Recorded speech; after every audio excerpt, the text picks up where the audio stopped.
Everybody, and welcome to Brands Hatch, or is it the zoo? Who knows, because I'm surrounded by the big cats. The Jaguars are in town. Oh yes, they are right here. In fact, the whistle just gone. They're going to have to get into the cars because we are going to go racing very quickly. Before we do, let's just see who we can grab a word. Who is about? Mike Seaborn was about. Let's grab Colin again very quickly. Colin, we had a quick chat a little bit earlier, didn't we? Yep. On pole position, different challenges here at Brands Hatch compared to Silverstone.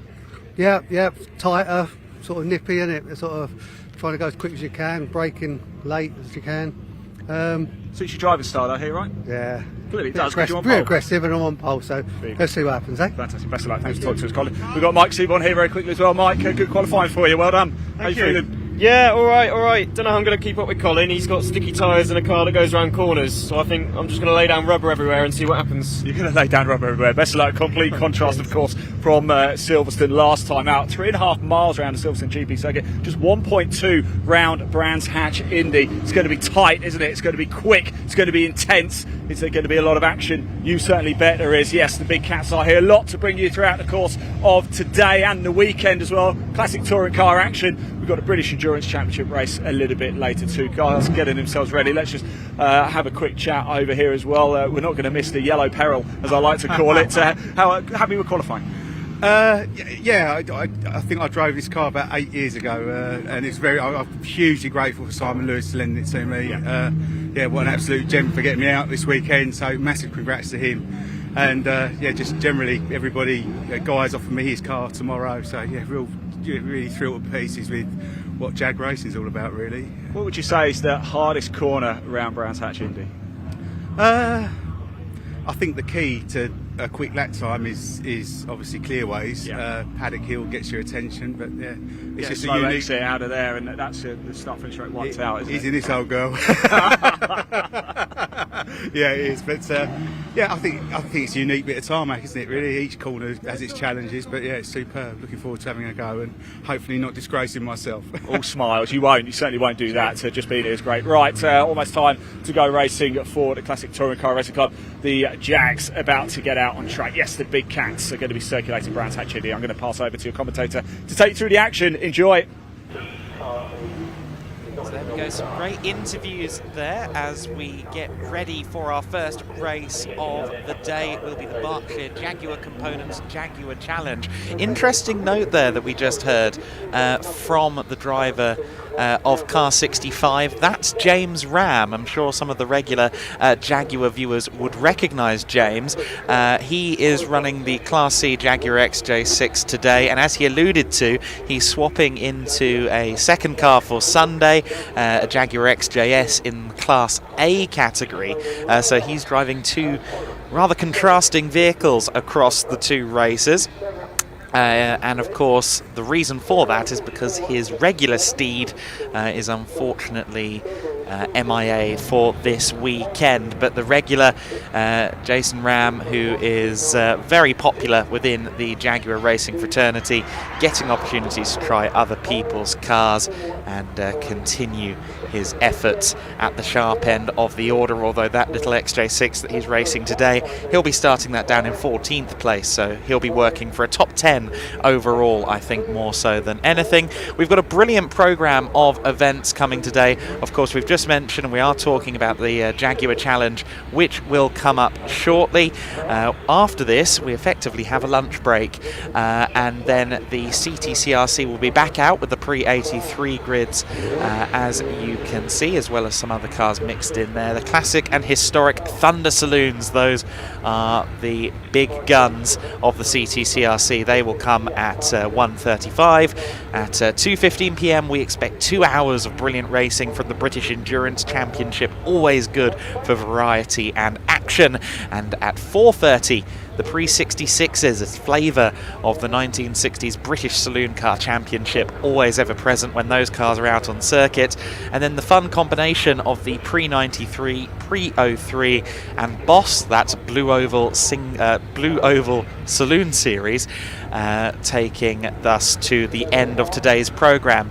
2 full days of racing action here at the Brands Hatch Indy circuit, then lots to cover lots of different cars. Of course, we're very, very tin top centric this weekend, given we are covering the CTCRC, Brit Car Trophy, and of course the British Endurance Championship, which we'll see on circuit later on. Of course, a lot of these championships, or all of these championships, have already gotten underway at the Silverstone Grand Prix circuit, as alluded to earlier on.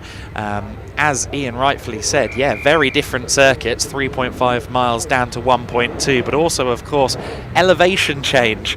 Far more of a factor here at Brands Hatch than on the former airfield of Silverstone. And also, of course, less straight line speed centric, this circuit. So as Mike Seaborn mentioned a few moments ago, the cars that are stronger around the corners are going to come up trumps here. Seaborn, incidentally, at the Silverstone season opener, he took 2 wins within the Jaguar Challenge class, although they were sharing a grid, I believe, with both the Thunder and the Boss cars. So it was a proper smorgasbord of big banger saloon cars in that race. But we will see them out on circuit shortly. Seaborn will be on the front row of the grid though, so even though he said, oh, you know, I can't get my car around the corners, don't listen to him. He's more than quick enough to challenge for a win around this circuit. But Colin Philpott, who we spoke to at the very top of this broadcast in that number 67, he will be the one to watch. Let's run you through the grid in full then. It is Colin Philpott on pole position in his Jaguar XJS. He is alongside the Jaguar XK8 of Mike Seaborn. So very much Jaguar generations on the front row of the grid. Guy Connew on row 2 in his XJS alongside Tom Lenthal. Row 3 of the grid is Jack Robinson in the Jaguar XK, and he is joined by an S-Type, a Jaguar S-Type. You don't see too many of them in this category. Andrew Harper in the Jaguar S-Type R. Row 4 of the grid is Chris Boone in his Jaguar XKR alongside the Jaguar Series 1 / Daimler Sovereign of Tim Morant. Rick Walker in the 54 car is next alongside David Ringham, a pair of XJSs on row 5 of the grid. And continuing on down that grid as they get ready for the formation lap, Damien Gray and Ewan Spooner on row 6, James Wall and Jason Ram using the borrowed Jaguar XJ6 on row 7, Joe Osborne in the XJ40 is on row 8 alongside Charles Jackson in what's listed as a Jammin XJ. I don't know whether that's an in-joke or a typo. Row 9, Andrew Maynard and Michael Atkinson rounding out our grid as this warm-up lap now begins. So we are probably just under 2 minutes away from going racing. Formation laps are short and sharp around this Brands Hatch Indy circuit, unsurprisingly. And this Jaguar Challenge category, always good for exciting action, of course. Quite a lot of these cars are powered by sonorous V12 engines, plenty of V8s and V6s in amongst it as well. One of the best sounding grids in the UK national racing scene, that much is for certain. Class A cars are the kind of more production-centric machines, so the likes of James Ram's car would normally be in that. The more front-running cars tend to be in Class B, C and D. That's where the cars are slightly more modified and race prepared. And of course our pole sitter, our second place sitter is a Class C car. That is Mike Seaborn, and Colin Philpott is in Class B. So there are different classes at play in this one as well. But it's going to be interesting to see whether Mike Seaborn can continue his 100% winning record in this season thus far. He's got the outside of the front row, which is often the favoured starting position here at Brands Hatch. I was here last weekend, as a matter of fact, and I'd say it's about a 75-25 split in favour of the outside of the front row as to who gets to Paddock Hill Bend first. Of course, that Jaguar XK8, a slightly more modern machine as well. Perhaps there's a little bit more in the way of driver assistance there to get the car off the line. However, if anyone can launch an XJS, it's Colin Philpott. He has got the experience and then some. Always such a fabulous looking grid in the Jaguar Challenge, isn't it? These big, imposing, big cats. always make for fabulous motor racing. A lot of these teams are Jaguar specialists in their kind of weekday operation, so they all know exactly what they're doing when it comes to preparing these cars for racing, and a lot of these drivers have been competing in this series for a long time. So then we are about to go racing. It will be 15 minutes of racing. I'd expect about 16 or 17 laps, and we are underway. We've got one car failing to get off the line, but a brilliant launch from Philpott in the 67. He goes towards first corner unopposed. Second place, the 44 car of Konyu in the classic Group 44 IMSA colours. His XJS in second place. Then it's Seaborn in third, and making a very good start. Another of the XK8s there. That's the 139 car of Boone. Great start from Chris Boone in his car. He is a long-time Jaguar test driver. He knows his way around a Jaguar. He races that XK8 in many different championships where the car is eligible. Got plenty of experience under his cap, and he's got a good start there. There's the 65 car of Jason Ram. That's going to take some getting used to. Jason traditionally in the 99 car, but borrowing the 65 for this race, the older XJ6. See the silk cut colours there on the Jaguar S-Type of Harper. So Andrew Harper in the 156 car there, holding strong. He is in 6th position as they cross the line for the first time, but it is Philpott in the lead. He's also the leader in Class B. They have the purple numbers on the side of your screen here on the graphics. Oh, wild fishtailing there though from Konyu. Then very understeery as well. Konyu's car fighting back, and the knock-on effect of that is losing second overall to Seaborn. So Konyu, you saw him there really trying to get the car through Druids Bend, but not succeeding in doing so in the slightest. Oversteer on turn-in, understeer on exit. That is not what you want out of a racing car. Meanwhile, Boone there in the XK8, second in class, behind Konyu as a matter of fact. Both of those cars are running in Class A. And just behind him is Lenthal in the 77 car, Tom Lenthal and another of the XJSs. Side-by-side action further back in the pack. That's the 54 car trying to make a move. That's Rick Walker up the inside. Losing positions hand over fist though appears to be Harper in the 156 car. He's dropped a few places by the looks of it on this lap. So the S-Type, the big saloon, rather juxtaposed there to the XK8 that's just got past him. Not quite on the pace right now, but this battle that we look at now is for, I believe, 4th position.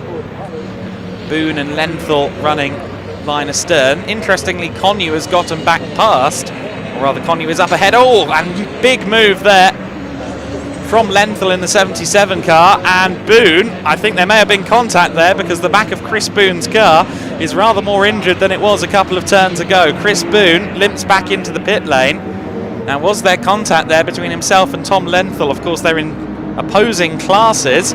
Lenthal in Class B, Boone in Class A. But when you've got two cars running together on circuit and there's not a lap between them, of course they're going to start battling. On that occasion, it hasn't worked out, at least for Boone, and if there was contact between himself and Lenthal, I can't help but thinking that Tom Lenthal's car may no longer be A1 as well. There's the 65 car of James Ram then. So James Ram borrowing the Jaguar XJ6. He said he drove it about 8 years ago, so it's not an entirely new proposition for him, but certainly not the car he is used to. Simon Lewis handing him the keys for this race since James's own car was not ready to go.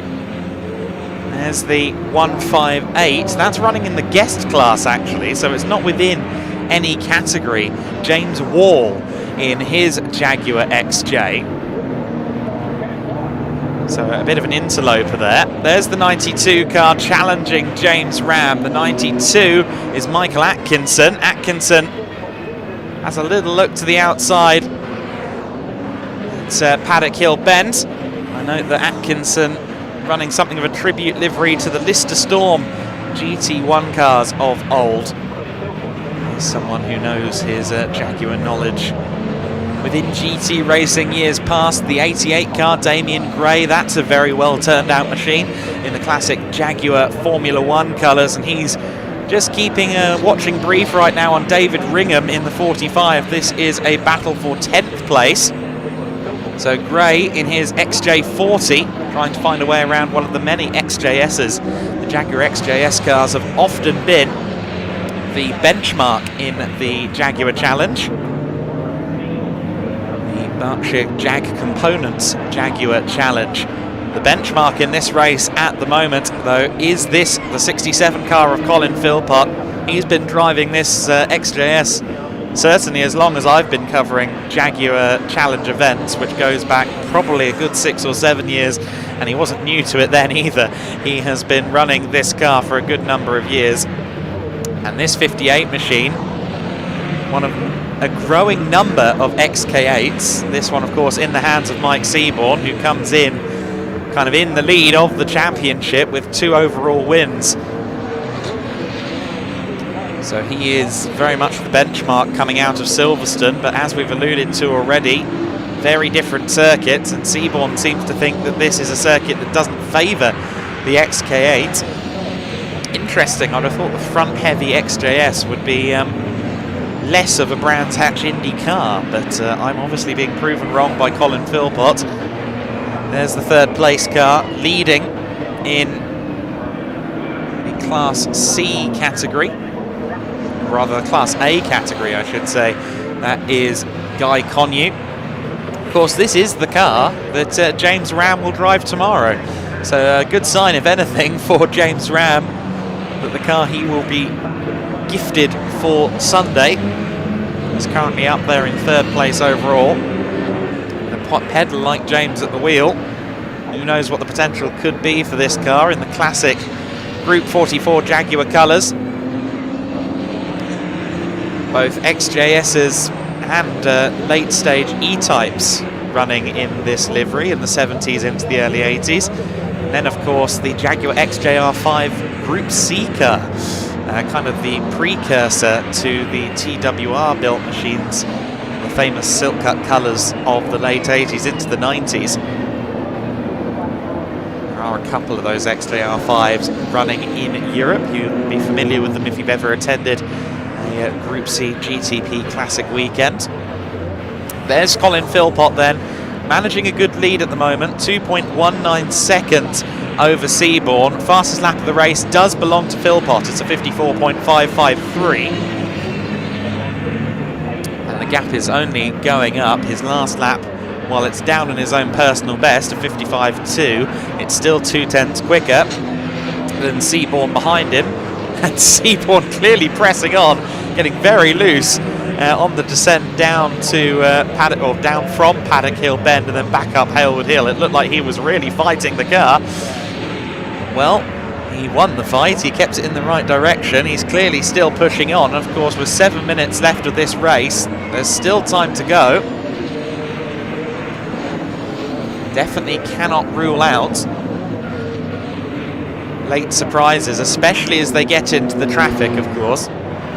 You can't accuse some of these front-heavy Jaguar XJSs of being the most nimble cars in the world. And so when they start going too wide through lap traffic, it does raise a few questions as to whether everyone gets through safely. But a lot of drivers on this grid very experienced. There's the 158 car. Again, running out of class as a guest machine, James Wall. I believe it's an XJ diesel that he is running here. 2.7 litre. And while my knowledge of mid-2000s Jaguar saloons is hazy, I'm pretty sure the 2.7 was the diesel engine. So the 158 car comes across the line currently 9th overall, so he's just ahead of that battle we looked at earlier on, which is still going on between David Ringham in the 45 car and just behind him, you saw at the top of Paddock Hill Bend momentarily, of course, the 88, that being Damien Gray. Damien Gray still yet to find a way past that 45. As I said, these are big cars. Any move that is successfully made around a circuit like Brands Hatch is one that's very, very well deserved. You have to work for the moves here in these big cars. There's the XK8 sliding quite a lot there in the hands of Seaborn. Can't accuse him of being boring to watch around a circuit. Mike Seaborn always first on the throttle. Of course, those XK8s have now evolved, or did evolve, into the Jaguar XK later in the 2000s into the 2010s, and the cars were rather superseded by the Jaguar F-Type that is on sale today. Jaguar's return to proper sports car building, really. The XK8 shared a lot with the Aston Martin DB7. They were both stablemates under the Ford umbrella at the time, of course. Philpott, though, coming up on the traffic at the moment. His car, 4-litre XJS. I did say that there are a lot of V12s in this race. That's actually not as true as I thought, if I'm being completely honest. I know James Ram's car is a V12, and Guy Conyers is also, but actually a majority of the field running rather smaller 6-cylinder engines these days. There was a time where it was more of a V12, V6 split more than anything in the Jaguar Challenge, but that doesn't quite hold true anymore. Lots of traffic for Philpott then in the 67 car. He's got a 3.6 second lead with just under 4 minutes to go, so he should be safe, but situations like this, threading your way through the traffic, never too comfortable. Up ahead of him there, he's still got James Ram fighting with Atkinson in the 92. Michael Atkinson still making life difficult here for James Ram. Ram, of course, not wanting to take too many risks, given the car is A, not his, and B, due back in the awning of its owner, Simon Lewis, in about 4 minutes' time. So he's going to take no undue risks, especially when it comes to allowing Philpott through. Traffic negotiated well then by Philpott. It's an interesting 3-car battle that he has just wove his way through there, because you've got James Ram running 12th place overall ahead of Atkinson and Spooner, and Philpott diving up the inside now of the 62 of Morant as well, the Daimler Sovereign. Now, I'm not sure Morant was quite aware of what was going on around him, and oh no, he's got right in the way there of the 58 car. I thought he was just being extremely kind as a back marker, but he was actually having a problem, had to cut across to go to pit lane. And that has rather hindered Mike Seaborn's prospects of catching our race leader Colin Philpott. As slim as they were, they are now none. And I think they managed to avoid contact, which is very, very good going, as sideways goes the number 63 car of Andrew Maynard, one of the XJ40s. He's gotten himself ahead of Atkinson as the leaders thread their way through the traffic. So Atkinson has been demoted a position up into 12th place, has gone Maynard in the fishtailing 63, and now taking another run at the back markers is the man who was caught out a lap ago, the 58 car of Seaborn, who remains in second place. He didn't lose out. Guy Connew is away down the road in third overall. Of course, Seaborn still leading his class as well. Going to get a replay here of what exactly happened between the 62 and the 58, and oh, that was just a crisis of indecision from both parties, really. One of them needed to go left, one of them needed to go right, both of them went down the middle, and unfortunately for the driver of the 62, he needed to go from left to right, Morant, and that's never easy in the traffic, but thankfully both cars are still going. I'm sure that Seaborn's heart rate went up a few in the process of all of that, but he's now getting himself through the traffic. So he's just got himself past Atkinson in the 92 car. Atkinson has to worry about the Gulf liveried car of Lewin Spooner, the 114. Just over a minute of racing left to go here then, so we should have 2 more laps. This should be the beginning of the penultimate lap for the second place man, Seaborn. Of course, Philpott up ahead. There he is, just approaching Druids Bend. This should be his penultimate lap in the first race of the weekend for the Berkshire Jaguar Components, or Berkshire Jag Components Jaguar Challenge. A series that has been very much welcomed into the CTCRC fold in recent times. Welcome addition, a very understandable addition to this paddock. See, the gap has actually come down a little bit over the last lap or so between Philpott and Seaborn, I believe, but all for now at this point, with the better part of 8 seconds between them. And we will have one more lap. He crossed the line with 3 seconds to spare, did Philpott, in the 67 car, so he's cruising home. He's got some more traffic up ahead of him in the form of that battle we were talking about earlier on between Ringham and Gray. I don't think he's quite going to close in on them, and I think that might be by design. I think he's had enough threading the needle through lap traffic. He's just going to sit behind them, let them have their race, let them get to the flag,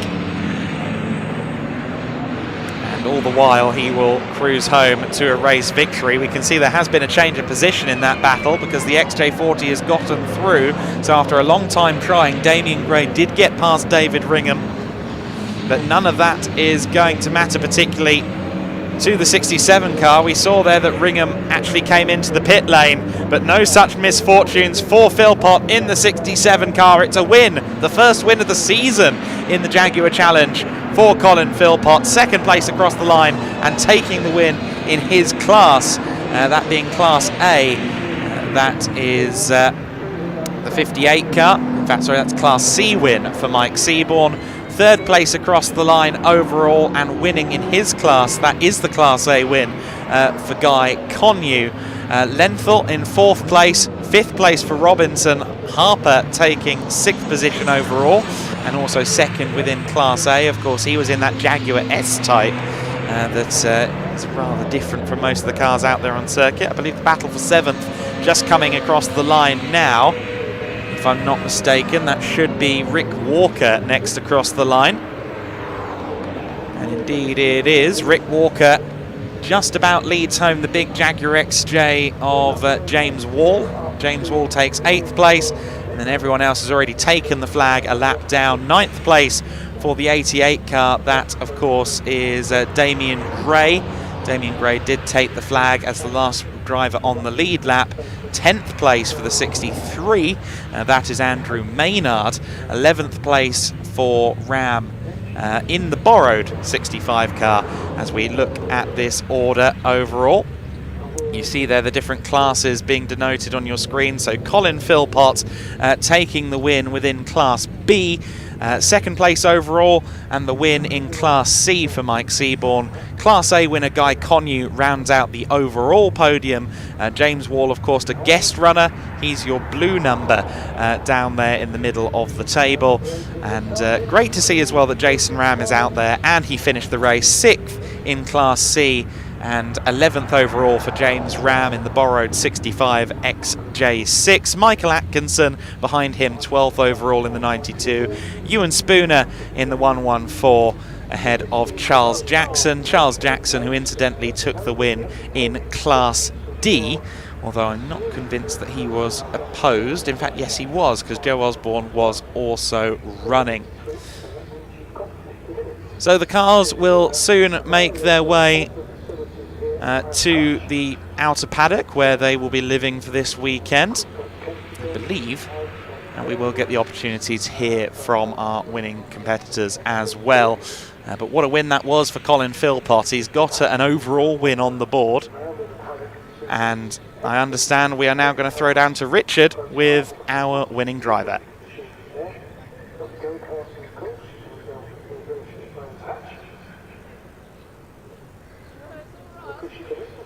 Race 1 winner, Colin Philpott. The smile on your face says it all. You look like you're happy with that. Yeah, back in a happy place, eh? That was a good race. So when I see Guy in 2nd place in Ramirez, I thought, oh, that V12 is going to be quick. And yeah, once I sort of just got my head down and concentrated on going forward, I was away. So yeah, it was an incident-free race, wasn't it? I mean, that's what pole does for you, isn't it? You can get away and you can watch everybody else scrap behind you. yeah. I was wondering whether the like safety guy was going to come out or anything like that. But yeah, I think it was quite a good clean race all right way through. Caught the back markers the first couple of caught, I looked at my timer and it knocked 2 seconds off my lap, and I thought, oh no, 2 seconds, he could be back on me. But no, kept it nice. It was quite a good race, yeah. Good. You want to keep that going all weekend now, though, don't you? Yeah, it'd be good. Yeah, that'd be nice. Yeah, so a big thank you to my Power Bell team, Andrew Rogerson, who's helped me get this on track really good. So brilliant. Right, get it back to the pits and have a cup of tea. Yep, yeah, it was really good. Thank you. Thank you very much. All right, yeah. Mike.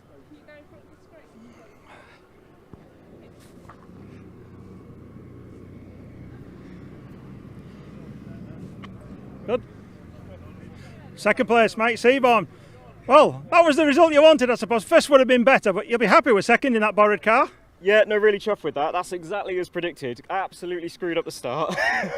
Dude had a terrible start. Guy got through and I had everyone pecking at me through paddock, I think. And then, yeah, I was really surprised actually. I was on Colin's pace. I could, my lap time has come up with a 54.6. Must have been a glitch. If it was real, then that's Colin's pace. But mine chewed its tyres doing that, so I just started killing the car and I just had to sort of give up and follow Colin home. Yeah, you did have an interesting moment here coming out of clear, didn't you? Somebody decided to stop and turn in the pits right in front of you. Yeah, that was Tim getting into the pits. Bless him. I feel for him because the timing must have been awful for him because he was on the outside and there was a group of about 5 cars, I think. Yeah, really tricky, and I thought, oh bloody hell, Tim, you're gonna have to go now, you know, crikey. So I had to hit the brakes, and then I knocked it out of gear, and I couldn't get a gear again, and I thought I'd done my race. Well, that'll give you a bit of confidence now. Go and make some tweaks to the car and get it that little bit nicer. Look after the tyres a bit more, and who knows what'll happen. Oh yeah, you're always conservative in race 1. Colin's in trouble for race 2. Well, best of luck. Thank you. Cheers.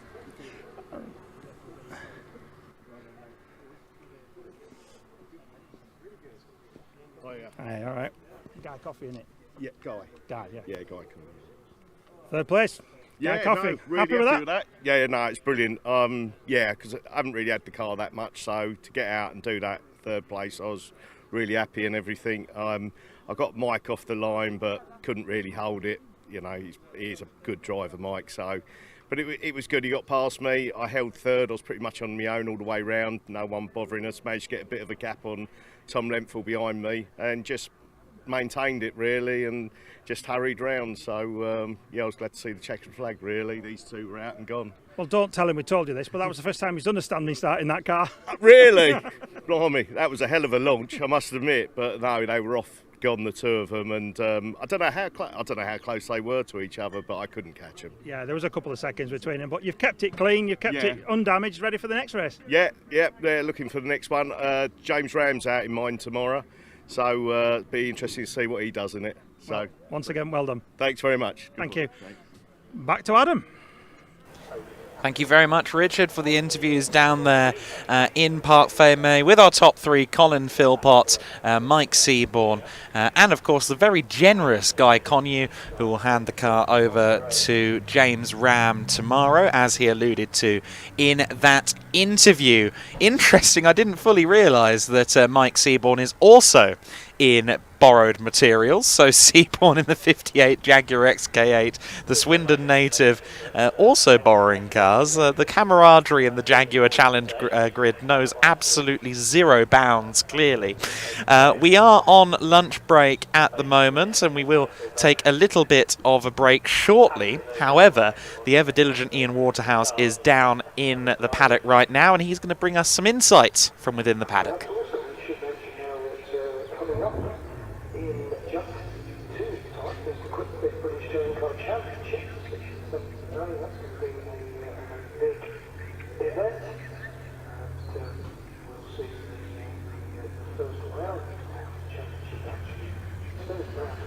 Well, hello everybody. Welcome down to the outer paddock. It is, of course, a lunch break officially here at Brands Hatch. Now, I popped down to the British Endurance Championship hospitality. As you can see, team, driver and guest hospitality. Not of which I am, but Claire Headley's very kindly allowed us to come down. Claire, let's just talk. Oh, we've got people just walking through, but this is the beauty of being live, isn't it? This is the beauty of being down here, and we've got a cart just coming through as well. This is live right now. This is the very best of it. Claire, Brands Hatch this weekend. It's a beautiful weekend so far, isn't it? What are you expecting? Well, we definitely weren't expecting this. Forecast's been pouring all week, so yeah, it's going to be a phenomenal race. I think we've got just under 20 cars, GT3, GT4, TCR, so yes, a really good field. we're going to see something different, aren't we? Silverstone, of course, last month, 3.5 mile track. It's big, it's wide. Brands Hatch Indy, it's quite a challenge for the drivers. Absolutely, it's going to struggle to get past each other. Weather conditions were completely different last round, and it was a 3 hour, so it's completely different the way the tactics, etc. So yes, it's going to be a great race later on. Now let's just touch on the TCR class. We were just talking about it. It's new. Absolutely, yes. Literally 10 days ago, we've now an official TCR class, endurance class, worldwide. Points for the drivers. So a huge kudos for us. Really pleased with that. Yeah, it's going to be an absolute cracker. I'm very much looking forward to it. We're going to have a little poke around, aren't we? You're going to very kindly let us go in. We've got a couple of drivers to talk to as well. Let's go in. What I really want to know is, what do the drivers eat here? That's what I want to know. Let's go in. So here we are inside now the Endurance Championship hospitality area. So let's go for a little walk. We've got a little tea station over here, but I'm interested in the food. What do the drivers eat? Hey guys, you all right? What's on the menu today? Lasagna, Yeah. chicken curry, Can we have a look? We have a bit of pie, yeah, What's in here? that's naan bread. Naan bread in there. Oh yeah, look, Claire's going to very kindly show us the menu. There it is. How much work goes into getting all this ready? How much food is here? Do you know? Oh, we have a lot. So we've been doing breakfast. We've got this is for lunch, and then there's we'll be also doing canopies dinner. later on. Nice one. So yeah, we're doing this all weekend. Can I stay for lunch? Of course you can. Thank you so much. There you go. That's what we got for lunch. We do have a couple of drivers knocking around as well, so let's go have a quick chat. I do know we have Jamie Stanley here as well. Jamie, quick chat. Obviously Class B in the Ferrari, and qualifying went well, didn't it? Yeah, John did a mega job in qualifying. Yeah. So for the race, got to be pretty confident, yeah? Yeah, we'd like a few more cars in our class, but obviously we're going to try and fight for an overall result. If we can get ahead of the GT3s, I'm certainly going to give them a hard time to get by. Obviously, Marcus will be out in the Audi later on, and me and Marcus have had plenty of races over the year, so it'll be a good crack. Now we know Brands Hatch Indy is so different from Silverstone, isn't it? Where would you say the hardest corner around Brands Hatch Indy is?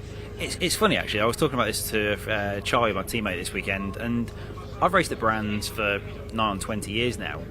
I've been on pole. I've got like records in classes here. I've never won a race here. Really? It's actually incredibly difficult here because you say which are the key corners. Because there's so few corners, every corner is critical. You only got to lose a tenth a corner, and before you know it, you're half a second a lap off. It's crazy, isn't it? Because there's actually no straights, is there really? Even the main stop-finish straight actually just bends around to the right, doesn't it? No, I think I need to walk around my garden anti-clockwise to get home to unwind a bit after today's hour stint. But yeah, it's going to be busy, right? Especially if we get to the lapping and the traffic. It'll be fast and furious through the traffic. Fast and furious, I like it. Now, let's just touch on your career. You said you've been racing for 20 years. How did you get involved in motorsport? I went on a school trip to start with. We went go-karting as part of a school trip, and that kind of got me into it. And then during my A-level years, I worked at a go-kart track. Yeah. I failed my A-levels because I spent more time at the track than I did on my A-levels. Stay in school. Then from there, I ended up working in the office at Alton Park, and I was the admin assistant. So affectionately, I always refer to the instructors that were there at the time as the world's fastest T-boy. Because I spent a bit of time there and then did a bit of driving and managed to find a bit of racing, and I've been very fortunate to make a career out of it ever since. Fantastic. Well, thanks for talking to us. Best of luck out there. Of course, we'll be watching. I'll be potting around the pit lane as well. Let's just move around a little bit, shall we? Because over here we've got Simon from Sim Dynamics. He's going to talk us through what setup he's got here as well. It's not just your standard PlayStation setup here at all. Simon, thanks for coming down. You're obviously a partner with Brickcar here. What are we looking at here? 'Cause it's a lot more complex than just your standard PlayStation, isn't it? Oh, just slightly. Yes, yeah, no, it's a serious driver training simulator.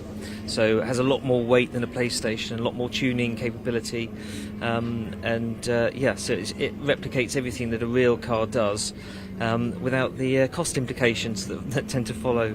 So it's a great training tool. It actually is, isn't it? Because I'll be honest, I was always a little bit unsure about sims. Like, how real is it? There's no consequences there if you crash a car on a sim. But actually, I hear a lot of people saying that's where they get all their learning from. Exactly right, because it's the... When we drive in the real world, you go out and you're very aware of the consequence. You're very aware of the movement and the noise and the vibration and everything else. When you go on a sim, because at first there's no consequences really to it. You have to apply a real high level of concentration, so it becomes much more. It costs you more on a sim. A small error will cost you in a big way in terms of a crash and so on. So it requires a lot of concentration. and that's really where they work for drivers. That's where they're so good, and also they feel now like real cars. You don't have the seat of the pants element for sure, that's not there, but when you really look at how we drive, especially with high grip modern cars, especially with aero cars, it's about routine and rehearsal and practice, being very disciplined about where you brake, how hard you're braking, where you're looking, how efficiently you're using the road. And those elements really come out in a simulator. If you don't use those, you keep crashing, and of course then it's a negative. But the whole point of a simulator is you learn those routines before you get to the race day, and you arrive at the race day already in the right zone. The young driver we've got on now, they did some good job here, aren't they? Pretty smooth. Right? He's very quick. He's very quick. Yeah, David's has been sim racing for 20 odd years or so, and so he knows the sims really well. So we have to have that crossover between what the simulator guys do and what us real world drivers do, so we can set it up properly. And David is a serious sim racer, so brilliant. He sets benchmarks that I can't catch up with. No, and you're actually racing, am I right in thinking you're racing this weekend too? I'm in Trophy tomorrow in the Clear. Yes, can't wait. Yeah, love that car. Love driving it with Chris and MLP Developments, the team we're with. I used to race with Chris in Brick Car back in with a Ginetta G40 like 10 years ago. So it's nice to be back in the paddock. I love it here. It's brilliant. It's a great place to be. And so we'll see you on that later, just getting a few practice laps in, right? Yes, definitely. I've already had a few. The problem is there's a few tenths up the road for me at the moment. I don't like that. You'll be here, Simon, till about 2 o'clock in the morning, having a little practice. You bet. I'll get it. You'll see me in the morning and I'll be like, bit red-eyed. Yeah. One final question. How do we get in touch with you? So I have a website, sim-dynamics.com, and obviously any Bitcar competitors can come down. They can try the sim. It's here for everyone that's a member of Bitcar to try the sim and their guests. And I'll speak to them, and David will, and we've got details to contact from there. Fantastic, Simon. Thank you so much. Best of luck tomorrow as well. I'll probably see you actually in the pit lane at some point as well. So watch out for me. So if you see me running around with this, run away. Here's the trophies for a little bit later as well. Don't forget, for the British Endurance Championship, you will see the podium celebrations too. But then we will be doing the class presentations down here a little bit later. So who is going to be on these top steps? Somebody who might is this man over here, Peter Ursig. Peter, I was wondering if I could just pull up a chair, if that's okay with you. Now, we must touch on qualifying because it went very well for you, didn't it? Yeah, it was pretty good, wasn't it? Had a lot of fun. It was funny that I'd always been struggling coming through clearways, and then the last one I thought, wow, I'm just going to send it, put my foot down, sort of close the eyes a little bit. The grass came pretty close, but we held it in there and it was a really good time, so happy with that. Now, we mentioned a little bit earlier, actually, I want to talk about the dynamic, the difference between Silverstone, 3.5 miles, huge, wide, big corners, to Brands Hatch Indy, where it's quite narrow, isn't it, and 1.2 miles. What sort of setup changes? What's the difference going from there to here? How much work do you have to do on the car? Yeah, we did a bit, actually. I mean, at Silverstone we had, it was quite stiff in the rear end, so we changed our springs and took some camber off the car. Went the wrong way yesterday in practice in the end, actually, but got it back for qualifying. So that's the main difference. I mean, the other thing really around here is, because it's quite narrow, it's about making sure you've got a car that you can pass in. And at Silverstone you've got just that plenty of space to go through, but here the aero is really important. Coming through paddock is where you really notice it, more than perhaps in Silverstone actually.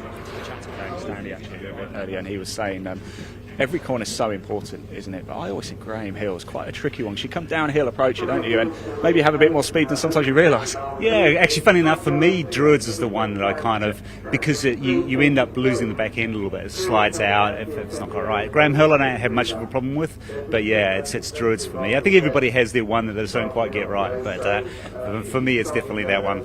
Fantastic. Look, thanks so much for talking to us, Peter. Best of luck for the race. Of course, I'll see you down there as well. I'll probably chat once you get out of the car and have a good chat. Team Brit are here as well, but we are actually going to have a quick chat with Scott Simmons before he disappears as well. He's a teammate with Owen Hizzy in the SVG Motorsport. Scott, sorry, that was good timing, wasn't it? Actually, yeah. Just to get. Did you do that on purpose? Yeah, I did. Yeah, just thought it might look a bit better. Are you happy with qualifying? Yeah, it went pretty well. We got pole in class and 10th overall. Really looking forward to the race because it's a sort of track, less straights, in our less powered car. got a lot closer to the GT4s and that. So I think the main race, this sort of race, will be trying to get ahead of some of the GT4s and sort of see where we can finish. Of course, you're in the Ginetta, aren't you? What's the setup been like for this one compared to last round? So the setup-wise, there's been a fair bit different than Silverstone. Obviously, Silverstone's a very fast track and very smooth, and there's no hills or anything. But here you've got blind corners, you've got really steep hills, then you go downhill. All your ride heights and all your suspension settings are all completely different. So it's a bit of a learning curve for me. I've never actually been to this track before yesterday either. So just jumped straight into it, basically. You haven't been on a sim then? You've been on a sim getting a bit of practice? Yeah, I've got a simulator at home which I do my best on. It's just, obviously it's a lot cheaper than trying to do a test day, and you soon get used to it and get used to the track anyway on a simulator. Scott, you're a young man. How did you get involved in motorsport? What got you the bug? Yes, I started karting in 2011. Just started it as a bit of like a little fun thing, and as always it gets a bit more serious. But ever since then... I'm sorry to interrupt. Are you the kind of guy that goes to the car track, I'm just here for fun, and as soon as lights go out, that's it, laser focus? Right? Yeah, I mean, I went from just going for a bit of fun to compete in the World and European Championships in karting. Got third in European and fourth in the world. And then I thought maybe let's try and get into cars. So that's where we are now. We're just trying to do what we can do, really. But I've just seen your teammate walk in as well. I think he's got brand new overalls too, hasn't he? Yeah. He's looking pretty dapper, isn't he? He is, yeah. He's got everything on. Everything on today, all ready for the podium, hopefully. Fantastic, Scott. Thanks so much. Thanks for talking to us. Let's grab Owen very quickly as well. Owen, quick chat. We've got to mention these overalls as well. My word, we're not going to miss you, are we? Definitely not. Definitely not. It's a shame it's not open top, so then you would see a little bit more. But new suit, looking fast. Got to be fast. That's it. Well, looking fast is part of the game, is it? Tell us, how did you get involved in motorsport? All through family connections. So my great uncle raced cars, historic cars in Aston Martin DB4 for 45 years. And then first race meeting I went to was 2 months old, and then from 6 all the way up, I've been racing every year competitively. Wow, fantastic. How much experience do you have around Brands Hatch then? Because I know Scott doesn't have any, does he? I've got quite a bit of experience as well. I'm an instructor here at Brands, so I should know which way to go. One to watch. Hopefully, yes. Thanks for talking to us. Best of luck. Don't spill any food down that suit, will you? Oh yeah, absolutely, Claire. Yes, let's go. Let's keep more walking around. A big thank you to Claire for allowing us to have a little walk around. It's Reese. Reese. So Reese is doing a scholarship programme, so he'd like to just... It is Reese, yeah. Got news for you as well. Yes, so Reese Lloyd did a scholarship for this year, and he's got his driver with him, but he would like to have a quick chat with you about next year. Reese, we're always happy to talk. In fact, you may remember at Silverstone last time Reese and I spoke, there was a dragon stood next to it, wasn't there? I've got an update on there's a platypus is officially out on circuit at the moment. It's been spotted in qualifying. I didn't see him myself, but it has been seen. Yeah. And he will be out for the race. And it looked like a platypus, not a dragon. Do go back and check that out. I think we could do like a prize, the first viewer to spot the platypus in the 2-hour race. There we go. In the 2-hour race, it's going to be out in one corner. There is going to be a platypus on circuit. Okay, well, there's not that many corners here, so it shouldn't be too difficult to spot. Do check that out. Reece, let's talk about you then, because you've got an announcement then. Yeah, so obviously this year last year we did the Dragon Sport Scholarship for the trophy race for tomorrow. So Jack Meakin, which he's in the queue actually, he's 0 points over there. He was our first Dragon Sport Scholarship winner. Here he comes. Yeah. He was our first winner from last year. So we'll be launching the new scholarship for next year, which unfortunately for Jack, he can't enter again. So you've already won it though. That's the bad news. Well, it's good news and bad news. So what did you have to do, Jack? What was involved? So there was driving skills tests, fitness, and some media training. Yep. So that was really good. So you passed that one.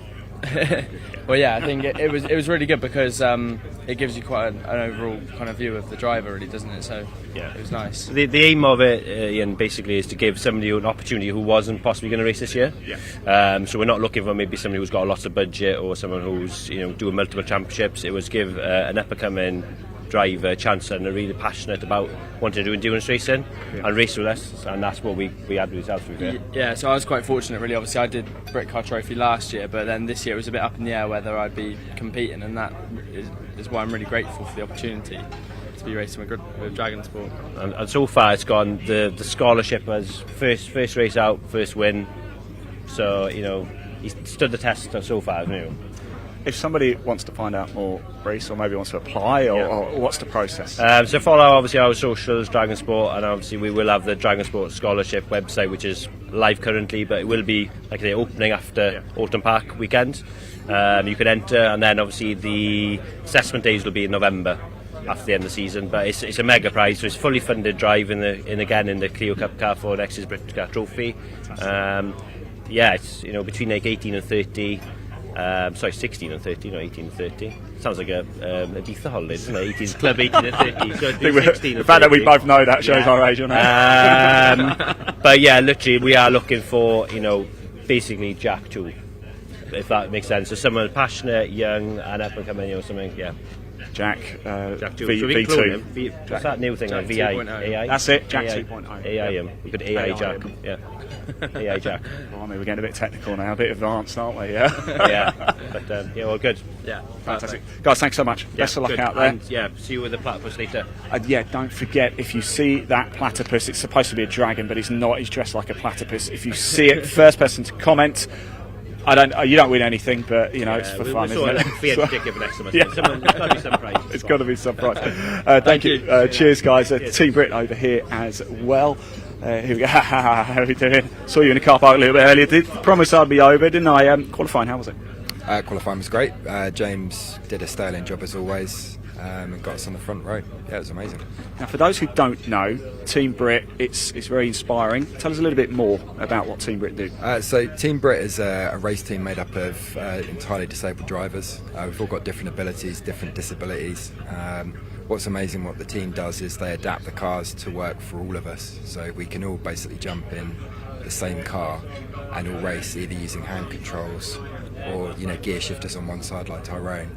And compete with other drivers on a level playing field. It's incredible how you do it. Now, I've got experience of this, having driven the 1 Series, which is hand controls only at Silverstone. Thank goodness it was at Silverstone, because it's big and wide, and I needed them. I tell you, but it's remarkable what you guys do, and how you manage to control the cars. What's it going to be like going around Brands Hatch? Because there's no time to think. There's no rest like there is at Silverstone, is there? We were talking about earlier is, you've got about 100 metres of rest time when you're going past the pit straight, and then you're kind of mentally preparing yourself for the big stop going into paddock. It's hard work. But the hand controls, once you've spent a bit of time with them, they become really intuitive, and it literally doesn't feel like I'm missing out on being able to use my legs at all. Best of luck out there. Thanks, Todd. I'll be down there a little bit later as well, and we're being lined up. Lots of drivers here. Martin Byford's over here as well. Let's have a quick chat. How you doing? Sorry, looks like you've been thrown under the bus there. You weren't expecting me to come over, were you? I wasn't, no. How did qualifying go, first of all? Yeah, very well. Yeah, good. Ash did his fastest lap on the last lap. Yeah. Faster than he's ever been around Brands Hatch before. Hey, that's a good sign. He did really well. Chuffed to bits. Popped it back up into P2 in our class. So we were happy with that. Yeah. Are you a little bit happy about the conditions here? Because we might have been expecting a bit grotty weather, but it's stayed pretty good, hasn't it? Forecast is for it to stay dry. Yesterday it lashed with rain, and we had a ball in the rain. We don't mind either, to be honest. Both Ash and I. True drivers don't mind the rain. Both Ash and I, we kind of revel in the wet conditions. We loved it yesterday. But, we get what we get, don't we? The forecast is for a dry race. That's what we're gearing up for. So we'll see what we get. So how long have you been racing, and how did you get involved in it? What gave you the motorsport bug when you were probably yay high?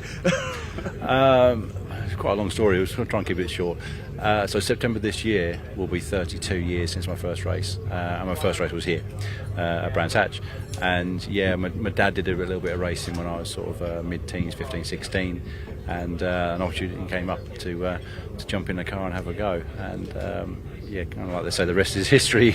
Once you got the bug under your skin, it doesn't go away. You can't just do one season, can you? You've got to come back. Right? No, I've been very, very fortunate to drive some fantastic cars over the year. I tried to make a run of the single-seater route before we ran out of budget and sponsors and things like that. And since then, I've managed to drive a wonderful mix of fantastic cars in some great places. And I'm very, very fortunate. And I think the older I get, the more I appreciate those things. And 30 years later, he's still racing on a national level and driving great cars like this. yeah, what's not to love? So here's to another 30 years. Best of luck out there. We'll see you down in pits a little bit later. We've got two gentlemen here, actually. I hope they don't mind me saying, but they came in this remarkable Bentley a little bit earlier. We're having a bit of a giggle about it being self-parking. Not quite. Gentlemen, what's the expectations this weekend? Hopefully to win. Yes. That's what I like to hear. I love the confidence. Tell me about your route into motorsport. What gave you the bug? How did you get into it? Always loved racing since I was a child, and fast cars. So childhood aspirations. That's what I like to hear. How about yourself? I think it was just watching motorsport with my old man, to be honest, and then the natural progression into, well, we looked at go-karts, but I was really scared of them, and then we went into Ginetta Juniors and have just gone through the ranks, and now obviously partnering with gentleman drivers and helping them enjoy their passion. You know, they've been very successful off track, and now enjoying business life away from the track and their weekend hobby, you know.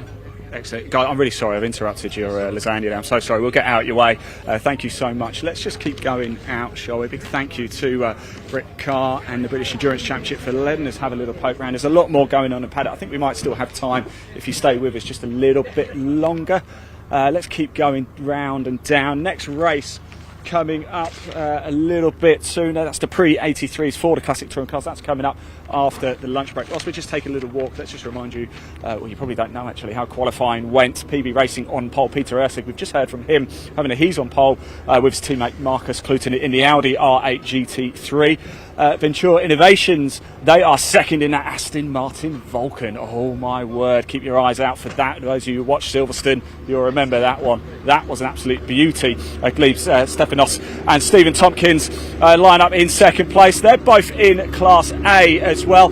We've got a lot of, you can probably just see actually the Jaguars just coming in as well. They've first race of the weekend for the Jags. I think it was Colin Philpott who got the win, didn't he? Good stuff indeed. I do love watching the big cats drive around. We're in the outer paddock right now, just having a little walk around, see what's about. I did see Stu wait a little bit earlier. I think he's just here. This is his car. Let's see if I could grab a quick word with Stu. Here he is. Stu, how you doing? I caught you off guard here, haven't I? Yeah. How did qualifying go for you, Adam? Yeah, good. Can't really grumble at pole. Yeah, again, didn't know really what to expect. Each track is a new scenario with the car because it's different to what I've raced at all the other circuits. So, yeah, all I could do was drive around and see where I ended up. Well, let's talk about that very quickly. I've asked a few drivers because they find it fascinating. Silverstone, 3.5 miles, massive wide corners and big tarmac. Brands Hatch Indy 1.2 miles. There's no straights really, is there? What setup changes? How much work do you have to do on the car between races? I haven't done a lot. I've literally rolled it out as I set it for the dry at Silverstone because we had one dry session at Silverstone and then it was wet for the rest of the weekend. So yeah, all I could do was it was all right in the dry at Silverstone first time out. So all I could do was start with those settings and see what it was like here and change it if I need to, and it seemed to be good enough. Fantastic, Stu. Best of luck out there, mate. So, we'll always be watching. Of course, we will. And congratulations, I didn't know he was on pole. Actually, we have been focusing a little bit more on the British Endurance Championship. We've got Sonia here as well. Let's go quickly grab. So don't run away from me, Sonia. It's too late. We're live as well, so you can't run away from me. Classic Touring Car Racing Club. Another busy grid, isn't it, this week? Very busy. It's a good weekend. And hot rice tonight. Hot rice. Look at that. That is an absolute corker, that, isn't it? My Fresh word. pig to be cooked. Fresh pig. Ready for 6 o'clock tonight. Am I invited? Of course you are. Ah. Yeah, of course. Fantastic. But, no, it's a good weekend. Weather's helped us today, hasn't it? Yeah, it's a bit unexpected actually. We thought it was going to be a bit more grotty, but tomorrow. Reading tomorrow. Roof will be back up tomorrow. Is that your car there? Yeah. Of course it is. Thanks so much, Sonia. Let's have a quick look at the trophies here, shall we? As well, here's the trophies for the Classic Touring Car Racing Club. We saw the trophies, didn't we, for the British Endurance Championship a little bit earlier, but here's the one, of course. Here's the big trophies, look, for the Classic Touring Car Racing Club. Let's have a little look at what's this one for. It doesn't actually have a class on, but there you go. That's one of the trophies. That's the third place one. There we go. So yeah, let's keep on moving around, shall we? We're in the outer paddock here just to give you a bit of a flavour of what's going on behind the scenes. Don't worry, you're not missing anything on track. It's the official lunch break here right now at Brands Hatch. Let's just keep walking around up here. Look, number 91, the BMW. It's got its doors, it's got its everything open, isn't it? I wonder if they're trying to air it out a little bit. Might get a little bit stinky, mightn't it, at times? Hi chaps, how are we doing? We're coming for a quick chat. Let's find out how things went this morning. Yeah, not too bad. Bit greasy out there on certain corners, but yeah, and just finding space, just very, very hard. It's always difficult. That's a problem at Brands Hatch. Yeah. At 1.2 miles, you're going to run into traffic. Yeah, I mean, they've got great grids, so you've got a lot of cars out there, a lot of different speeds, so you're sort of trying to watch your mirrors for the quick boys and then trying to dodge everyone else, if that makes sense. So, but no, good fun. So, yeah. Now, one thing we love about motorsport is a camaraderie in the paddock, isn't it? We've just actually been in the British Endurance Championship hospitality, but you're just out here right now, are you? Where do you stay? Do you stay local? Do you stay at the track? And when do you arrive? So we've arrived this morning, so set off 4:30, and then we've got a hotel just down the road, to be honest. So we're not slumming it, but yeah, it's just try and stay as local as we can, really. So I think it's going to be wet tomorrow, so it might make a difference. But yeah, I think we might get soaked tomorrow. You'll be all right today. Best of luck out there. Thank Thanks you. so much. Let's go over here, shall we? Let's keep taking a little walk. I think we've still got a little bit of time to go, so don't forget, coming up after the lunch break is the pre-83 race for the Classic Touring Car Racing Club. We've got that 2-hour British Endurance Championship race a little bit later. We're going to bring you the grid walk for that. We're also going to be pottering up and down the pit lane during the racing action too, so you'll see what is going on in the pits as well. Let's keep going on over here. A few people just having a little look. Let's just see if is everything okay, chaps? We've got a little bit of an issue, unfortunately. We've got a misfire, so it's been a bit elusive. Who knows? Yeah. We'll run a compression test next, I think, and see if we can find a reason for it. Yeah, but you'll be out? Hopefully. Yeah, hope so. Yeah. Good. That's what we want to hear. I'll let you guys crack on and try and get it fixed whilst we move over a little bit here. Look, we've got the Texaco Sierra, haven't we? Let's just have a little look, see what they're doing, shall we? We are just taking a little walk around the outer paddock here, a little bit behind the scenes, bit of fuel going in now as well. I don't know what it is, but I'd love the smell of petrol. Is it just me? Absolutely love the smell of petrol. Let's have a little look. Let's find out how much is going in as well. Chaps, how much fuel are you putting in this? 25 litres. 25 litres. Yeah, there you go. Nice simple answer. How we doing, mate? You all right? You ready for this? I will be at 5 o'clock or whenever it is that it You've starts. got me relaxed now, haven't you? Until then, I'll be lying in the motorhome doing absolutely nothing. Can I ask a question? Can we have a little look round the motorhome? Is that all right? Yeah. Let's go have a look. Is it tidy? So.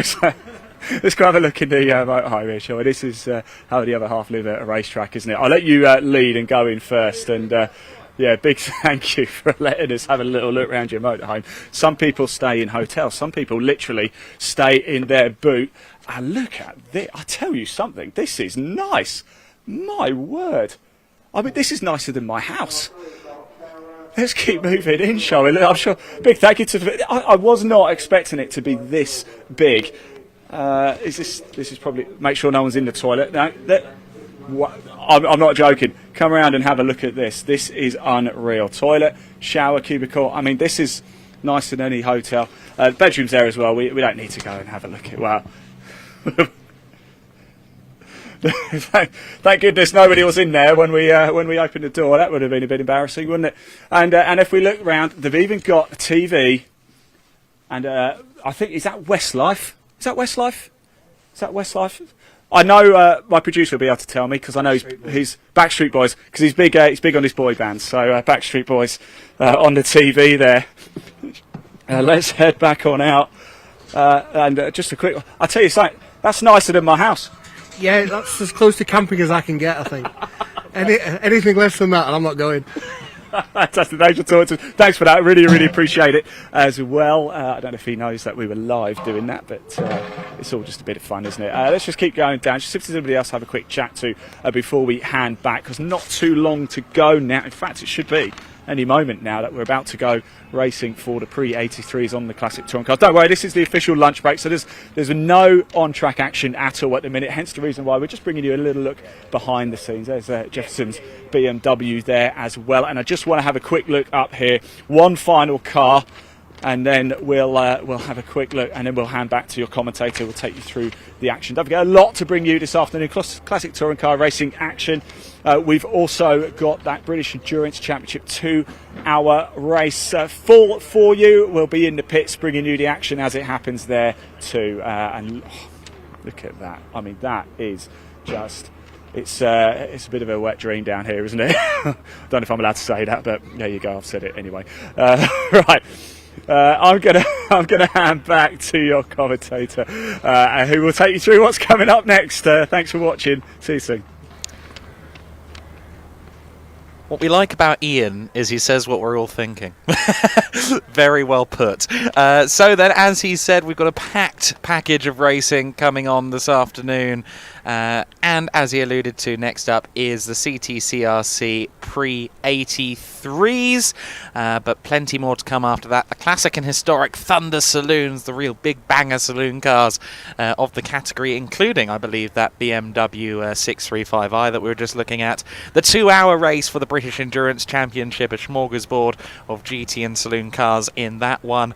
Driver changes, pit stops, very hectic pit lane for Ian and Richard to cover later on. The CTCRC Pre-66s will take place at approximately 4:30, and we'll round out the day with the Pre-93s, the Pre-03s and the Fords of the Blue Oval Saloon Series. So a good package of racing this afternoon, including that big 2-hour race for the British Endurance Championship. Of course, GT3 cars, even some things a bit more impressive on paper than GT3 cars, Cup cars, GT4s, TCR machinery, XBTCC cars, and much more besides, all taking to the circuit in unison in the British Endurance Championship. And a 1.2 mile circuit, the Brands Hatch Indy circuit, it's going to be constantly dealing with traffic, whether you're lapping or being lapped. It is hugely important to keep your nose clean in these British Endurance Championship races, and that's easier said than done around an undulating and challenging circuit like the Brands Hatch Indy circuit. We get a great view here of Paddock Hill Bend and then the run up toward Halewood Hill.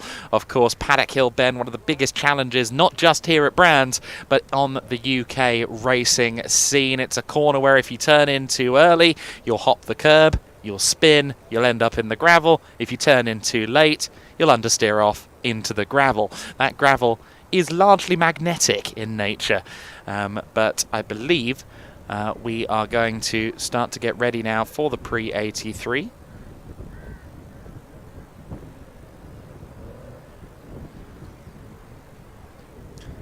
So we are going to get a couple of insights from the paddock before we go racing, but we'll wait up on that to see what else we can get before we go back to action. Of course, the Pre-83 Championship does rather say what it says on the tin, the Orange Aero Pre-83s that will be out on circuit next. It is for saloon cars built before the year 1983.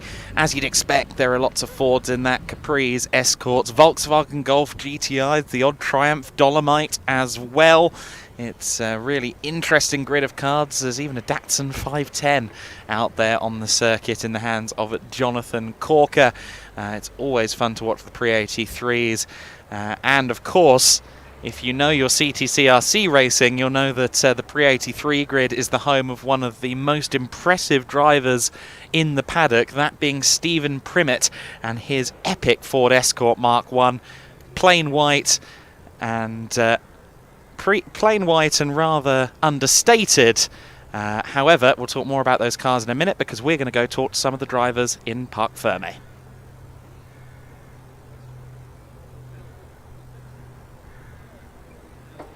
Here we are in the pits. We've caught up with Anton Martin, getting ready to go out for your race. Excited? Yeah, slowest car really, but it'd be fun, wouldn't it? Yeah, but I mean, you're an ex-banger driver as well, so Alton Park, I suppose, Brands Hatch Indy, I suppose is the closest thing we have to an oval, isn't it, in the circuits? Yeah, it depends about slippery yesterday as well, and like today, so we'll see what they're like. They should be alright. It's no power, so we ain't got no power to spin, have we? So it should be alright. That's it, just foot down all the way, innit? Yeah, the BM was a bit different. First time round in a rear-wheel drive, so it didn't go anywhere it shouldn't go, so it was alright. When it come back in one piece, finished the race, it's good. Well, I suppose the philosophy you've got when you're in this is either crash or win, isn't it? Yeah, that just keep your foot pinned the whole time. If you look, my brake lights are very rarely on, so like it's just like driving a Mini, really. It's how it is, and just keep it pinned, hope for the best, just turn. Well, best of luck. We'll be keeping an eye on you, and we'll go and see who else we can find in the pits. I can see some absolutely stunning cars here. Some VW Golfs, there's Escorts galore. Boy races paradise, this, really. I mean, gorgeous looking motors. A lot of money on the grid here as well with some of these cars, but Here we have the car, the Stuart Kai car. He's just been doing some repairs on it. He wasn't willing to talk earlier, but he might be all right now. Let's go and have a look, see if we can have a quick chat. Stuart, you've been having some problems with your car. Yeah, I just managed to run over my own brake ducting, and so I had to just rip that off the car very quickly so we could go out and race. Well, that's a brilliant way to start the race, I suppose, isn't it? Nice and calm, yeah. Well, best of luck. Enjoy yourself.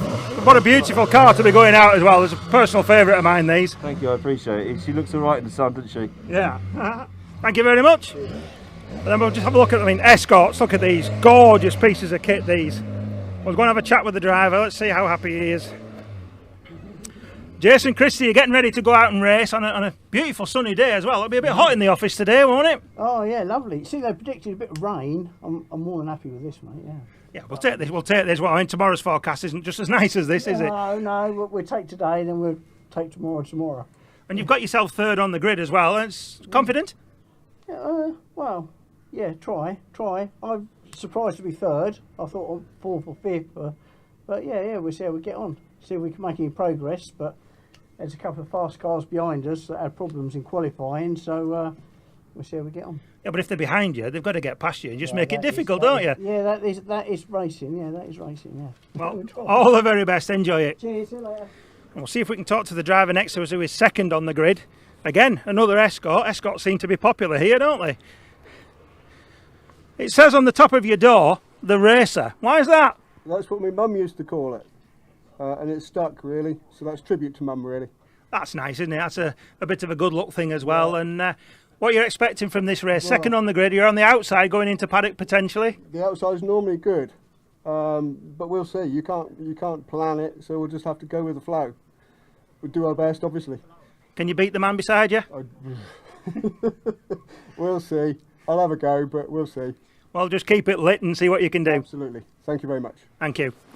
And of course we have the man on pole, always fast. Pole position. You'll be thinking this is yours, won't you? No, never assume that. We've just asked the other guys beside you whether they've got anything they can bring to you to beat you, and none of them are really confident, to be fair. I'm sure they are underneath, they're just being modest. And what do you think of the Brands Hatch Indy circuit? This must be fun compared to some of the longer circuits, because everything's close here, isn't it?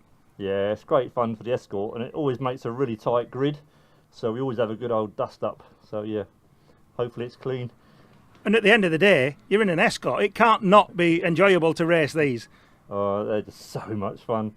Lovely little car. Yeah, foot down and back end out, and away you go. That's the theory. Well, enjoy the race. It's not far off now, so all the very best. Thank you very much. Well, there you have it, everybody. We've spoke to a few of the drivers, saw some beautiful cars. The race is coming up any second, so we'll go back to Adam in the studio. Thanks so much, Richard. Great to hear from our drivers down there in the paddock, getting ready to go. The last man we spoke to there was, of course, Stephen Primmett in the #1 car. I was just speaking about him before we went down there. That car, very unassuming, plain white Ford Escort Mark I, but in every other sense, it is a massively impressive race car. He absolutely spares no expense or number of man hours in getting that car ready to go. He is meticulous in the preparation of that thing, and he knows how to pedal it, and it often shows. Certainly it showed at Silverstone last month, because he took 2 wins in the pre-83 championship. Worth noting that a majority of our field in this event are all in the same class. So there are 3 classes in this one, or at least 3 classes that are being represented today. Class B, Class C and Class D. We've got 2 cars in Class D, the Anton Martin Ford Escort RS16i. Of course, we spoke to him at the start of that interview section. We've also got Don Hughes in Class D in the 148 car. That's another Volkswagen Golf GTI. Class B is the domain of the Ford Capri. Stuart Kai, who we spoke to, Malk Best and David Thomas in Class B. And apart from that, everyone else is running in the Class C category, which is kind of 2-litre cars. So a majority of the grid 2-litre capacity engines or thereabouts. It should be an exciting little motor race. And and we're very much looking forward to seeing the cars out on the circuit in a few minutes' time. They're due to be starting in about 5 minutes. We did lose a race from the programme a couple of weeks ago, so we shouldn't really be doing the kind of typical club racing thing of starting races early to make sure we don't lose any time to red flags at the end of the day or anything like that. Because we've got quite a free timetable this weekend, we should be largely sticking to the schedule, so the cars will be out on circuit in a couple of minutes for the pre-83 race. Stephen Primmett will be joined on that front row by Mark Chollerton, the racer, who we also spoke to a little earlier on. Of course, he's in a slightly different car. He's in an Escort RS 2000, so a different front fascia from the Mark 1s around him there. Of course, the Escorts, ever popular as they were in the 70s and 80s, not just in saloon car racing but also in rally competition. The lineage of Ford in touring cars is impressive. Of course, the Capris, of which we have a few out there on circuit, some of the racing examples built in Cologne and even built to Group 4 and Group 5 regulations, the very impressive cars of the late 70s. You've also, of course, got the Escorts and then into the Sierras and later on into the 90s with the later Escorts and then into the Focuses even in the 2000s. Of course, we saw a number of them in the British Touring Car Championship into the 2000s and the 2010s. A majority of that lineage also going back to the Cortinas and the Anglias even in the 50s and 60s is represented here this weekend. You've got a great, if you are a Ford enthusiast, you've got a great range of Fords taking to the circuit, not least of which, of course, are running in the Blue Oval Saloon Series category, which is dedicated to highly modified Ford saloon cars.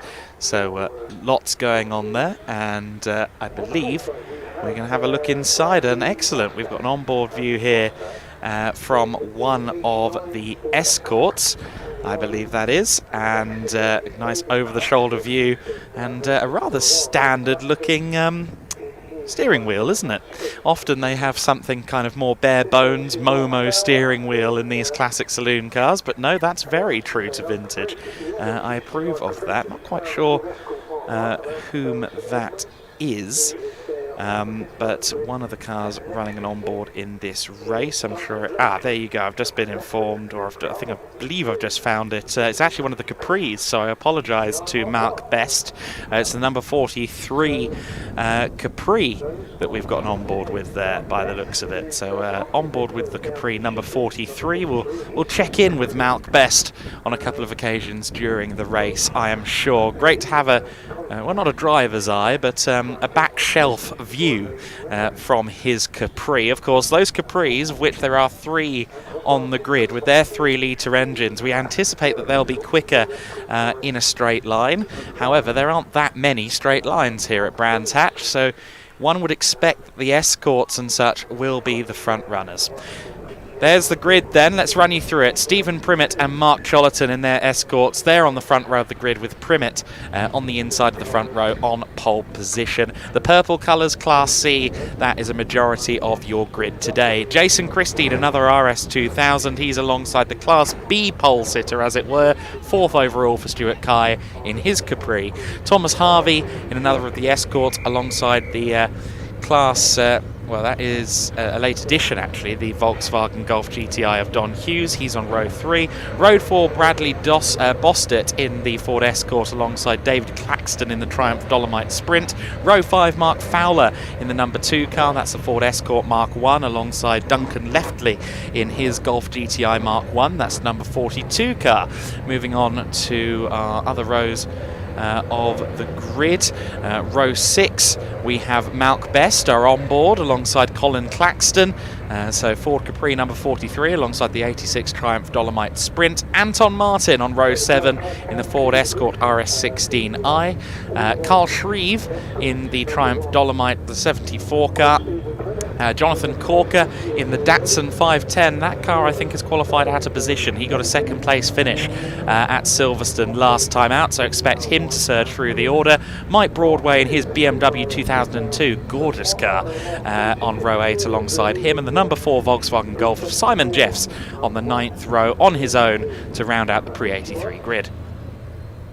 So the cars just lining themselves up now to start the formation lap. They'll get the cars into the pre-grid positions. Of course, it's important that the drivers know exactly where they're going to be, geographically speaking, on the Brabham Straight when they do get started. It will be 15 minutes of racing, as is the case for, I believe, all of the CTCRC categories.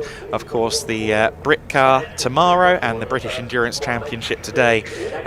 The differentiators from that, much longer races. But I am interested to see what the Datsun 510 can do from back there. Jonathan Corker in the 85 car. He's just pulling up to his grid slot now. That's the blue, white and slightly red accented car in the factory Datsun colours of the early 70s, as a matter of fact. That Datsun 510, as I said, was runner-up to Stephen Primmett in race 2. At Silverstone last month. So I'd expect more from that car than his grid position suggests. Of course, Don Hughes up there in his Volkswagen Golf GTI. He's in Class D, one of 2 Class D runners alongside Anton Martin. I'm going to say Aston Martin at least once, let's be honest. But Anton Martin in the Ford Escort RS16i. That car is a Class D runner as well, but wildly differing performance, it seems. Don Hughes's car running the 1.6 motor as opposed to the later 1.8s. That's why he's down in Class D, where some of the other Golfs around him are in Class C. 2 different motors available in those Mark 1 Golf GTIs, but he's making the 1.6 work for him clearly, because he is on the 3rd row of the grid. You see there some of the later Escorts as well. That is the Anton Martin car, slightly newer vintage, but not quite as potent as the earlier Escorts that you see kind of dominating the first few rows of this grid. I say watch out for Stuart Kai off the line here, because he knows his way around that Capri very well indeed. He's been driving that car for a very long time and has probably been in as many races as I've had hot dinners over the years. He knows how to launch the car, that much is for certain. And Stuart Kai will be on the 2nd row of the grid. He will have the 3-litre engine under his right foot, so he should, in theory, get a good launch compared to those Escorts. But of course the Escorts are incredibly lightweight machines and are pretty good off the launch themselves. But we'll see whether Stuart Kai can intervene with the podium positions in the early going. Of course, he's leading his class in the lovely blue and white Capri. That car has been out to the Goodwood members meeting a couple of times in the past, the XXX liveried machine. A very lovingly built homage of an original British saloon car. And so we ride on board with Malk as he lines up on his grid spot. So again, we thank Malk Best for letting us ride along with him. He is in the white and red Capri there towards the rear end of the field. We focus though towards the front, because it's going to be a classic CTCRC battle between 2 well-established competitors, Stephen Primmett and Mark Chollerton. They've been here before. Let's see who gets the best launch. As expected, Stuart Kai gets a good one, but it looks like he's missed a gear there. Stephen Primmett has not gone off the line at all. He's got a problem. I think he may have a box of neutrals. Stuart Kai not having any better luck as well. He got a surging getaway until he got to about 20 miles an hour, and then the car said no bueno from there. He has now got it up to speed, so hopefully that was just a temporary issue finding a gear for Stuart Kai. But we've lost Primmett in the number 1 car, the driver who took 2 wins from 2 in the opening weekend of the season at the Silverstone Grand Prix circuit. Well, it's pretty evident that he's not going to repeat that feat at the Brands Hatch Indy circuit. That Nissan, or I should say Datsun 510, carving through the order as anticipated, has already made up a good 4 or 5 positions there. Jonathan Corker with a great first lap, but Mark Chollerton, Well, the gates rather opened for him, and he simply idled through the door, didn't he? That was an easier first lap than I imagine he anticipated. Stephen Primmett was not the force that he thought he probably thought he would be. You got that little Volkswagen Golf behind the 3 Escorts then, so Don Hughes in the Golf is going to be the main thorn in the side of the Blue Ovals by the looks of it in this one. It is very much Volkswagen versus Ford in the top 10, with the odd Triumph Dolomite sprinkled in towards the back as well. But the Datsun is on the move. In fact, already well into the top 10 is Corker. He was in 7th place across the line. I think he may have made up another position since then. Through as well has gone the 148 car, so Don Hughes has managed to get himself past one of the other Escorts there. That was Harvey in the number 3 car, so Thomas Harvey has lost a position there. Let's see if Harvey has the legs in a straight line. I would anticipate a slight power advantage for the Ford. Actually, they're about level pegging. The toe doing a little bit for Harvey as they approach Paddock Hill Bend for the 3rd time in this 15-minute race. But already trying for 5th place is Jonathan Corker in the Datsun 510. He's got alongside Bosdet there in his Escort. The 89 car loses a position. So Bradley Bosdet watches Jonathan Corker fly by in the Datsun 510, the North Cave-based driver. Already up into the top 5, having started well down the order. Had a feeling that qualifying was a misnomer. Has that proven to be the case so far? He's already up to 4th within Class C and 5th overall, as you can see on the timing tree on the left of your screen. But it is Mark Chollerton leading the way at the moment in that Ford Escort RS2000. Absolutely lovely car. I did some work with CTCRC several years ago on social media. Spent the entire 2018 season in their paddock, and Mark Chollerton, always one of the easiest drivers to talk to, very accessible for media to have a chat to. And of course we saw Richard having a chat earlier on. Oh, an off-track moment there for Malk Best. Malk Best, our on-board driver, having a little bit of an off-track on the inside of Druids. That was all happening in front of Stuart Kai, who was of course trying to work his way back through the order after, I'm guessing, struggling to find a gear on the first lap. He's behind the number 2 car. That is Mark Fowler in one of the Escort Mark 1s. So Stuart Kai, who was kind of the great hope for the Capris in this race, is now working to get his way back through the order. Incidentally, he's gotten past Malk Best on this lap after Best seemingly had a moment at Druids Bend, so he now leads Class B again as a driver of the 44, Stuart Kai. I'm sure he's more concerned with the overall battle, and moving up into 4th position now in the overall standings is the 85 of Jonathan Corker. So that Datsun 510 is really on the warpath here, and the 148 car is stopped on the outside of Paddock, or rather on the inside of Paddock Hill Bend on the way up to Halewoods Hill. The yellow Golf has come to a halt there on this lap, so the car that was running 3rd overall, we just caught a look at it on the inside of Paddock Hill Bend, or between Paddock Hill and Druids in the valley,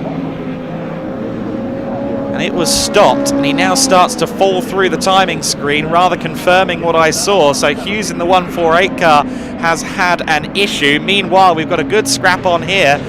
Golf versus Escort versus Capri, and it is Stuart Kai chasing the 42 car of Duncan Leftley, and then the number 2 of Mark Fowler. And there is the 148 car. We just saw a look at it there, being pushed out of harm's way by the wonderful Orange Army, our marshals here at Brands Hatch. So the car that was running in a podium position, the 148 of Hughes, taking no further part in this race. That leaves the leading Volkswagen Golf to be that 42 car of Leftley, who we're watching at the moment. That's also moved Leftley up to 6th position overall, and 6th in Class C as well.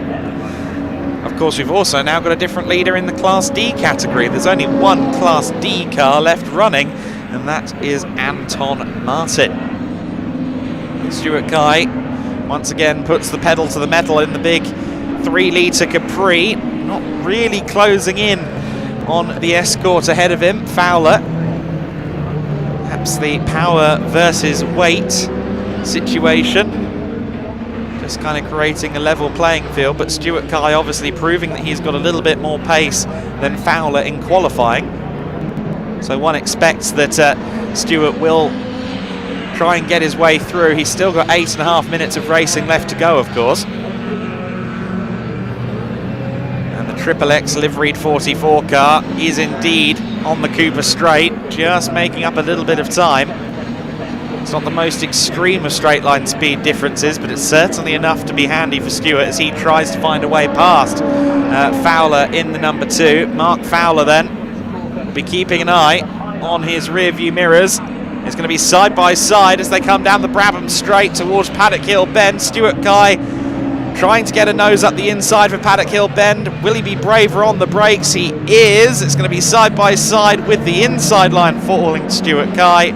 Surely he's got the position. He does, but can Fowler cling on around the outside now at Druids? He's certainly trying to fold in on Stuart Guy there, giving him as little chance as possible of carrying speed around Druids Bend. Still side by side.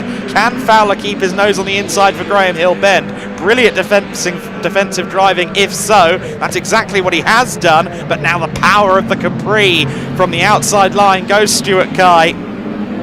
Just in that mid-torque range in second or perhaps third gear coming out of Graham Hill Bend. The power advantage of that Capri came up trumps. And sure enough, Stuart Guy is up into 7th place overall. Of course, it doesn't matter for class honours. Stuart is comfortably leading in Class B. But overall position, what all racing drivers really care about, whether they want to admit it or not. Good battle for 3rd place by the looks of it as well. The number 10 car, who's already lost out, in fact. We didn't cover this, but the number 10 car has been demoted. Jason Christie has fallen back behind Jonathan Corker in the charging Datsun 510. There's Cholerton in the lead. There's Corker in 2nd place. So in fact, Corker is being closed in upon handsomely. And I think our 4th place car in trouble. Harvey was slowing. Thomas Harvey, who was right on the back of the number 10, was slowing. So Christie, we just get a look at him there. Thomas Harvey in the number 3 car. Looks like he's peeling back into the paddock. So that's another car falling short just over halfway through the race. So the number 10 Escort RS 2000 of Jason Christie will now lose out, or rather, sorry, the number 3 car of Thomas Harvey will lose out as Jason Christie moves up into 3rd place per what we saw there. Cholerton in the 81 car then, or rather, just to correct myself, it was Christie who was falling through the order, my apologies. But we watch now as Cholerton, who was unopposed in the lead for a lot of this race, is now watching a Datsun get closer and closer to him. Remember that Datsun 510 of Corker started 15th on the grid. He's worked his way up into 2nd place, has closed in the deficit magnificently to Mark Cholerton. We've got 5 minutes and 20 or 5 minutes and 10 seconds left to go. The fastest lap of the race, unsurprisingly, does belong to Jonathan Corker. It's a 56.154, and on the last lap alone, Cholerton lost 7 tenths to Corker. So that lead battle is falling firmly in favour of this 85 car. So we've had a few cars go missing. Fowler in the number 2 has dropped a bunch of positions.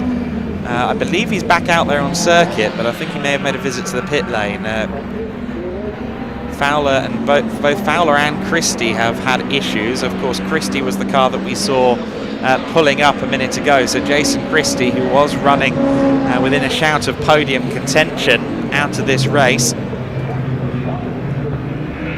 The Escort contingent have rather struggled in this one, haven't they? Pole sitter Stephen Primmett Did not last long. Didn't even get to Paddock Hill Bend. The car simply didn't get away at the beginning of the race. Primet, who took both wins at Silverstone, not going to be so lucky this time. Stuart Kai, meanwhile, has gotten past the 42 car of Leftley, so the Golf GTI of Duncan Leftley has been demoted a position. Stuart Kai back up into the overall top 5, so 5th place overall now for Stuart Kai. His next target 2 seconds up the road. That is the 89 car, the Ford Escort of Bradley. Bossed it, but a big moment for Stuart Kai there. Overcooked it at Graham Hill Bend. And does he have a flat tyre there? Looked to me that he might have a bit of a spongy right rear tyre. I think he might be having, or might have been bitten there by a slow puncture. Let's see if he comes into the pit. Does look like that car is riding low to me on the right rear, but I could be mistaken. We get a replay now of exactly what happened, and yeah, the rear end just stepped out on him. And then keep an eye on that right rear tyre. Does it look a bit spongy? A bit, yes. But nonetheless, Stuart Kai is into the pit lane, and after falling to the very rear of the field, working his way back into the top 5, it seems as though Stuart Kai might register a non-finish, which is a huge shame for him. Fowler, as entertaining as ever, up there in 6th position. I think he might have a slight transponder issue, because he dropped out of the top 10 on my timing screen a little while ago, and that's now been rectified. Meanwhile, in the lead battle, interestingly, things have fallen in favour of Mark Chollerton. He's starting to lap quicker than Corker behind him. We got a little bit of an onboard there with Mount Best for a moment. Good to see that he's still running after his error. Incidentally, he's now back in the lead of Class B. As we look further back to the pack to the number 6, that's our class leader in the Class D order. The only car left running in Class D, the newer Ford Escort RS 1600i. But Mark Chollerton leads the way and is actually building a gap now in the overall standings, in the Class C standings here in the Orange Aero Pre-83 Touring Car Championship. And as he continues to lead the way and at the moment extend the lead, he's got lap traffic to worry about as Anton Martin comes into view. Now Martin takes Paddock Hill Bend, and I would expect that by the time we get to Druids, Chollerton will be past him. He's got a Dolomite to deal with next. That is Claxton in the 86 car, Colin Claxton. Of course, Colin and David Claxton campaigning Triumph Dolomites in this race. One thing that I've always loved about Chollerton's car, and he's had this on the car for years, he's got tape, of course, on the front headlamps, or the headlamps on the car, to make it look like it's angry squinting. Very race car purposeful look. Of course, this is the penultimate lap of the race with 46 seconds of racing left to go. Chollerton is about to cross the line to begin the final lap of action. Interesting battle this that we are taking a look at between the number 6 and the number 86. Claxton clearly with a lot more straight line speed than the 1600cc Escort, the number 6 car, the all black machine of Martin, Anton Martin. As soon as Martin closes up in the corners, the straight comes along, the Triumph Dolomite disappears up the road. For Mark Chollerton though, as he closes in on our camera car Mount Best, for Mark Chollerton, it has been a fairly exemplary drive, hasn't it? His main competition, arguably in the form of Stephen Primet, didn't get off the line, seemed to have a box of neutrals or perhaps a clutch issue, and that left Chollerton home free. It looked for a while as though the charging Jonathan Corker could have something to say about Chollerton's win, but it turned out to be something of an unchallenged victory for Mark Chollerton, who takes the victory from Jonathan Corker, who worked his way up from 15th to 2nd place. 3rd place will eventually go to the number 3 car of Thomas Harvey. Harvey across the line in 3rd place. Then it's the 89 car of Bradley Bostet. He will cross the line in 4th place, and then that Volkswagen Golf we had a look at just a moment ago, Leftley in the 42, Duncan Leftley takes 5th place ahead of the number 2, the fishtailing Mark Fowler in his Mark 1 Escort. Escort meant to be driven sideways, and clearly Fowler has gotten that memo. Crossing line 7th overall and taking the win in Class B by dint of Stuart Kye's issues is Malk Best, our camera driver. So Malk Best in the 43 car, riding back to the pit lane jubilantly, having taken the Class B win and 7th overall. 8th overall, the 86 car of Claxton, just behind him. But a great race that was. We'll run you through our top 15 in that race. There were only 15 starters. Mark Chollerton in the Ford Escort RS2000 completes 16 laps on his way to victory, just under 3 seconds of advantage over Jonathan Corker. Thomas Harvey in 3rd ahead of Bostert, Duncan Leftley and Mark Fowler, as we've already covered. Malk Best and Colin Claxton next. Anton Martin taking 9th overall and also claiming the Class D victory in his RS 1600. Stuart Kye, I believe, did get back out on circuit. Yes, he did. Oh no, he's still in the pit lane, so he didn't actually get to the finish. But Stuart Kye will be registered 10th place. Of course, we had a few cars go missing, including Jason Christie in the number 10 Escort RS2000, that at one point was fighting for a podium. Don Hughes, who of course was in the top 5 as well when his Golf GTI let go. David Claxton in the Triumph Dolomite Sprint. That car would have been 13th place, but was in the pit lane at the end of the race. The number 4 Volkswagen Golf of Simon Jess was also a non-finisher and almost a non-starter, unfortunately. Stephen Primmett in the number 1 car got about 100 metres from his starting position, his pole position, before the car cried enough. So Stephen Primmett will hopefully be back out there for the next race. I believe we're just waiting on our drivers for an interview at the moment. Next up, it will be the Classic and Historic Thunder Saloons, so rather more rapid pace than we saw in that race. Some of the most impressive cars in the paddock as well. So the Orange Aero Pre-83 Touring Car Championship race was won by Mark Chollerton, the racer, as his mother christened him, and as sits on his door whenever he goes racing, the Norfolk-based driver. Mark Chollerton, always entertaining. He was traditionally one of the more exuberant drivers out there, but really he didn't need to push that hard in that one, thanks in no small part to Stephen Primmett, although I'm sure that as the race continued and Jonathan Corker got closer, Chollerton was starting to feel the pressure. Of course, I'm interested to hear whether Corker's car was okay, because he did lose a lot of pace lap on lap in the last 5 or 6 laps. His car wasn't quite doing what we'd seen it achieve in the first stint of the race.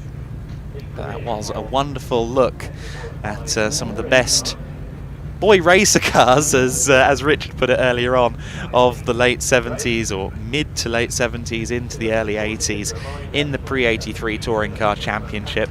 The next grid, the Classic and Historic Thunder Saloons, is kind of open vintage. Lots of different cars from different eras out there on the circuit in the Classic and Historic Thunder Saloons, which will be out on the grid shortly. I believe we are going to try and hear from some of our drivers from the previous race before we dive in, but as you can see, the Classic and Historic Thunder Saloons are making their way toward track post-haste at the moment. And those cars always spectacular, the domain of many a modified BMW, and just getting confirmation that we are going to directly focus in on this race. So we're going to move forward into the Edmondson Electrical Classic Thunder Championship, and let's run you through the grid on this one. It's Jason West on pole position alongside Brian Branson, BMW Master. Jasper Sapra on row 2 of the grid, he's always handy. And Rod Burley, the Brands Hatch specialist par excellence, is on the second row of the grid, not in his Escort, in his BMW E36. Row 3 is Nick Vaughan in the Audi A3. He's alongside Malcolm Harding in the Ford Escort Mark II Zack Speed Homage. Row 4 of the grid is Paul Wood in his BMW E40 E46, and he's alongside Samuel Wilson in the incredible Aston Martin V8 Vantage X-Pack in the classic Golf colours. Abby Eaton, the former Grand Tour test driver and W Series competitor in her Holden VH Commodore, or rather her father's Holden VH Commodore, and Kirk Armitage in the 191 car joins her on row 5 of the grid. As you can see, the first 5 rows, barely the beginning of it. Massive grid here. Jason Waterman on row 6 in his Peugeot 206. That's one of the silhouette cars joining the grid for this one. He's alongside Joe Collier in the 223. Steve Waterman in the Toyota Starlet silhouette on row 7 alongside Gavin Thompson in his rather wonderful Peugeot 205 Maxi. Row 8 of the grid is Oliver Owen in his BMW E36 M3. Then it's Ian Craig in a BMW M3 CSL alongside him. The 128, David Jefferson, another of the M3s, alongside Adrian Bradley in the 211 car. Despite the number, it's not a Lotus, it's a BMW E46 M3 for Adrian Bradley. Row 10, keep an eye on AJ Owen in his Honda Civic Type R EP3. That car should be on the charge. And the absolutely gorgeous BMW E24 Alpina of Howard Spooner on row 10 alongside him. Rolling start for this event, incidentally. Row 11, Cavan Granger in the BMW E46. That's a 330 Ci rather than an M3, so slightly lower power there. The Honda Civic Type R of David Hutchins is next. Row 12, Lee Spencer in the BMW 328 iSport alongside Michael Rudge in his Fiesta Mark II. Row 13 is Vic Hope in the Honda Civic Type R. He's alongside Simon Mann in the BMW 328. That's car 153. Timothy Evers on row 14 in his 335D BMW. That should be a diesel then. Neil Oakley in the Volkswagen Beetle, car number 311 on row 14 alongside him. Jason Rudge in the 228 car is next in his Fiesta Mark II alongside Andy Thompson in the ex-BTCC Seat Toledo.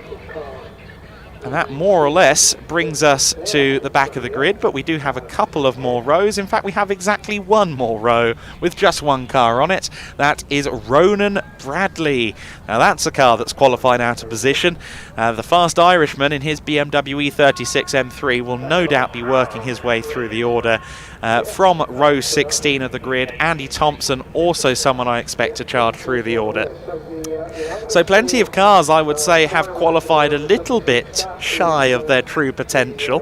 AJ Owen in his Civic Type R EP3, always one of the most spectacular drivers out there. Of course, he's going to be getting to drive a Ford Mondeo Super Tourer at the Brands Hatch Super Touring Live event in a couple of months. He and his father have been working diligently to get that car running, and he recently had the opportunity to test it out in Snetterton. Seems like all guns are a-blazing for the Super Touring Power event, which CTCRC have a big role in promoting and presenting to thousands of fans in a couple of months' time. Let's listen in to some of these wonderful engines as they warm up on this formation lap. It will be a rolling start.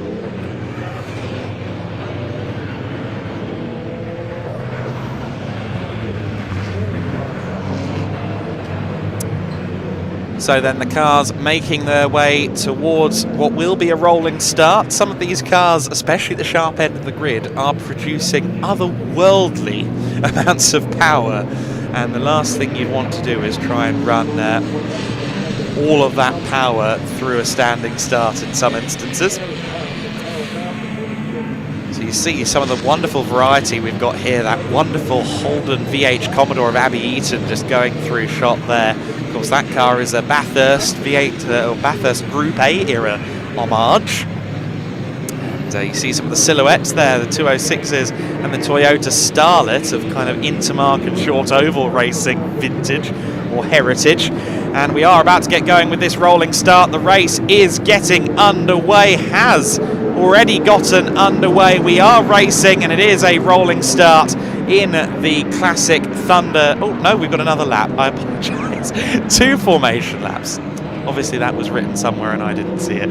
It looked like they were racing, but we are still on warm-up lap mode then, so my apologies to our director. I think I rather jumped the gun there, but the cars will get one more sighting lap before we do get going again. You see there some of the size differential up and down this grid. The E36 is positively towering over things like the little Mark II Fiesta there. Such a great mix of cars on the grid here. Of course, that's Jason Rudge in the Mark II Fiesta. That car, merely a 1600 litre car, so that's going to be a car that is a little bit outgunned, I would suggest.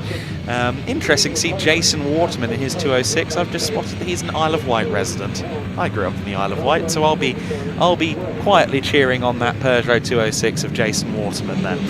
Who have you got then on the drag race down to the first corner? Our front row of the grid is Jason West on the inside in the 76, and the other E46 of Brian Branson behind or alongside him.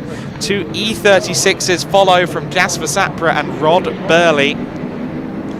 It's BMW at the sharp end. Will that be the case at the end of 15 minutes of racing? The cars get underway. We are racing once more here in the CTCRC Thunder category, our third race of the broadcast then, and it is an early lead for pole sitter Jason West, although I would say already under duress from Brian Branson, who is an expert when it comes to BMWs, has raced them for a great many years. Everyone finding their way, picking their spots through Paddock Hill and through Druids. I don't think anybody has had any issues there. Abby Eaton on the move in the VH Commodore. She's just behind the mighty Samuel Wilson driven Aston Martin V8 Vantage. We come across the line to complete the first lap, and it looks to me as though we've got smoke from Brian Branson there. That could be bad news. Certainly Branson's car a bit smoky, had something shed off one of the cars there as well, I believe, going into Paddock Hill Bend, but your order is West from Branson from Sapra. Fourth place is Rod Burley, but not for long, because contact between Rod Burley and the 101 car of Harding. Oh, that was a bit clumsy from Malcolm Harding up the inside of Rod Burley there.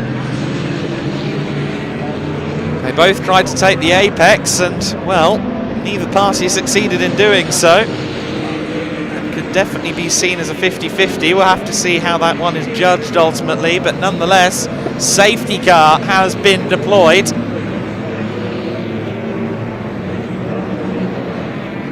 Safety car has been deployed, and I also note that the first lap, our second formation lap, actually counted as a racing lap, and oh, that's not good at all. The 223 Peugeot 206 of Joe Collier has set ablaze there as we've gone to safety car conditions. Thankfully he's out of the car, but that is a huge inferno in the 206. The marshals there as quick as they can with the fire extinguishers. Drivers out of the car. The mission is now to try and salvage the car, but that was a huge fire, and understandably Joe Collier wasting absolutely no time.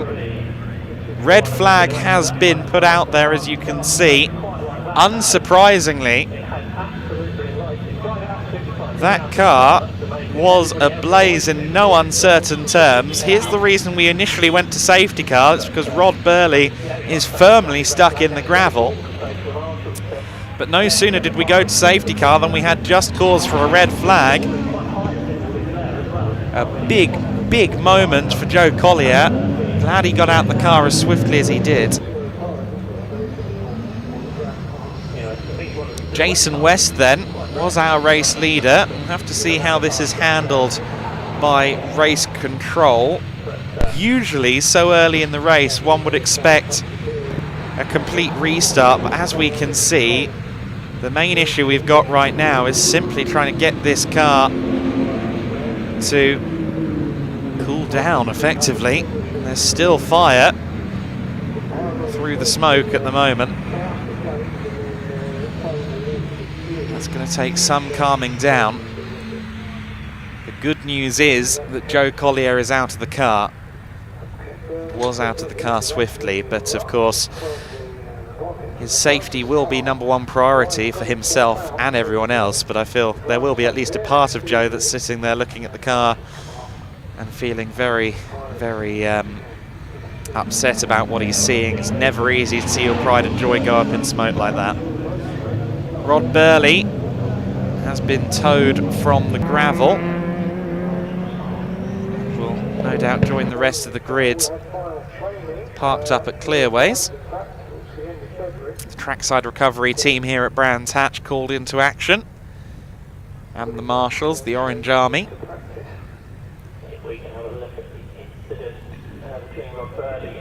The wonderful 71 Alpina in shot there. We already saw that Ronan Bradley had made up a good few positions there in the 78 car. He'd already got himself up the order. This is what happened between Rod Burley and Malcolm Harding then. Harding in the 101 car just tagged the quarter panel of Rod Burley. You saw Rod Burley gesticulating there as if to say, what? Why? And it's an unfortunate side effect of the early laps at Brands Hatch, especially in grids this large, that there's the odd clumsy moments as everyone tries to find space. There were 30 cars that took the start in this one. We're now going to get a look back at the Inferno as the safety car boards came out. Joe Collier's 223 set alight in no uncertain terms, almost instantaneous in how that car went up. And the good news was that Collier got out about as swiftly as he could. Of course, there in slow-mo, it looked like he was exposed to the flames for a long time, but the reality was it was just a few seconds. And he got out of the car under his own steam and stood there watching as everyone tried to work hard to get the car extinguished. But of course, with the fire extinguishers at work, there will be a lot of residue down on the Brabham Straight, and they will have to shore that up before anything else. You don't want any undue slippery surfaces on the Brabham Straight. So this could be a lengthy red flag. Of course, we do have a lot of wiggle room here today. The curfew at the circuit here at Brands Hatch is 6:30. The last race of the day was due to finish at 5:25. In fact, no, I apologise, 5:15, as a matter of fact. So absolute curfew is 5:30. They'll wave the flag on the race at 6:25 if it's still running. But we've got more than an hour to play with here for eventualities such as this. So I've no doubt that this won't particularly affect the amount of racing that our competitors get. We see there the 47 car parked up at Clearways. That was one of the cars that I said would work its way through the order somewhat. That is Andy Thompson in his 47. That is an ex-BTCC Seat Toledo built to Super 2000 specifications, although these days it is running a slightly different engine, an 1800cc engine, but the chassis is an ex-BTCC car. And Andy is infamous for kind of showing up almost any given weekend in any category that the car is eligible to compete in, and really embodies the spirit of national level, club level saloon car competition. The Marshall crews continue to work away on the scene there. Joe Collier, the 223 car, is going to be a very difficult process if they can even ever get that car rebuilt. Of course, everyone's first priority was Joe Collier's safety, and thankfully he got out of that car. I'm sure, given the nature of this incident, he will be taken to the medical centre here at the circuit for a check over.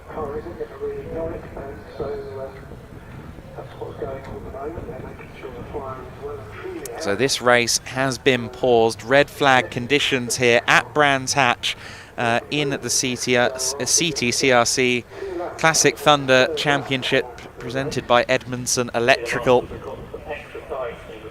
We see there some of the E36 M3s. Rather unfavoured cars for a long time, the BMW E36 M3, at least when it came to road cars anyway. They were seen as very unsought after relative to the original, the E30 M3. And of course the E46s were also, I think, more highly regarded as road cars, certainly 10 to 15 years ago. As a consequence, a lot of them ended up being used for racing such as this. The E36s were going quite cheap on the second-hand market around 15 years ago. So a lot of them ended up going racing, but now they're going up in value. So the ones that went racing, the ones that got turned into drift cars, etc., the chassis that were bought to get the S52 engine out of the car and put it into something else, all of them are shooting up in value now. So enjoy the E36s while they're a regular participant in racing like this. I think give it another decade or so and the E36 is going to be far rarer, not just because it's older, but because the cars go up in value. That happens quite a lot. The cars will go up in value, and the cars that were bought to turn into race cars suddenly become road cars again. I know that there was a Porsche 993 that used to race in the Porsche Club Championship that was recently converted back into a road car and sold for quite a pricely sum as well. Race cars are often made and built at a national level when their road car is at the lowest possible value, and that can sometimes go to haunt them.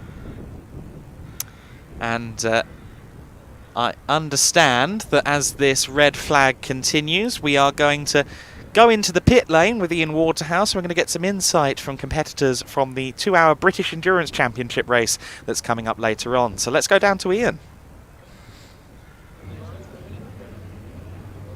Yeah, welcome down to the pits, everybody. A little break in play, as you can see, just whilst we get that car cleared up. I think the fire's almost out now. But I've come down to catch up with Charlie Hand, who's with us right now. Of course, Charlie, winner in the British Endurance Championship last time in class at Silverstone, and on pole today.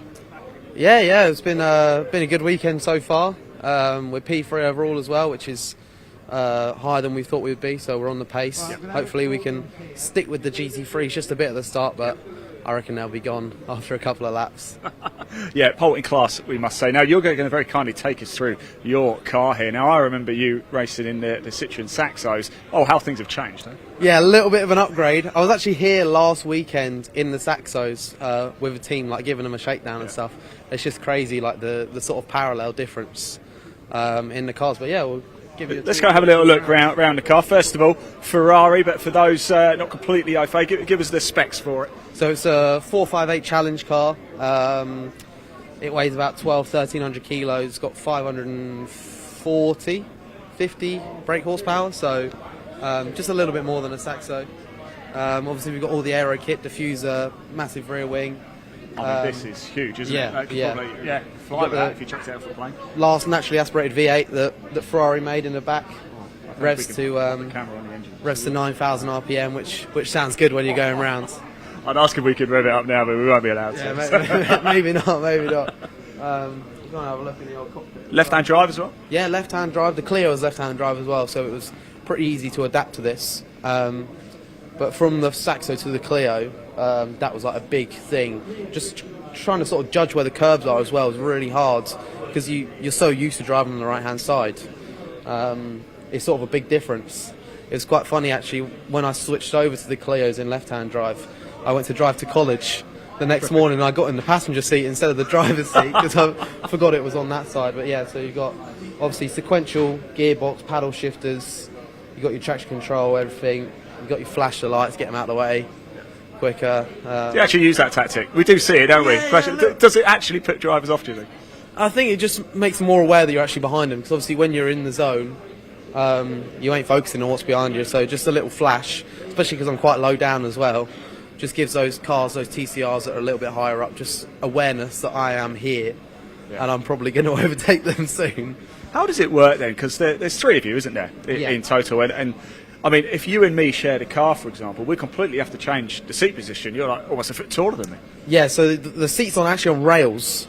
So just like your normal road car, you can slide it forwards and backwards. Me and Chris are pretty matched in height. So it's actually all right, to be fair. But when Charlie jumps in the car as well, he just slides it forward and it makes it nice and easy. So how does it work tactically for you then? Because a lot of the teams, most of them are just two drivers. Are you all going to be driving today? Because it's only a 2-hour race. That means you're going to have to stop twice. Yeah, today I think it's just going to be me and Chris. Right. Charlie's always here for support and stuff because he's a pro driver. He's been doing it for years. So it just gives that extra bit of comfort for me and for Chris. And just helps us improve really, and just sort of further how well we do in the car and setup and things. So it's definitely worth having him here. And then obviously in the 3-hour races he jumps in as well. So yeah, no, it works out really well. Let's get our crystal ball out, shall we? Charlie, you've risen through the ranks very quickly because you're an incredibly talented driver. Where do you want to go? Europe, I guess. The world GT is where you want to be, or just being paid to drive is the goal. It's what everyone wants. It's what everyone here is to do, isn't it? So yeah, I mean, just keep working at it and see if we can meet our country. Charlie, best of luck. I'll probably catch up with you at some point again because you're always on camera. You do need that PA, don't you? Yeah. You got any PAs watching, Charlie, and he needs to go. Just over here as well, we caught up with Jamie Stanley a little bit earlier, didn't we, when we had our little walk around. If you haven't seen that, by the way, we had a little poke around the British Endurance Championship hospitality a little bit earlier. We caught up with this man, Jamie Stanley, a little bit earlier too, racing with John Seal, as you can see. Right, I think we'll hand back now to the commentator, just see how things are getting on, and hopefully we can get the race resumed shortly. There you go, so a good look at the R&R performance garage there. The word garage was lost on me for a moment as they continue to work on the situation down here at Paddock Hill. You can see the car still smoking away. Of course, Joe Collier got out of the car, but I'm sure he breathed in some nasty stuff, so hopefully he's all right, and they're going to give him a thorough checkup out there on circuit. And Joe Collier in the 223 car, the cause of that red flag. Quite the inferno out there on circuit earlier on, as we're going to look at something, but it shouldn't be too long before we go racing. And as I alluded to earlier on, we do have an hour and 15 minutes worth of wiggle room in the program, so from a racer's perspective they shouldn't lose too much on track time. But of course everyone's priority at the moment is the clear up, making sure the track is safe and making sure that Joe Collier is A-OK as well. We saw him out of the car and standing for quite a while after he exited the car.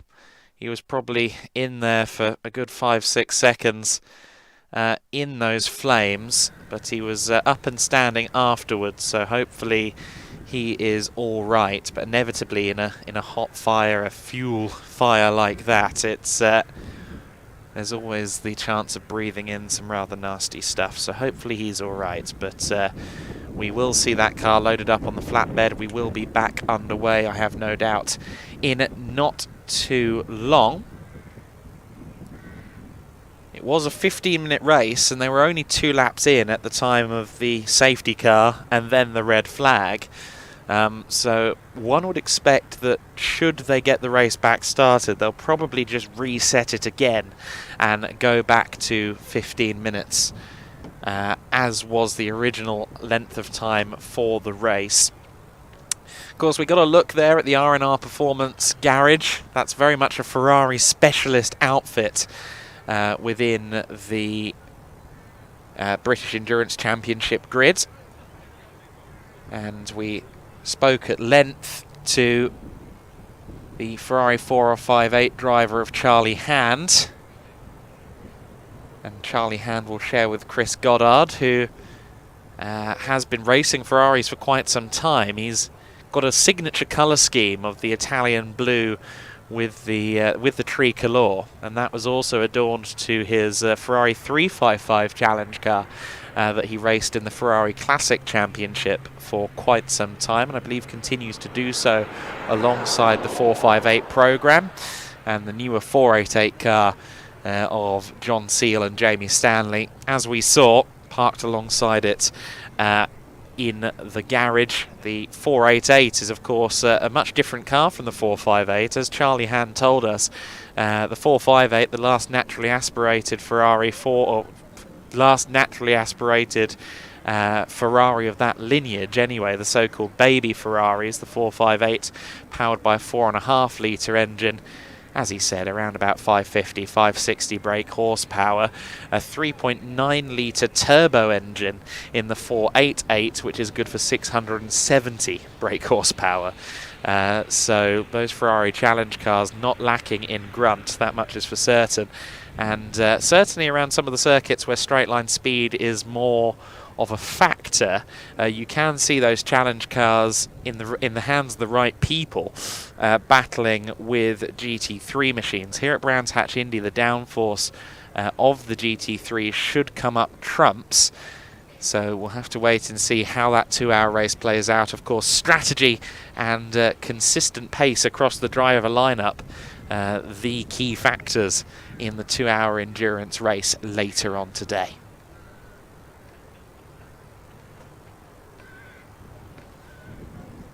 So the recovery process still ongoing for the 223 car of Joe Collier, and we will get that 15-minute race back underway. I'm pretty sure of that. If not, we would more than likely move on to our next race, which would be the CTCRC again, I believe. I have just lost my timetable, which was very good timing. But the overall body of this weekend, of course, it's all CTCRC and the British Endurance Championship / Brit Car. In fact, our next race would, of course, be the 2-hour. So it would be the British Endurance Championship up next if this race doesn't resume. So that would be a 2-hour race for the GT cars of the British Endurance Championship. Of course, tomorrow we actually have a 2-hour race for Brit Car Trophy as well. A majority of the Brit Car Trophy races are 50-minute races, 2 of them to a weekend. But this time around we're doing a 2-hour race, their first of the season, here at the Brands Hatch Indy circuit for Brit Car Trophy tomorrow. That's for kind of smaller GT cars and saloon cars, and that should be a very exciting 2-hour race. Of course, Brit Car bringing a 6-hour race to Donington Park later in the year as well, so a busy year for Claire Headley and the entire team. The trackside recovery flatbed has left the scene, and as we can see, there's still a lot of extinguisher remnants down there on the inside of the Brabham Straight, so we'll have to see if anything more is done now that the car is removed from the scene. The marshals, the volunteers in orange, with whom racing simply wouldn't happen, will be taking any steps that themselves and indeed race control see necessary before we get this race back underway. Before we get the race day back underway, I should say. The Classic Touring Car Club Thunder Saloons grid wait for news of what happens now.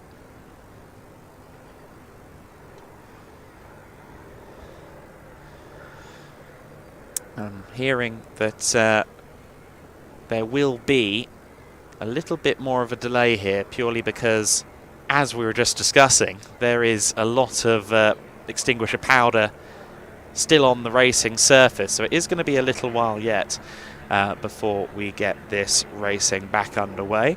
Of course, the Brands Hatch Indy circuit, 1.2 miles in length, and so when we do go back, if we do go back to racing in the Thunder race, there's lots of different cars out there on circuit. Lap traffic will be critical in this race, And that's not to say anything for the 2-hour race to follow in the British Endurance Championship.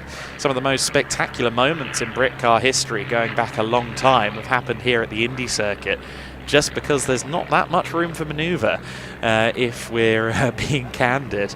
Of course, go back to about 2012 and you had Ferrari 430 GT2s along with the fabulous Manuel Cintrano, Javier Morcillo, Mosler MT 900R fighting at the very sharp end of the grid, along with the likes of Johnny McGregor's fabulous Tyrannus, which I believe is either for sale or being sold at the moment. Johnny McGregor's pride and joy, the MacG Racing Tyrannus. I know it was on the market. I'm not sure if you found a buyer just yet. And mentioning the Cintrano Morcillo Mosler, that car is also on the market at the moment. Back in its original colours, the Perspective Racing colours, Thierry Perrier's organisation, the Frenchman who, as AJ Owen gives a wave, hello AJ, how you doing, in his Civic.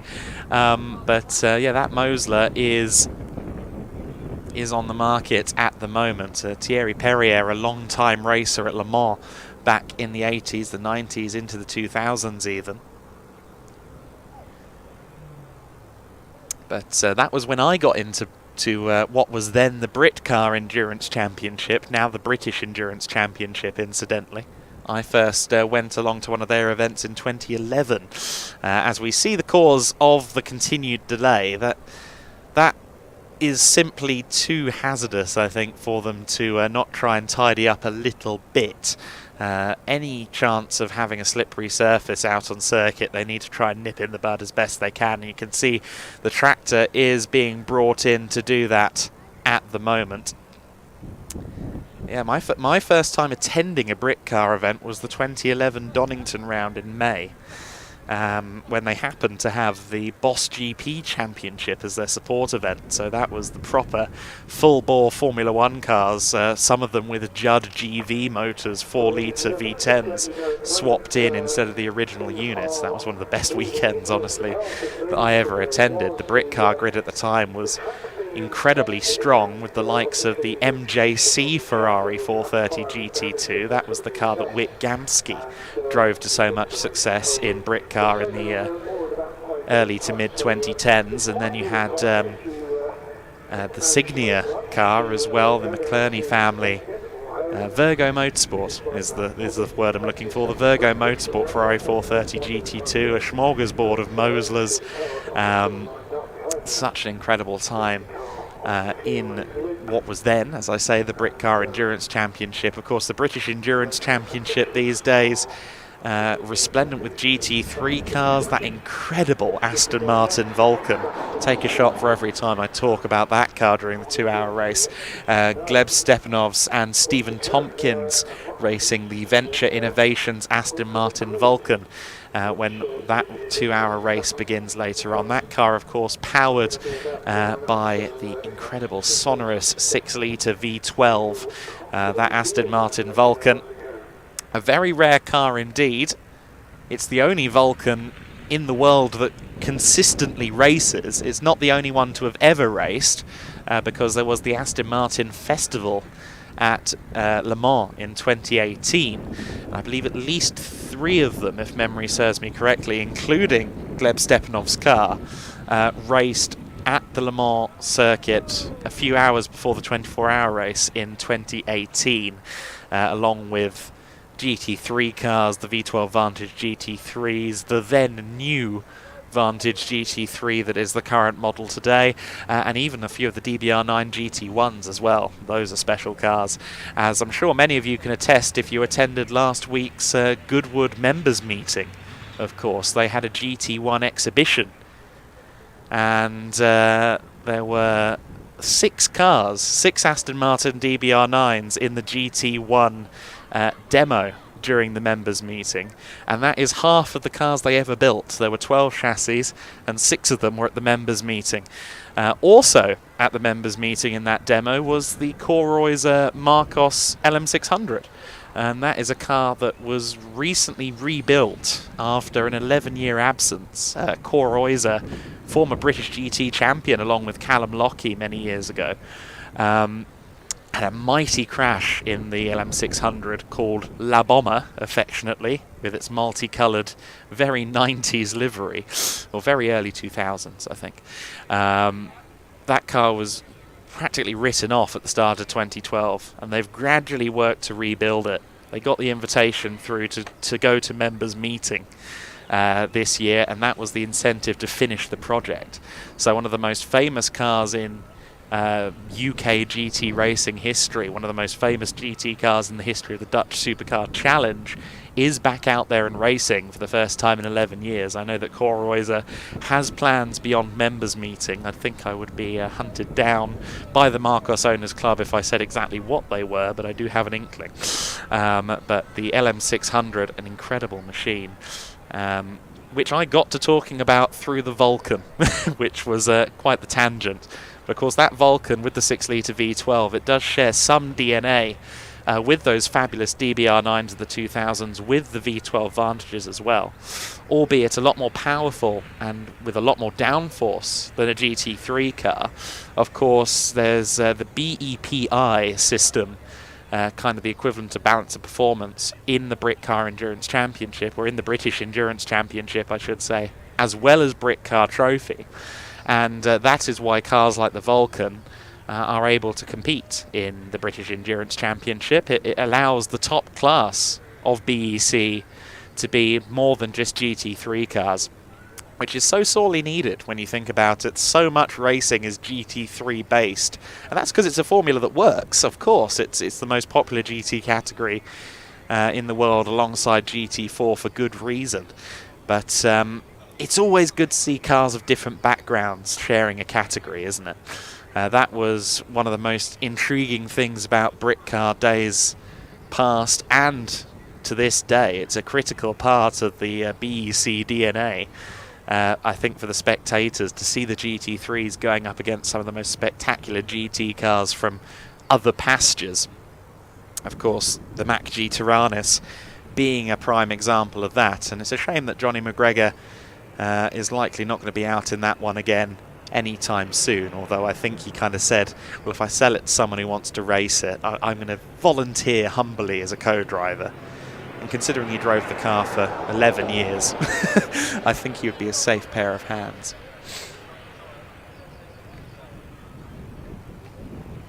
So we see that the cars are still lined up here with anticipation of a race. One would expect that if they were going to cancel the Classic Thunder race, they would more than likely have already sent the cars back to paddock. So the fact that the cars are still there suggests to me that there's a good shot of getting this race back underway. Whether or not it will be the full 15 minutes or whether they will count the first couple of laps, I'm not sure. One would suggest they'd do the full 15. Seems worthwhile, doesn't it?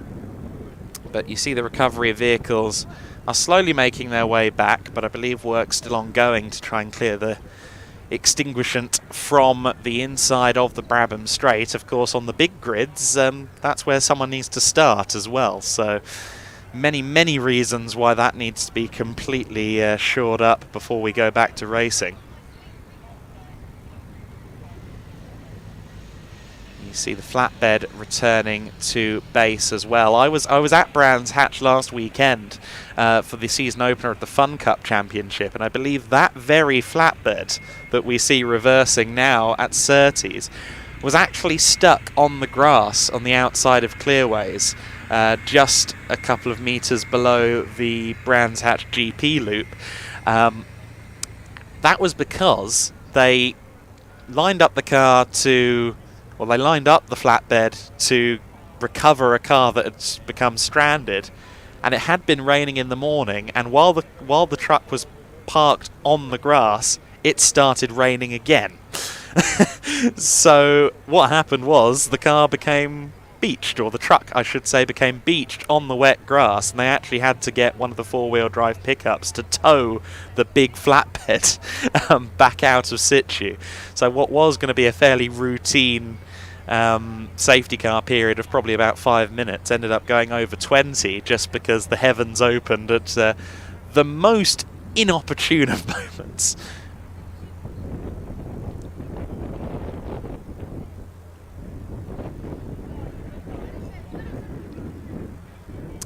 And we continue to await any news regarding whether the race can resume.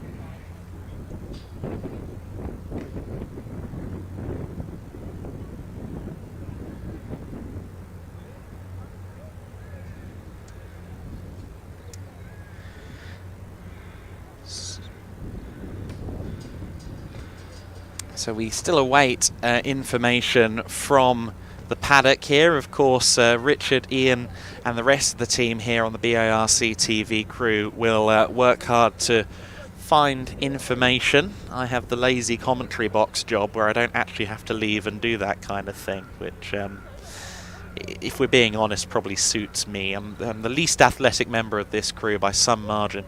But we'll have to see whether this race does get resumed. Obviously, for the drivers that are sat there, many of whom door open, with a warm engine cooling down in front of them, we'll be hoping they do get a race. But what they do have to do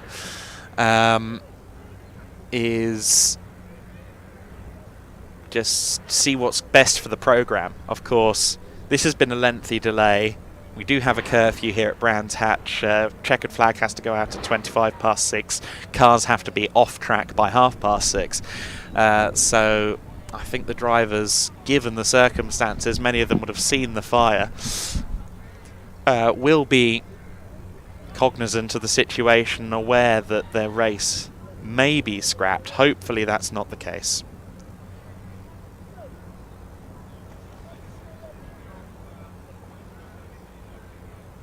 So, of course, Brian Branson, I alluded to it earlier on, that orange car that's second in the queue, the M3 E46. Branson has for a long time been a hugely successful saloon car driver in orange BMW M3s, although previously, if memory serves me correctly, it was an E36 rather than E46, so he's got a little bit newer, but I'm sure the car just as well developed and well sorted as ever. Branson, anytime he's there on the entry list in a BMW M3, you can be sure is going to be impressive.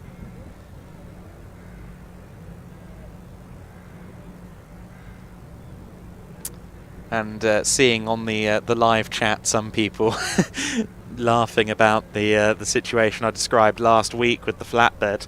I think they can't be blamed. It did actually look quite sunny, and then it started raining. So the forecast threw us a curveball when the truck got beached on the grass there. Otherwise, the meeting ran very smoothly indeed. But always one of the challenges, and one of the things that makes it so admirable that the marshals consistently, many of these marshals week after week after week, volunteering their time to the pursuit of marshalling, which is a voluntary basis deal, because you never quite know what's going to be thrown at you. There are some weeks where you're just there waving your flags, and there are other times where everything seems to happen at your post. It varies wildly, but everyone who is a marshal, we always have to doff the cap to them, because they are the vital component of motor racing here in the UK and in numerous other countries as well. Not all of which are voluntary. I think some countries do pay, but of course here in the UK they are all voluntary, and it can never be said enough just how much of an impact, just how much of a benefit it is to motor racing in the UK. It would cease to exist if the marshals weren't there. It's that simple. So we always have to give our thanks to the Orange Army, who at the moment are just awaiting news like the rest of us at the moment.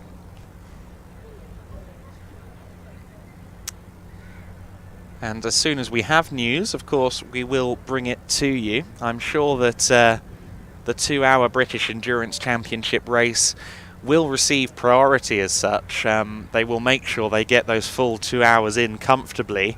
And then, of course, they have to look at the rest of the programme for today to also factor into their decision.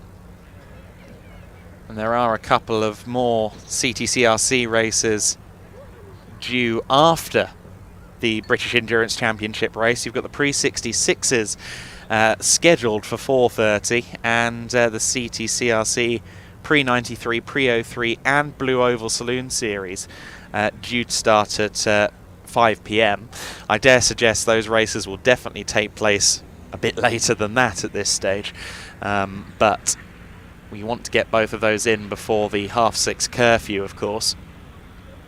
So will be a bit of a suck it and see as to whether we move on straight into the British Endurance Championship or whether we move on to the Thunder Saloons. Of course, the Thunders, much like the rest of the CTCRC fraternity, started their season at Silverstone last month on the 25th and 26th of March.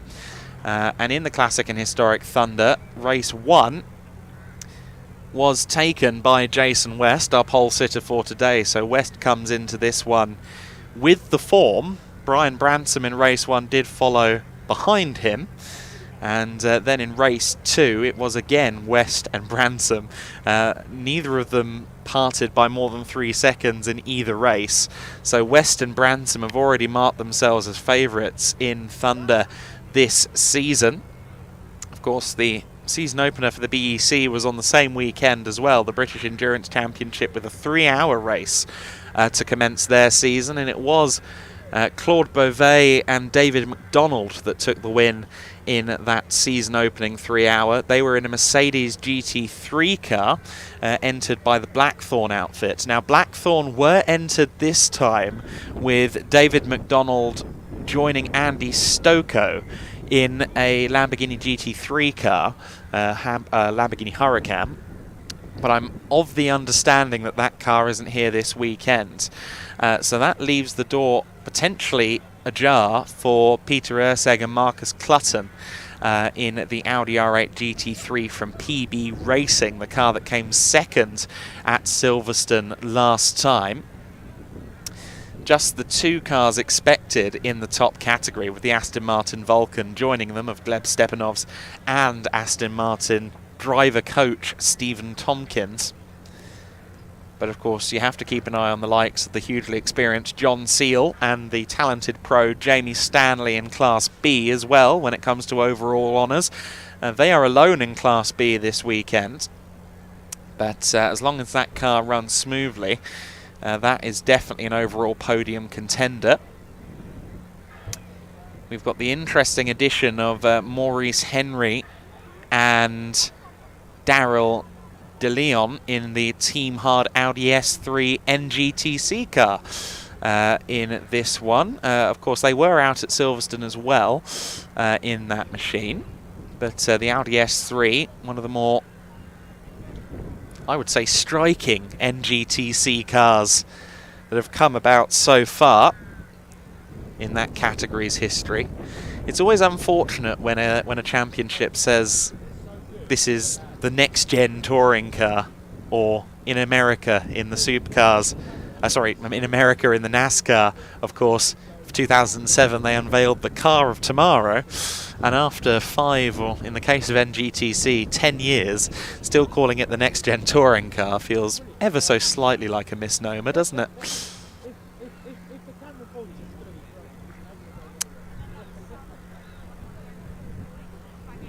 And some insight coming in from the live chat. Victoria Rachel saying the driver's going to end up needing a bathroom break. Yes, them and me both.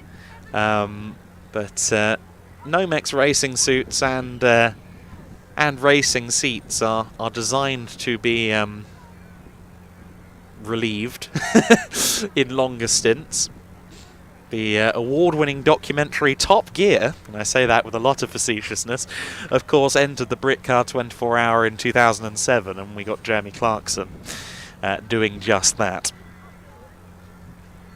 Of course, for many, that was the first introduction to BritCar as a concept back in 2007, when the Top Gear trio and the Stig, Ben Collins, drove the car at the BritCar 24.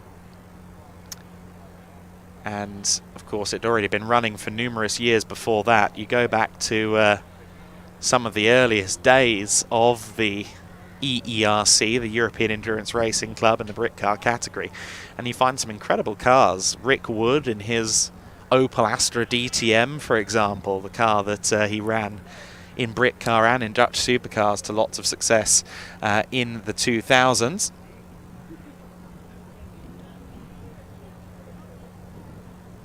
And also, speaking of DTM cars, there was a Mercedes 190E DTM car that was campaigned by Andy Rouse many years ago.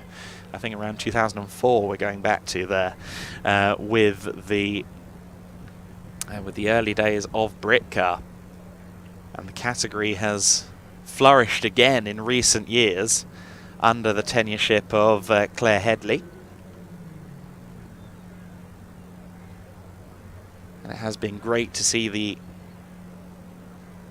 name BritCar and indeed the British Endurance Championship flourishing in that manner. Of course, the last time we had a BritCar 24-hour race, which is always a hot button topic, was 2015, and that was well, 8 years ago now, which feels a little bit impossible, but that's the reality we live in. And they're doing the 6-hour race at Donington later in the year, of course, as kind of a toe in the water to see whether the market is still there for longer distance races than the 2 and 3 hour events they offer in the current British Endurance Championship. And I understand the answer is yes, by and large. So hopefully we haven't seen the last BritCar 24-hour race, of course. Took a couple of breaks over the years. It became a 500-kilometre race around 2009, 2010. 2009, as a matter of fact, because 2010 was a 24-hour race. And then it took another break from 2012, the last edition, until the one-off in 2015. Creventic, of course, also ran a 24-hour at Silverstone for a little while in the same vein as the BritCar 24. Classic Touring Car Racing Club Thunder Saloons. Classic Thunder, the grid that you see on your screen, the grid that has been stationary for quite some time, unfortunately, after the red flag for the 223 car of Joe Collier. And the Classic Thunder category has always been the melting pot of some of the most exciting cars in the UK. Andy Wilson's incredible ex-British GT Holden among them.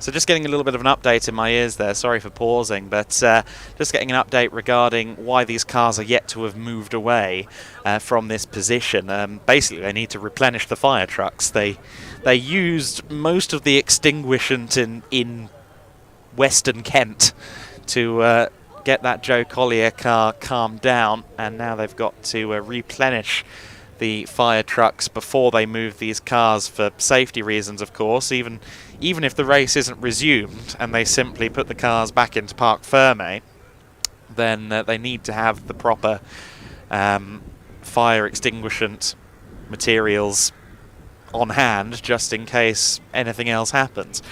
So that is the reason these cars are in stasis at the moment. Of course, I was just mentioning Andy Wilson and his number 97 Holden Monaro, originally entered as a Vauxhall Monaro in the British GT Championship from 2004 through 2006. Actually did a few Brit car races as well in 2007 with Emotional Engineering. That car ended up going through the hands of one Jos Ronchetti in around 2010, which he ran the car in the Classic Thunder Series and then handed it over to Andy Wilson, who has had it ever since.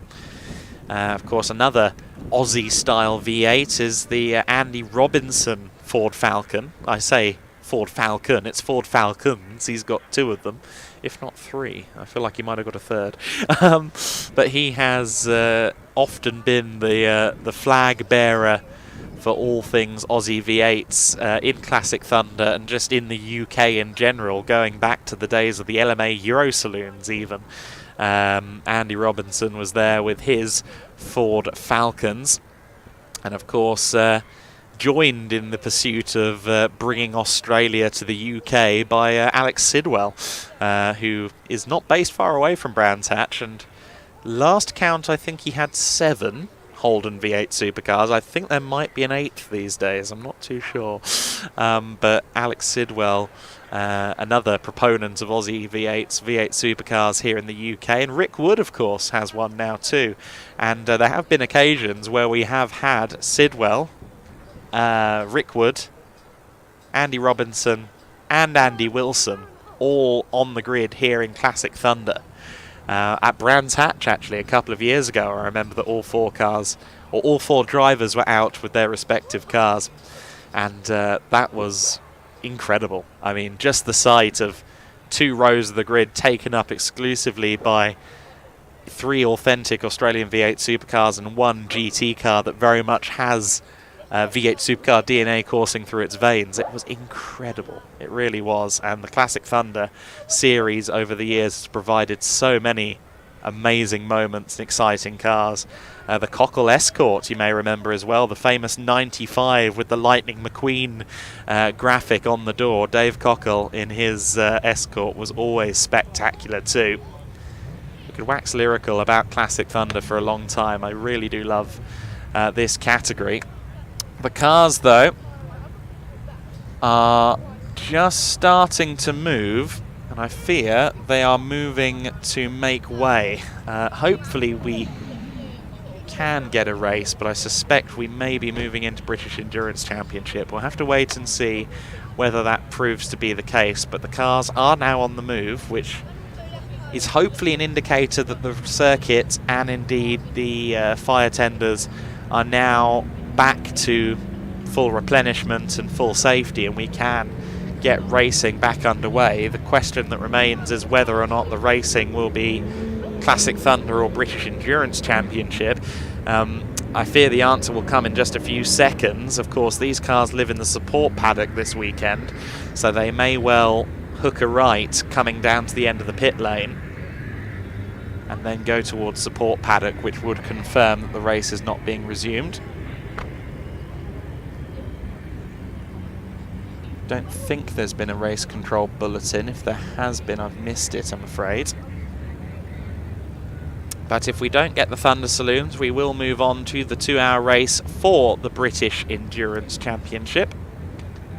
Some exciting cars and some very good drivers in that series, of course. And I'm just watching the cars trundle down the bottom of our picture here, getting the feeling they're not queuing up to head back out onto the circuit. I think it's safe to say that the cars are not going to get their race in, unfortunately, in the Classic Thunder for this occasion, but of course they are scheduled to join us again tomorrow. The reason that the cars couldn't move all of that time was because they didn't have the correct level of, well, they didn't have any fire extinguishant left after that fire for Joe Collier, so they couldn't safely move these cars to support paddock, which you now see they're doing.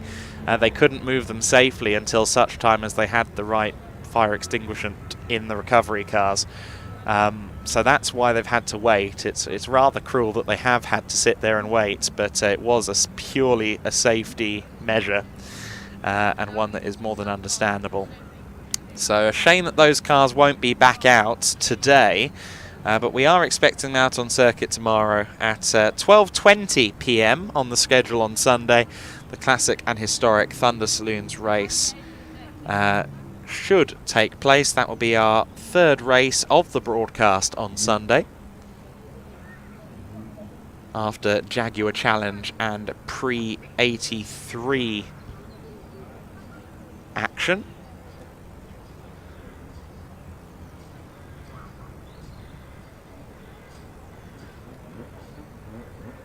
So 2-hour race incoming for the British Endurance Championship then. And we will get a grid walk with Ian Waterhouse in the build-up to that race, of course. So we'll get some good insights from our drivers and our teams in advance of the 2-hour race getting started. It will be a rolling start, of course, as well, in the vein of any good endurance race. And our pole sitter for that race will be the Peter Urseg Marcus Clutton Audi R8, the number 9 PB racing car, the Audi R8 LMS GT3 car that we kind of have bookmarked as a hot favourite, and qualifying rather proving that as well. A 45.690, the time to put the car on pole. The Venture Innovations Aston Martin Vulcan, only a 47.2 for that number 6 car. So a little bit of a gap there, but of course qualifying often not an indicator of what will happen in a race, especially a 2-hour race on a tight circuit like Brands Indy. Urseg and Clutton will definitely be working every inch of the way to whatever result they can get. We'll also have to keep an eye on those R&R Performance Cars Ferrari Challenge machines. The 144 with Charlie Hand, whom we spoke to earlier on, and the 488 of Seal and Stanley as well.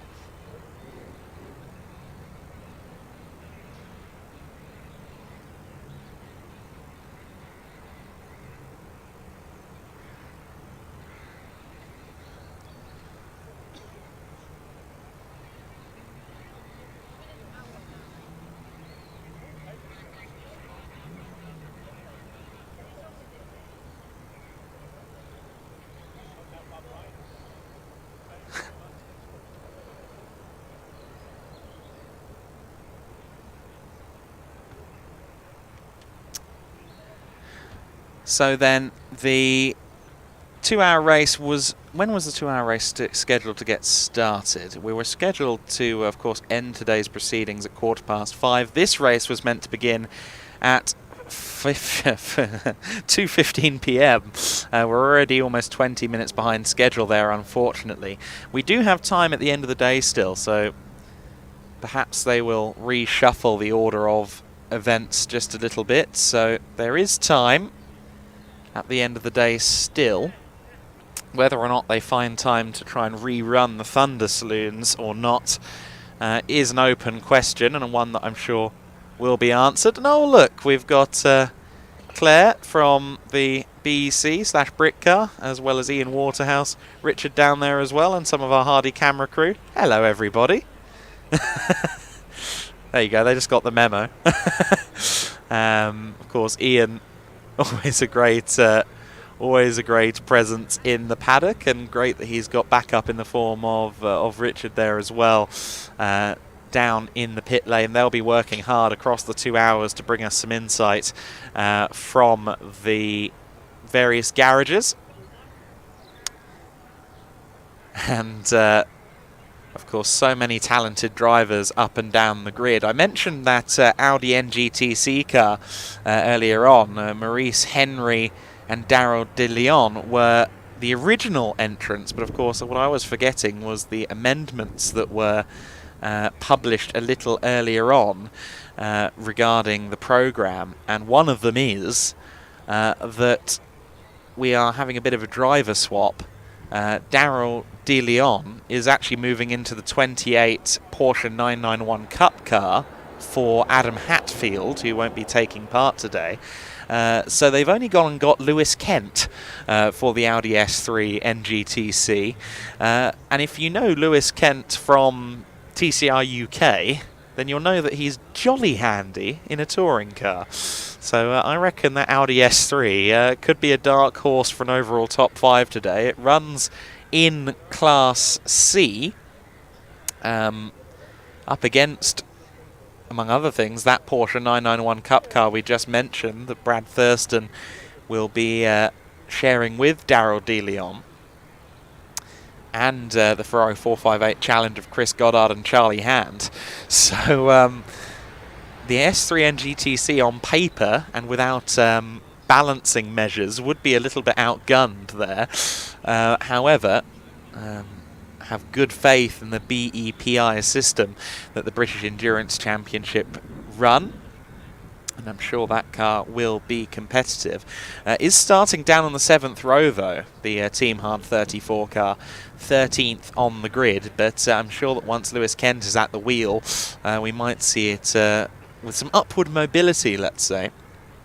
Of course, another star driver in the paddock this weekend, none other than Stuart Hall, sharing with Peter Montague. That is the number 50 MKH Racing Aston Martin Vantage GT4 Championship winners last year. Stuart was happy with his wares. And there's the Vulcan. The bright orange beast that is so revered in the English national scene. I think that if Gleb Stepanovs needed it, there would be no shortage of people in the UK racing scene who would buy him a beer for bringing the Aston Martin Vulcan out racing on such a benevolent basis. However, he is a Vulcan driver and a Vulcan owner, so I'm sure he doesn't need the free beer. Nonetheless, we are going to head down to the pits. We're going to speak to Ian.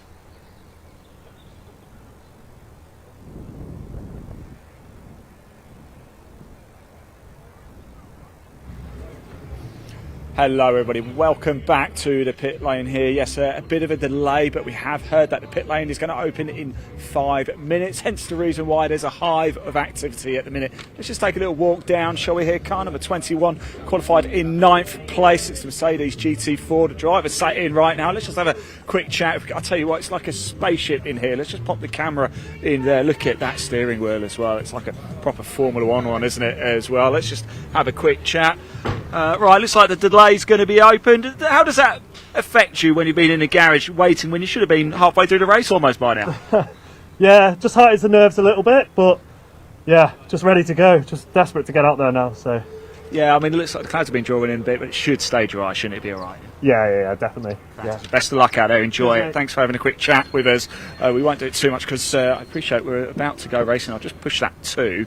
Let's keep going here. Now, this is the car that will line up in second place. Everybody loves this one, don't they? The Aston Martin Vulcan. When the race gets underway, turn your volume up, because when this goes by, my word, does it go by like an absolute bullet. This is remarkable. Let's see if we can have a quick word with somebody in here as well. Gentlemen, a bit of a delay, but it looks like it might be. Hello, sorry.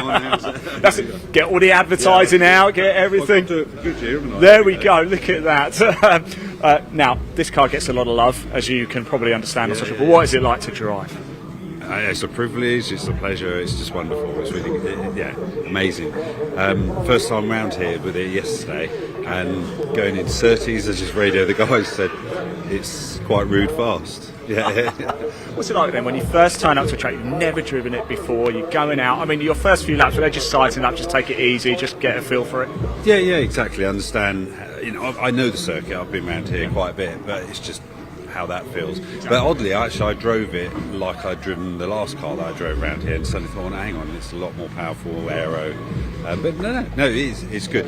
But going to new circuits, you're finding a way, aren't you, feeling? And kind of driving around in the wet is like going, it's like going to a new circuit, isn't it? And it's so different here. Of course, round one at Silverstone on the GB circuit, massive circuit, 3.5 miles, you've got 1.2. It's tight, it's thin, it's narrow. It's going to be a lot of cars, isn't it? A big contrast. Obviously, Silverstone suits us far better than this sort of circuit. It's going to be passing. It's just so tight. So it's just being patient, not being stupid, not being direct. but enjoy it. I love the circuit, love the car, so it's going to be good. It's a bit live interviews just as the worst go. Yeah. Best one. Thanks for talking to us. We really appreciate it. Thank you so much. I'm jumping over the hose because it's coming in. I just wonder if I can squish. Sorry, buddy. I just squeezed through there, but here we go.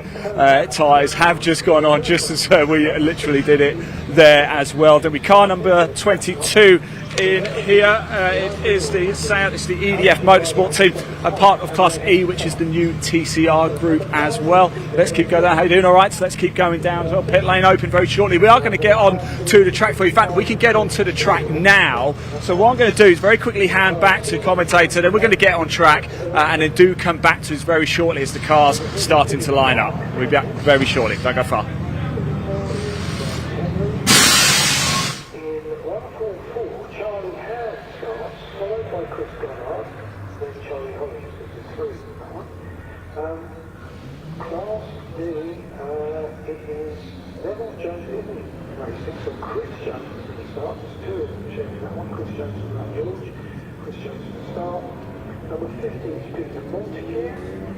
So then, great to hear from Ian down in the pit lane as these cars head out onto the circuit. Now there is the Audi S3 NGTC that we're talking about, and there is the mighty Aston Martin Vulcan. 2 hours of racing anticipated here for the British Endurance Championship. If we can, shall we see if we can hear that Vulcan on the formation map? Well, there's not much going on. We'll see if we can hear it go past down from Paddock Hill Bends to Tritz. And of course, not the only sonorous car out there on circuit, that V10 Audi that will line up alongside it, just as impressive. Let's see if he guns it. Here comes the Vulcan.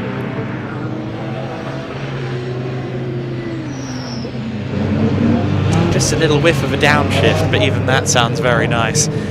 One of the most spectacular cars racing in the UK today.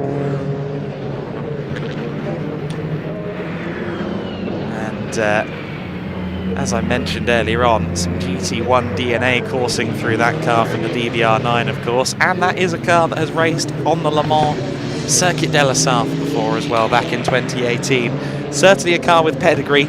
Will it be a car on the overall podium? Certainly, with just 2 Class A cars on the grid, courtesy of a couple of late dropouts. One would expect that it should be up there. Whether it can challenge for an overall win, we'll have to see. But certainly the favourite is that number 9 Audi that's just gone through shots, Urseg and Klassen.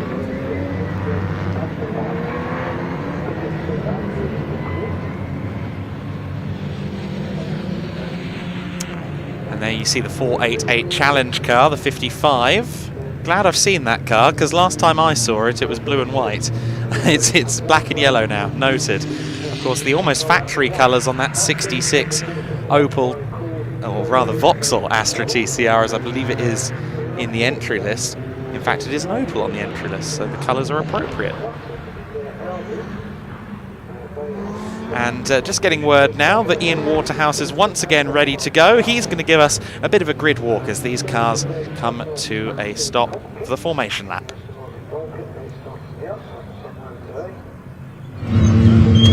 Right, hello everybody, welcome to the grid. Did promise you we would be here, and here is that Vulcan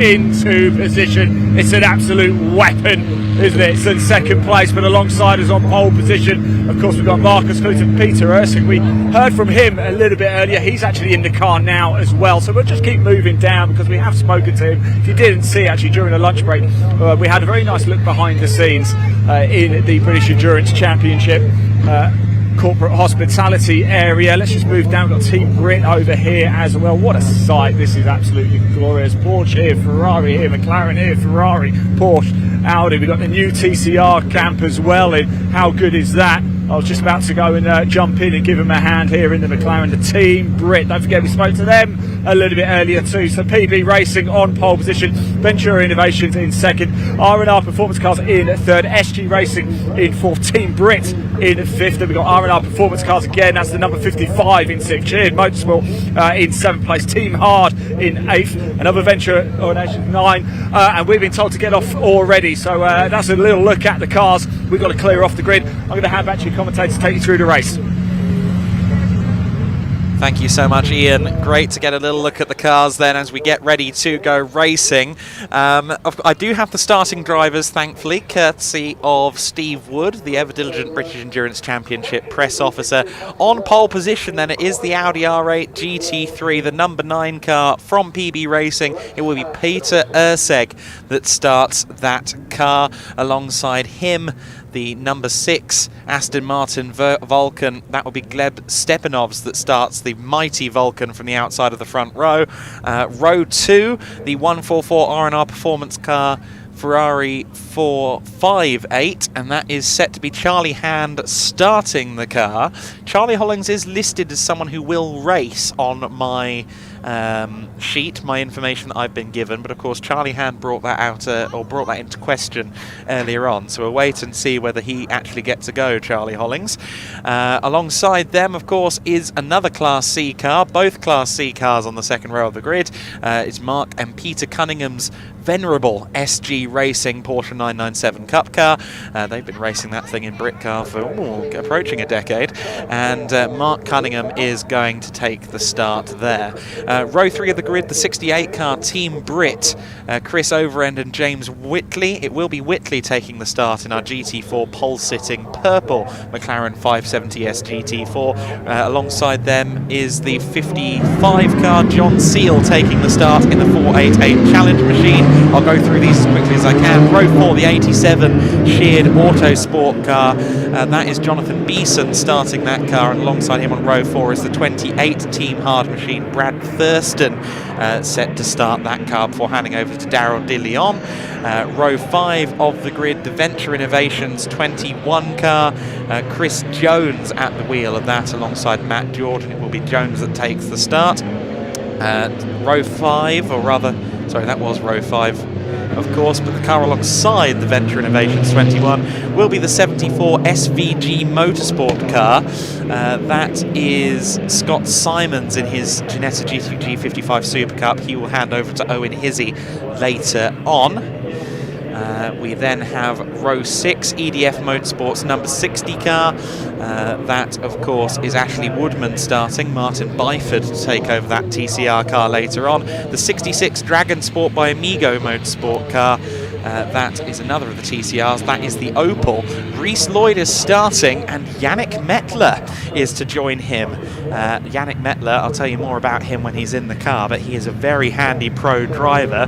Looks to me as if we're just a few moments away from getting this one started, so I'm going to abstain from any further starting drivers until they come up. But what we do have any moment now is the pin being pulled on 2 hours of racing in the British Endurance Championship. You've got the mighty Vulcan and the screaming Audi R8 GT3 car on the front row of the grid. Who will lead into turn 1? Certainly it's the Audi on the inside, but you saw just briefly there the power of the Vulcan. However, it is the Audi R8 that leads the way in the hands of Peter Urseg. It's Urseg who leads, and second place could well go to Charlie Hand in the Ferrari 458, looking to the inside of Gleb Stepanovs there in the Aston Martin Vulcan. The Vulcan still side by side. Charlie Hand trying to find a way through in the more nimble Ferrari 458 Challenge car. Of course, the strengths of that Vulcan perhaps aren't the strengths that are best suited to this circuit. There's the Audi S3 NGTC, the BTCC spec car, and the Vulcan just went off. The Vulcan exited stage left, and unfortunately it's found the wall on the very first lap of the race. Gleb Stepanovs has gone off the circuit. He's taken a chunk out of the front end of the Vulcan. It looked like the car just stepped out, and as we get a look at this view, it looks rather more than minor damage, doesn't it? It's purely bodywork and maybe some slight suspension damage, but that could be enough to take the car out of the race entirely. It's certainly enough to write the Aston Martin Vulcan out of victory contention in this race. So Peter Urseg continues to lead the way and does so practically unopposed after his Class A rival, Gleb Stepanovs, has met the tyre wall on the very first lap of the race. Still life in the Vulcan. He might try and get that back to pit lane. You see the yellow flags are waving, and the safety car has now been confirmed. So the safety car is out. The racing will be halted momentarily. It did look like Gleb Stepanovs was going to make an attempt at getting that car back into the pit. We'll see whether that proves to be the case, but a dramatic start then to this 2-hour race. And the PB Racing number 9 Audi R8 GT3 is our leader.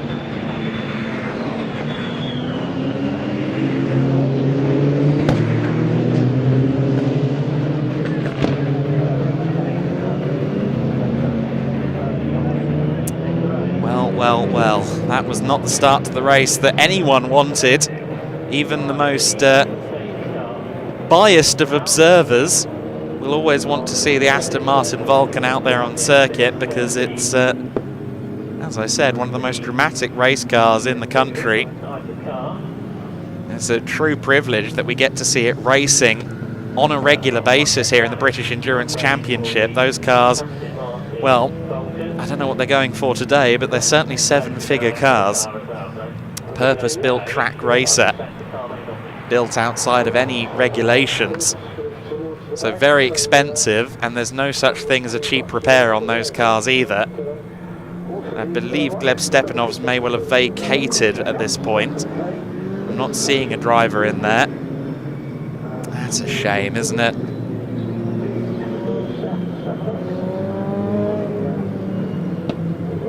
Hopefully that car is ready to go for the next event in the British Endurance Championship. There's a few weeks before their next run, but certainly for the short term here at Brands Hatch, that is not what we wanted to see. However, still a hugely assorted and exciting grid of cars out on the circuit right now.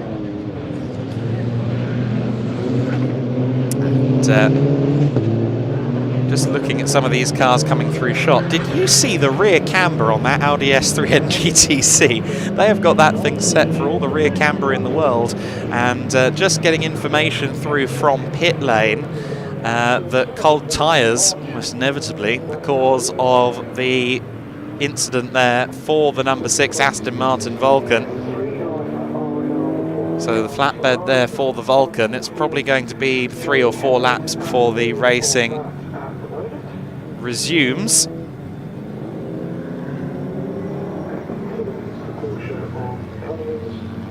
But Erseg putting heat through the tyres, of course.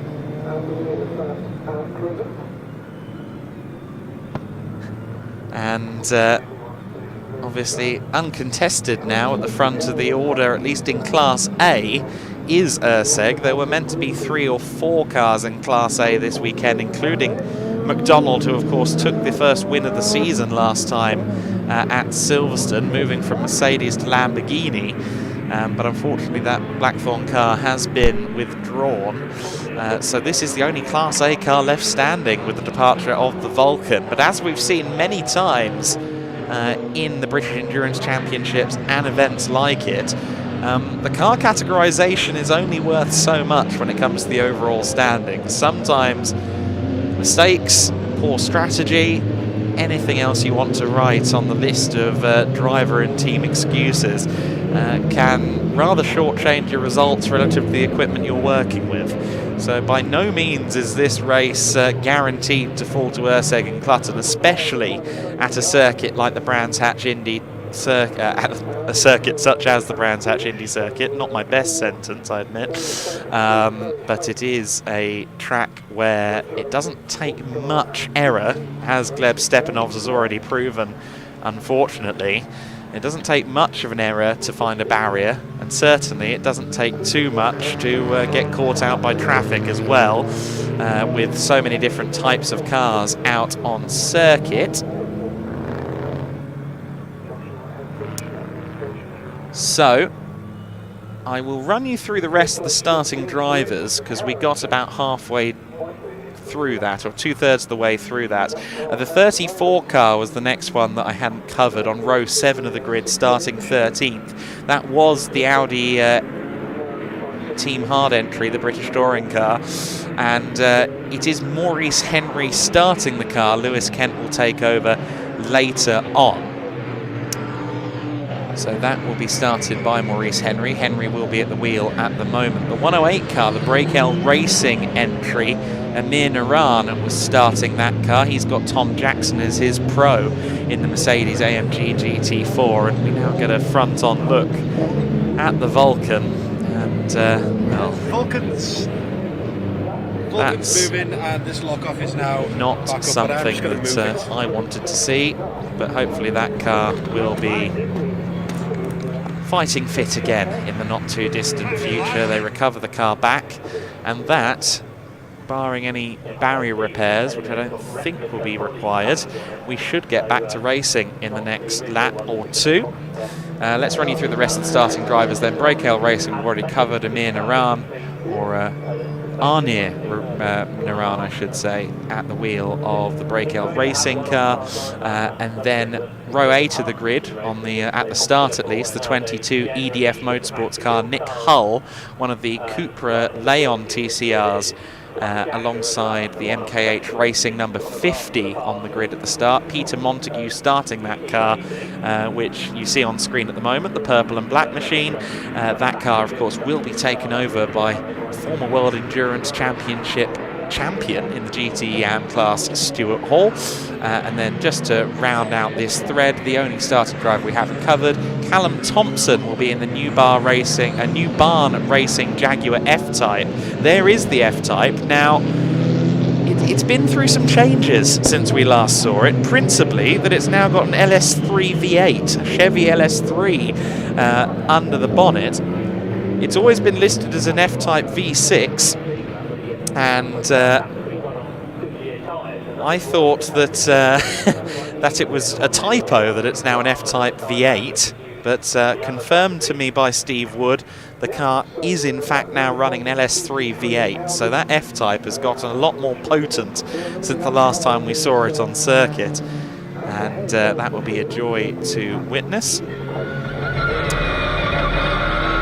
And just getting some confirmation from Claire of Britcar that Charlie Hollings will not be racing, so that has been confirmed now. That was what Charlie Hand said earlier on, of course, but he was listed as third driver, and he was listed as going third in the car. It's now confirmed, however, given this is a 2-hour race, it makes more sense to just do one pit stop, really, doesn't it? Charlie Hollings, therefore, will not be driving. He is here on a coaching capacity only. Hollings, of course, a veteran of the World Endurance Championship, among other things, in an AF Corsa run Ferrari 488 GT E-car, and a very, very hot shoe indeed. Plenty of people that can apply to up and down this British Endurance Championship paddock, that much is for sure. Of course, quite a few different classes at play here. We've got one car left in Class A, unfortunately, and just the one in Class B entered in the form of that FF Corsa Ferrari. Class C is a lot more populous. That's for kind of cup cars and indeed BTCC machinery, as we can see, as the lights are out on the safety car. We also have classes exclusively for GT4 and TCR categories as well. So there's lots to keep an eye on. We'll talk you through the classes as the race goes on and as the battles unfold. But with 1 hour and 49... Oh, the safety car is still out there. I thought the lights were out. I thought they were. But 1 hour 49 and 20 left to go, and the safety car is still going. And one of the Seats looked like it wanted to go racing as well, but the safety car has stayed out. So I thought the lights had gone out on that car, but perhaps I was mistaken in that. Hopefully we do get to go racing in the non-too-distant future. So I will just continue with the class breakdown. Class D is for the GT4 cars, so that's GT4 cars, 4 of them entered.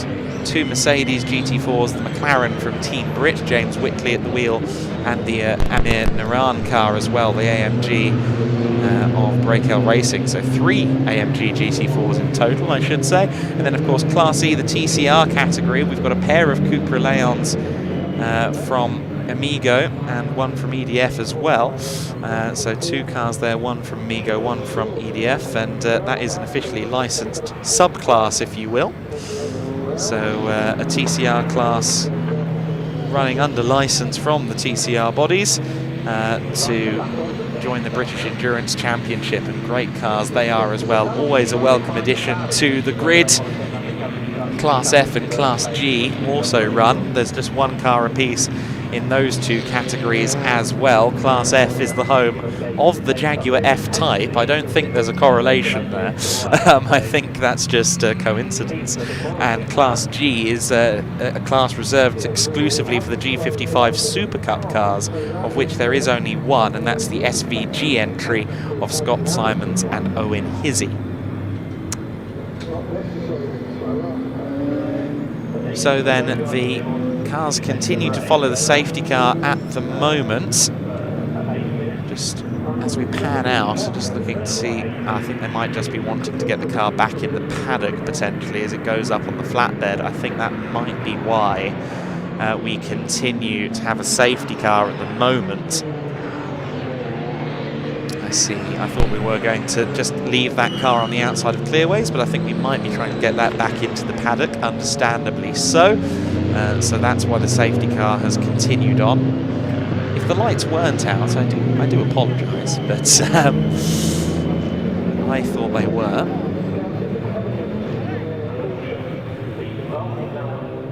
So the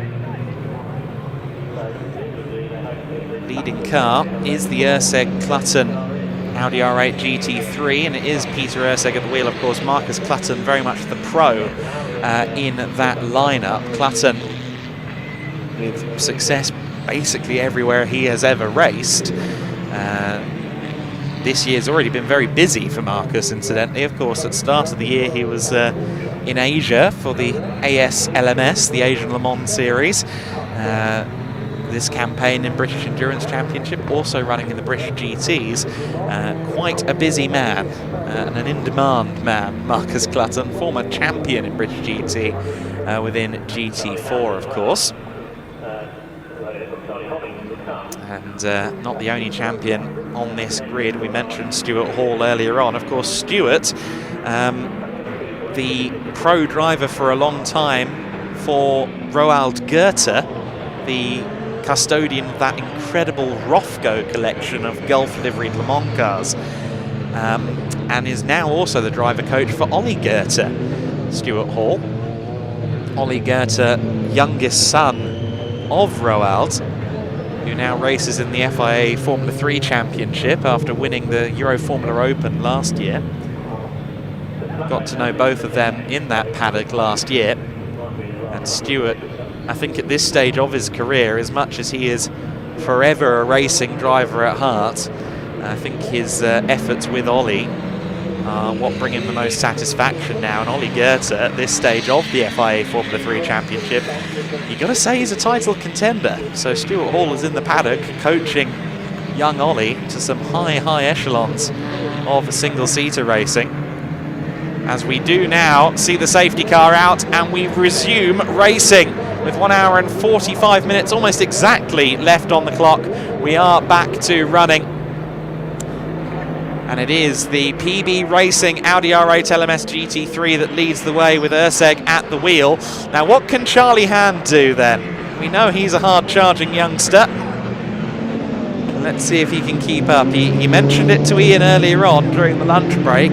My goal is to try and hold on to those GT3 cars, although he gave himself the rather, shall we say, understated task of holding on for a couple of laps. Let's see if he can achieve that. Of course, the 458 Challenge car with less aero around a circuit like Brands Hatch Indy, that is quite the disadvantage. That is an Audi R8 LMS GT3 Evo 2, the very latest spec of car, as into the pits has come the Audi RS3, that's the TCR car, Sheared Autosports 87 machine. Jonathan Beeson and George Heller listed at the wheel.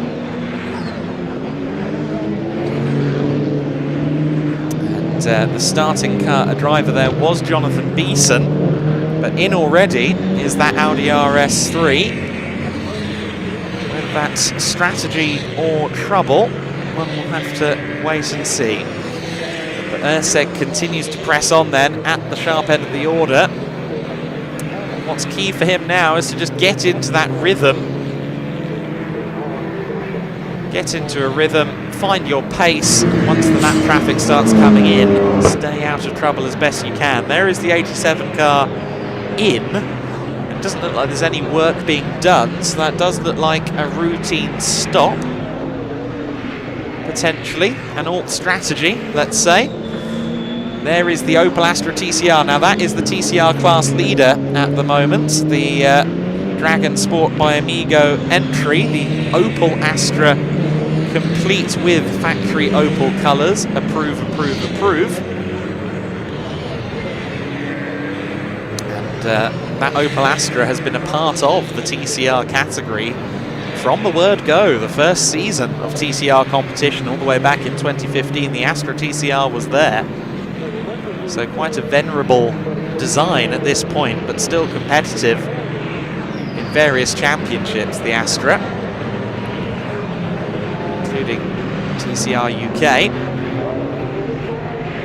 And this TCR category within the British Endurance Championship. Of course, TCR cars often somewhere on pace with the likes of GT4 machinery, and that's what we're seeing here as the 108 Breakel racing car tries to find its way past the number 60. So the number 60, Ashley Woodman, under some fire there from Amir Naran.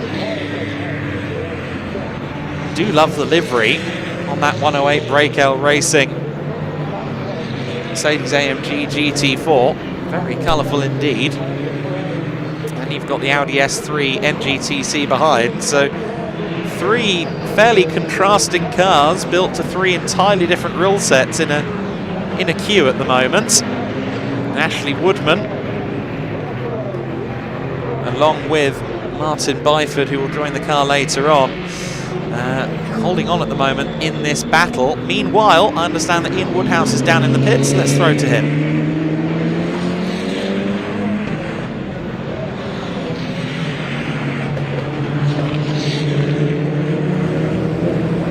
Right, everybody, welcome to the pits. You've seen a bit of an issue here with the 87 the TCR car, the Paul Sheard Autosport car. Let's just have a quick chat. A bit of work going on the right rear. Do we know what the issue is? Not entirely sure. Looks like something's come loose, so yeah, bit of a shocker. There we go. A thread. Hang on, we go on a technical. Here we go. That has come unbonded out the hub. It's come unthreaded out the hub.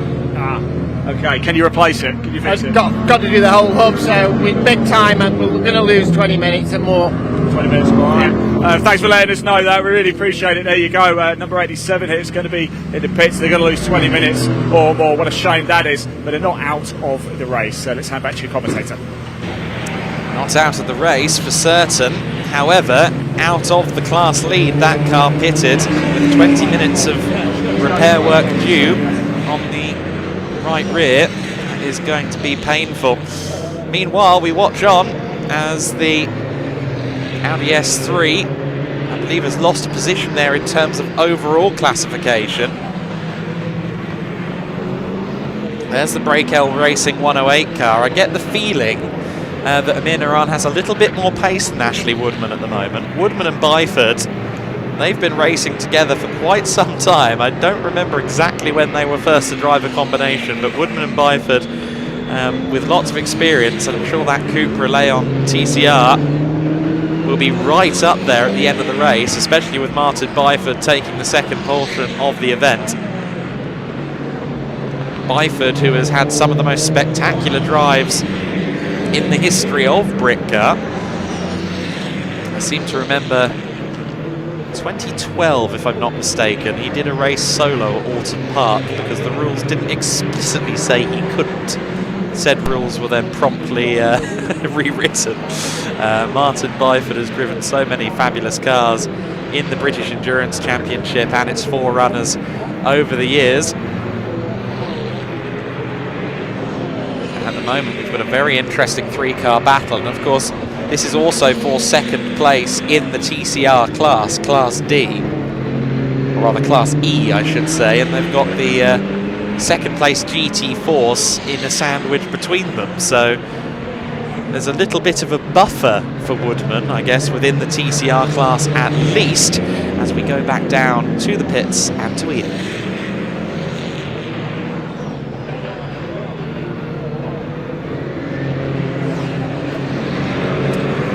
Hello everybody, welcome back. We're actually in Parc Fermé now. As you can see, the car that started second on the grid, the Aston Martin Vulcan, cold tyres, unfortunately didn't force it to go off. I actually caught up with Stephen Tompkins, he's the second driver, a little bit in the garages, and they were hopeful actually that they'd be able to get it back to the garage. Our scrutineer have to have a good look at it, make sure it's safe. There is a bit of damage work, but they might be able to get it fixed. It doesn't necessarily mean the race is over as such yet, but of course a lot of work to be done. Hopefully we might still see it out. You never know in the latter stages of this race. Back to you.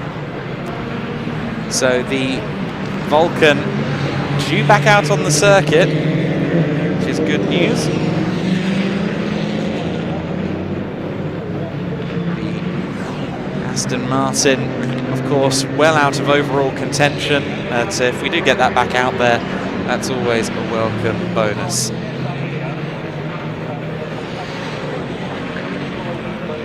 And there is the Urseg Audi then, as the R&R Performance Cars, number 144 follows it through in second place. There's the third place car, the SG Racing Machine of the Cunningham family.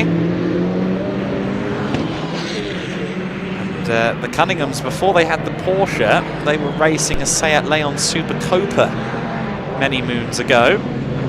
Mark and Peter have been driving together for well over a decade, and they've been racing this 997, I want to say, since roughly 2013. I think that might have been the first year with that 997 Cup car for the Cunninghams. Here's Mark Cunningham at the wheel in third overall at the moment, and of course both cars, that Cunningham Porsche and this R&R Performance Cars Ferrari 458 Challenge, they're both in Class C, so second and third place also the lead battle within the Class C order. There's our fourth place overall car, the 570S. What's gone off there? Gravel, but no car. I thought there might have been a car in the dust cloud, but thankfully, whichever car just kicked up the gravel has continued on its way, which, coming out of Clark Curve onto the Brabham Straight, there aren't many times that you touch the gravel and completely get away with it, so whomever that was, good job. I don't think it was our race leader, because still in the 47s last time by was Urseg in the Audi, so I think we can rule out our leader. It might have been someone trying to get out of the way of our leader, if anything. There is the Cunningham family Porsche 997 Cup car. Of course, the 997 Cup car, as much as I loathe to admit it, that thing debuted in 2006, so it's a 17-year-old design now. Very impressive that it's still racing at such a high level. We can go back down to Ian now in the pits with more insight.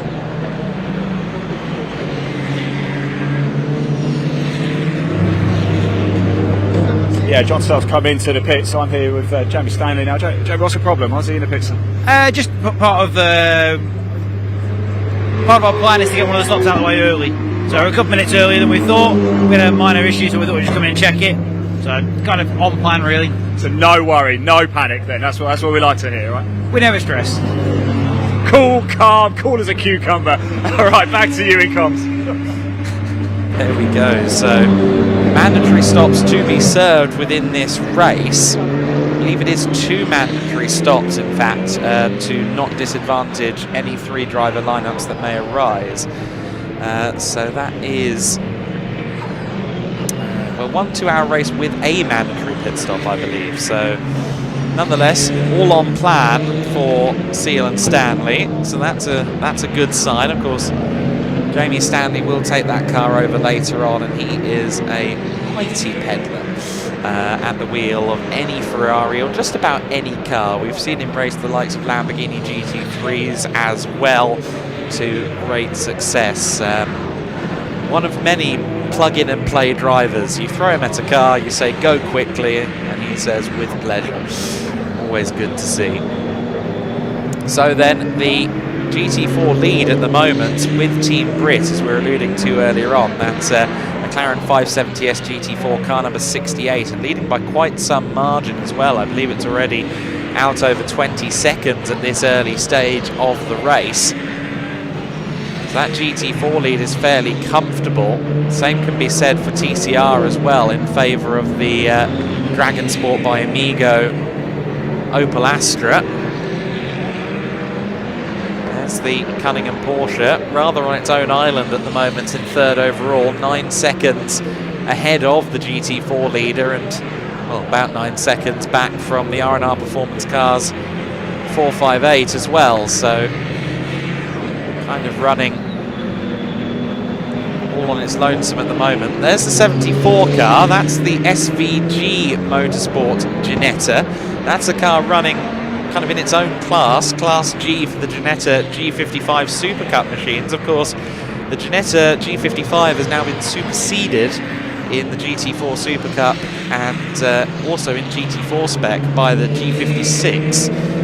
So some of these G55s perhaps looking for new homes. There is a G55 Super Cup category in this race and in all of the British Endurance Championship races. And the G55 always has been a popular choice at national and international level for endurance competition. Of course, we have seen a number of the G55s in the likes of the Creventic series as well, so internationally and nationally, a good solid car for any endurance race. There's the 21, the Venture Innovations Mercedes, so that's the sister car to the Vulcan, of course. And Venture Innovations, certainly with their hands full, trying to repair the Vulcan at the moment as Urseg continues to press on. The gap is about a dozen seconds between Urseg and the chasing pack at the moment, and of course every second that he makes up over the chasing pack is very beneficial, because lest we forget, there's a Marcus Clutton waiting in the wings to take over.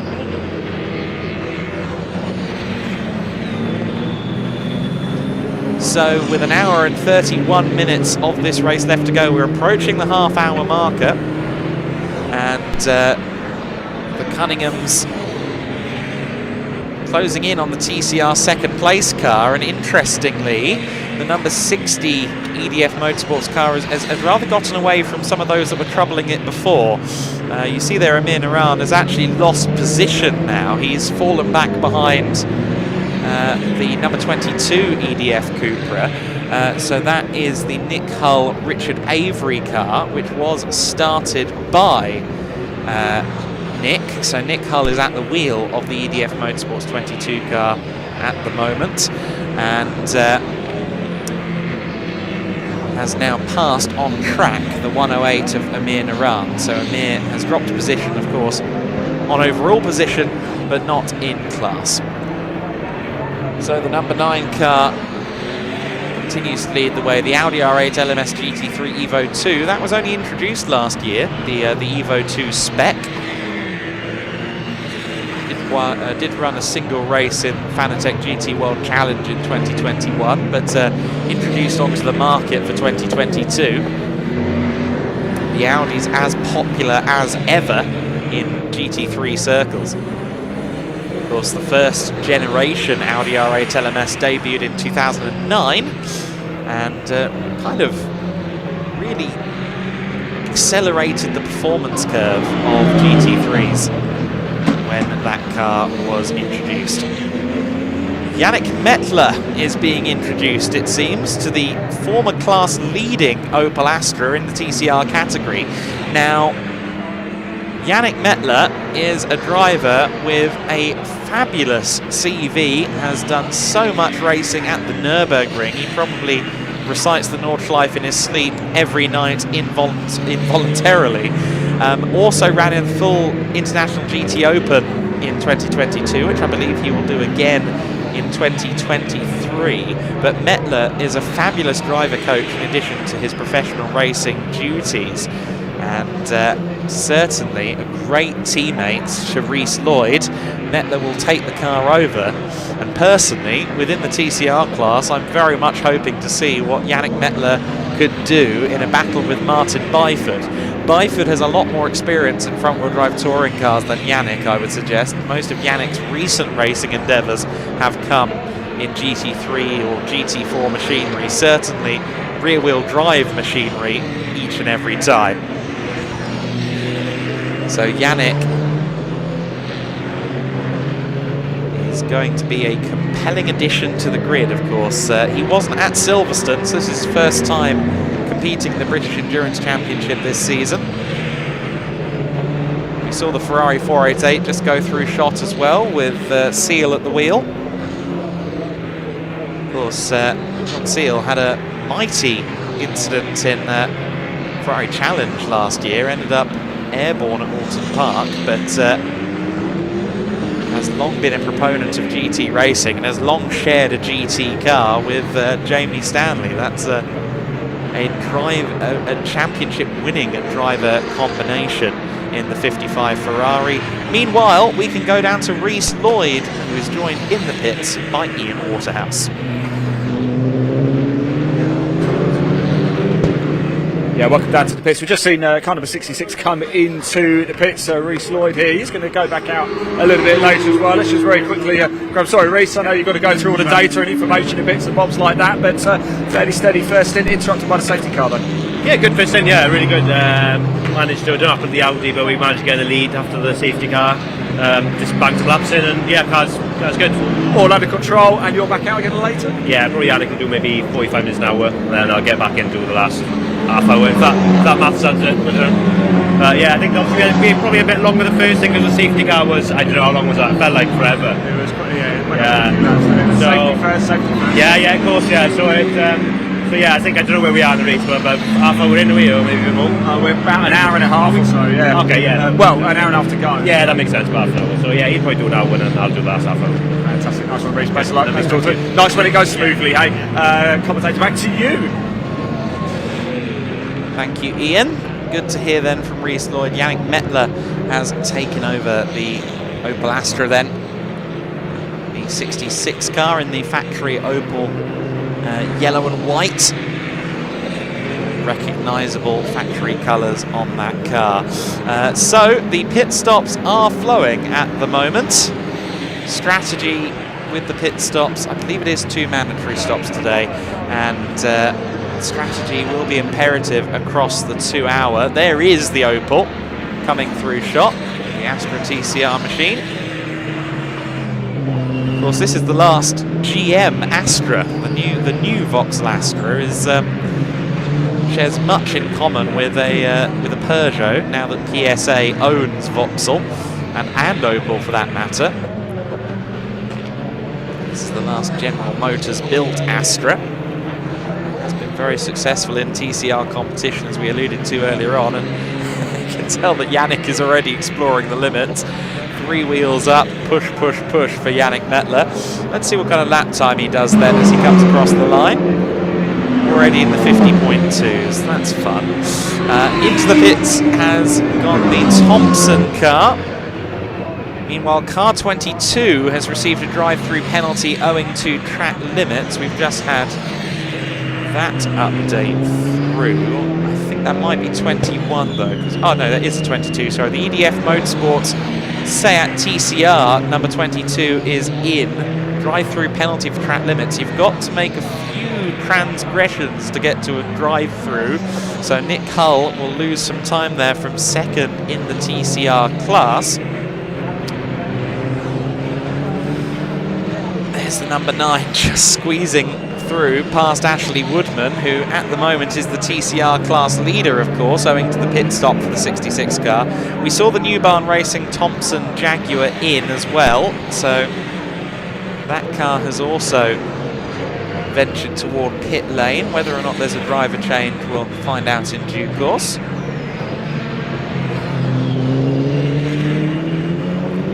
Erseg doing everything that he needs to do in this first stint. Comfortably the quickest car in qualifying, the Audi R8 LMS GT3 Evo 2 from PB Racing.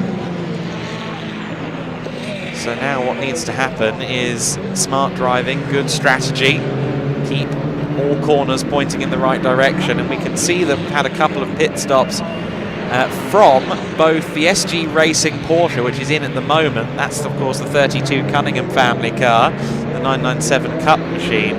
We've also had a pit stop for the R&R Performance Cars Ferrari 458 Challenge a couple of laps ago as well. So the R&R Performance Cars 144 is also, or has also made a pit stop. So that means that second overall at the moment is the GT4 class leader, the Team Brit McLaren. There is the Ferrari. If I'm not mistaken, I'm pretty sure that car started the race on silver rims, so I think they might have done a tyre swap by the looks of it. 458 Challenge car manoeuvres past the Audi S3 from Team Hart. Again, the rear camber that the S3 is running amuses me greatly. Of course, you add camber in that fashion, positive camber, to stabilise the rear end normally. It's also running very low at the rear as well, so I think more than anything they're looking for the car to sit down in the corners and under power. Of course, being a front-wheel drive car, most of the excitement happens on the front wheels. And we now head down to the Thompson family garage. We'll hear from Callum Thompson, I believe, with Ian now.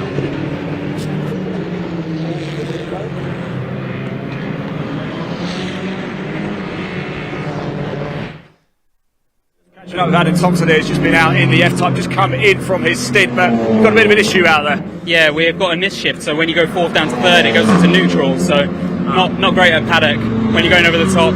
Sometimes it works, sometimes it doesn't, so every time we're gaining, we lose a couple of tens here and there, but overall, we're much more competitive than the last year. I think the changes over the winter would be great. Temperatures are great, so yeah, positive overall. You're still here, you're still smiling. Exactly, and we're in the race. Like the last couple of seasons, we'd be retired by now, so we're having good fun and we'll enjoy the rest of it for sure. Well, whatever happens now, you're winning, right? Yeah, exactly. Adam, Thank you. Best of luck, and let's go back to Adam back in the golf box.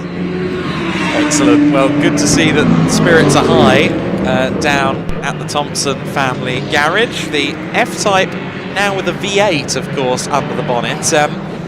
This is a home-built race car. It was built from a road car. Of course, more and more often, and understandably so, we see customer racing cars used at every level of motorsport. But it's always good to see some mavericks, like New Barn Racing, come up with a project, decide they're going to do it themselves, and give it their best. And certainly that's what we've seen the Thompsons do as they continue to develop this F-Type, which now has the LS motor. Just pausing there to listen. Yeah, no, you can tell that it's suddenly gotten very growly and Corvette-esque, can't you? It used to be a V6. She's certainly now a V8.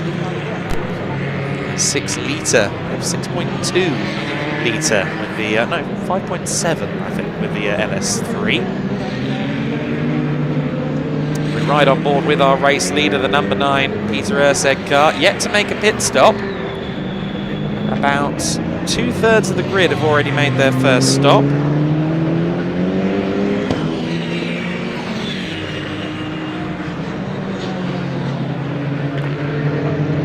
Right now, the leading car, the number 9 Audi R8 LMS GT3, presses on unhindered. Lap 44 of the race, this car has just started. The laps, of course, elapse very quickly here at the Brands Hatch Indy circuit. The best lap of the race so far is with our leading car. It's a 46.778. Is more than a solid time around this circuit, although one suspects that once Mr. Clutton takes the car over, it's only going to have a quicker time in it. There is the 21 car again, Venture Innovations AMG GT4, currently running 13th overall and 4th in class. This, though, is our class leader, the 68 Team Brit entry. Team Brit with a long history here in the BEC paddock. Remember them running a Volkswagen Golf as far back as 2014-2015 in the WEC. At the time with backing from Coldplay of all entities. But now in this McLaren 570S GT4 car, of course, the 570S has just been superseded on the international scene by the Artura. So we've got a new spec of GT4 McLaren on the scene, but this 570S, a well-proven beast. McLaren brought their GT race car development in-house several years ago, and I think the program flourished for it. 28 car up the inside, that is the Porsche 991 Cup car, sporting a rather helpful aftermarket splitter that you wouldn't see on the standard Porsche Cup configuration machine. This is of course the Team Hard Porsche 991 Cup car that just went past, and based on its movement, I wonder if we have Darren de Leon at the wheel yet. That could well be the case. It was meant to be Adam Hatfield sharing with Brad Thurston, but Hatfield is not racing today after all, so they've done a little bit of moving and shaking. They've taken Darren de Leon out of the 34 car, plugged him into the Porsche 991 Cup machine, also a Team Hard entry of course, and they've slotted Lewis Kent into the Audi instead. There's the R&R performance. Well, we put a brief look at the 144 car, but here is the 66 machine again, the Dragon Sport by Amigo entry of Yannick Mettler. Mettler, who oftentimes last year in his GT3 campaigns was up there with the likes of Adam Christodoulou, a former Nürburgring 24-hour winner, fighting at the very sharp end of the International GT Open order. Did so along with his AM driver Dexter Muller. Very dynamic duo when they're in the same place together, but the Swiss racer Yannick Mettler has been brought in to share with Reece Lloyd. That is a star signing, if ever there was one, I will say. I'm just getting information that the 87 sheared Autosport Audi, that was of course the RS3 that had an issue on the right rear earlier on with the hub. That car is now back out on circuit, so the 20-minute projection from the team is almost bang on, and the Beeson and Heller entry has resumed, albeit a very limited chance to take a win this weekend in the TCR category. Limited is putting it, I fear, rather gently. Of course, in the TCR category last time, it was the Woodman Byford car that took the win. So the number 60 Seat Cupra TCR, the always impressive EDF Motorsports entry, was the winner last time out in Class E. So they've set the gold standard so far. They also managed to finish 5th overall last time out at Silverstone, which is a testament to both drivers' abilities. Byford, always quick, of course. There's the Cunningham Porsche. Interestingly, the 997 has just been taken by the 991 car, I believe. So the two Porsche generations running line astern there momentarily. Of course, we now have the 992 Cup car in Porsche Carrera Cup competition. There is the R8 GT3 through our shot, the race leading number 9 car. Then following is the 55. And there is the 87 back out onto the circuit. So there's visual confirmation that the Audi RS3 has rejoined this race, is down in 4th within the TCR category, and unfortunately 16th and last of the cars still running. Of course, right at the bottom is the Aston Martin Vulcan, which failed to register a full lap before bringing out the safety car in the opening stages of the race. If you are just tuning in and you want to see the Aston Martin Vulcan, well, there's a chance the car is going to make it back out there if the scrutiny is okay, the repairs that are currently being worked on down at Venture Innovations. But unfortunately, MIA at the moment after a moment on the first lap on cold tyres for Gleb Stepanovs.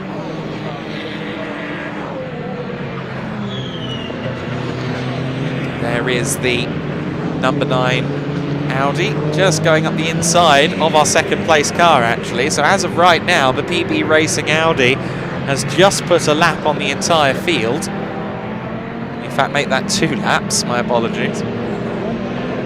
So really hustling on is Peter Urseg at the moment. Still no pit stop made though. Some teams will wait until we've ticked over the 1 hour marker, of course.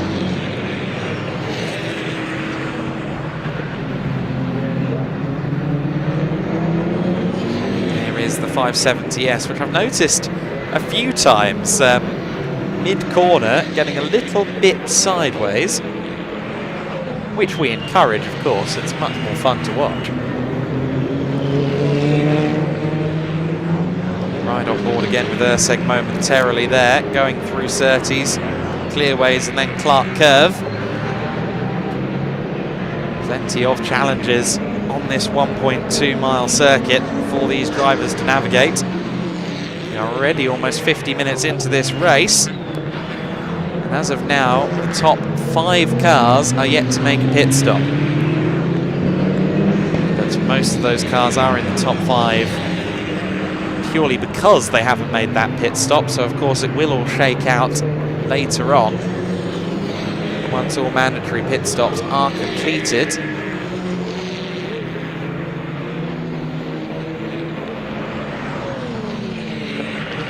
There is the Ferrari 488 Challenge car. And we're going to throw down now back to Ian, and I believe he has Matt George with him. Matt George with Ian Waterhouse now. Right, here we go down in the pits. Matt George here, just about to get in the car. Let's just watch these drivers change. It is going to be quite incredible, isn't it? Off they go, moving around so quick. Chris Jones getting out of the car. Let's see if we can grab a quick word of him very shortly as well. Just going to have a quick refuel here. Here is Matt. Matt, very quickly, that was a quick driver change. You ready for this? Damn straight I am. How much you guys practice getting in and out of the cars? A lot. A lot. How was it out there?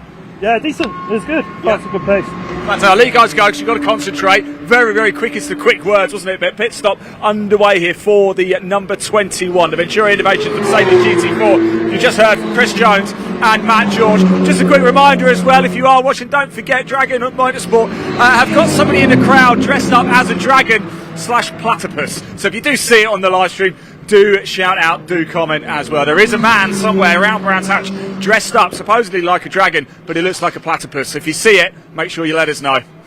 Adam, back to you in the comms. Okay, we'll keep an eye out for Dragopus then.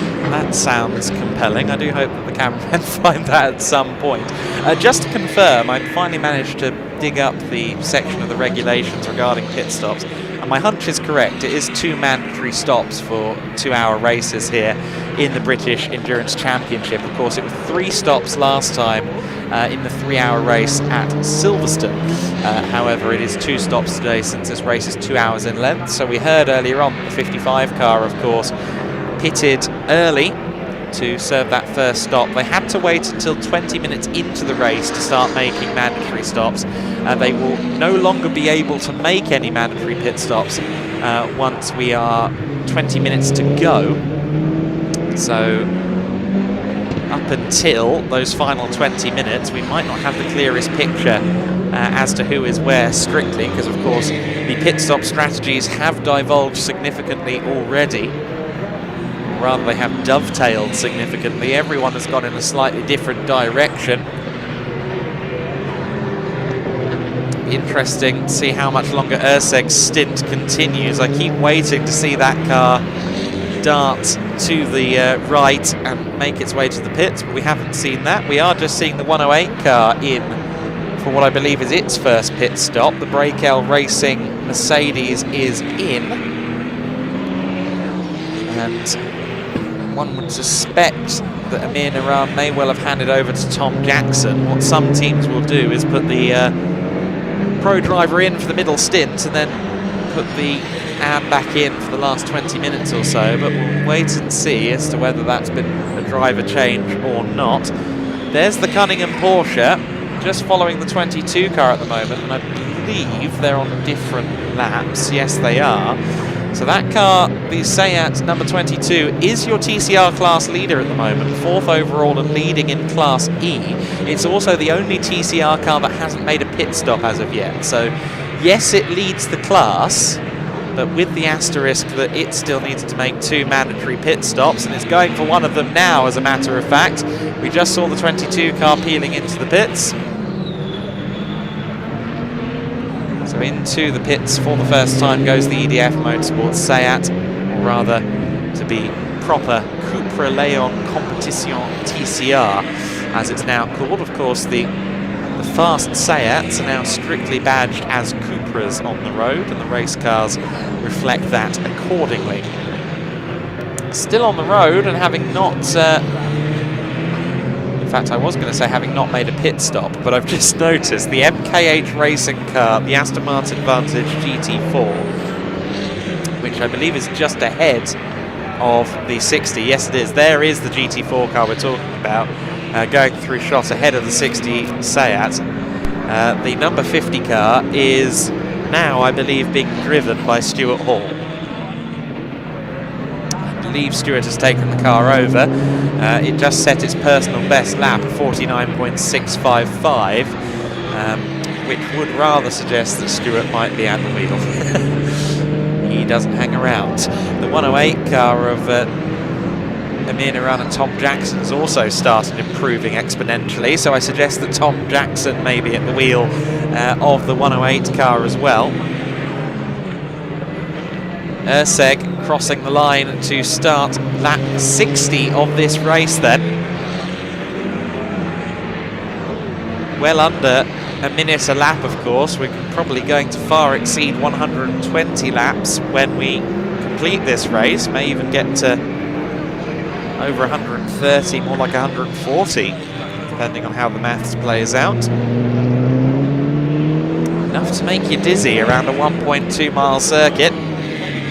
Urseg just closing in on the Team Hard Porsche 991 Cup car then, which, looking at its lap times, having made one pit stop in 4th position, I do wonder whether or not we've had a driver swap there. It was Brad Thurston taking the start. Only one stop made so far. We've had our first front runner make both pit stops at this point. The EDF Motorsports Cupra has been in twice now, the number 60 car. In fact, no, sorry, the number 22 car has now made 2 pit stops. So having not made any pit stops about 10 minutes ago, we've now had the EDF Motorsports Cupra Leon in twice. Nick Hull will have no doubt handed over to Richard Avery now. And seeing as the car is filtered back out into 5th place, that could be a very intelligent strategy. The Ginetta G55 is in, the 74 car of Scott Simons. This is the 2nd pit stop. Now let's see if there's a driver change here. Yes, there will be, so I think Simons stayed in. And now on the 2nd pit stop, Owen Hizzy will take over. That car pitted in from... just looking for it on the timing screen, because it's actually not registered in the pits at the moment. Pitted from 3rd. So that is their first pit stop, actually. So I thought they'd already made a stop, but in fact, no. There are now only 2 holdouts, incidentally, cars that haven't made pit stops, and that fishtailing McLaren is one of them. I was alluding to the fact that that car was looking sideways, and we get another illustration of it out of Druids Bend. The Team Brit McLaren with James Whitley at the wheel. Chris Overend will take over. No pit stops made for that car, no pit stops made for our overall race leader either.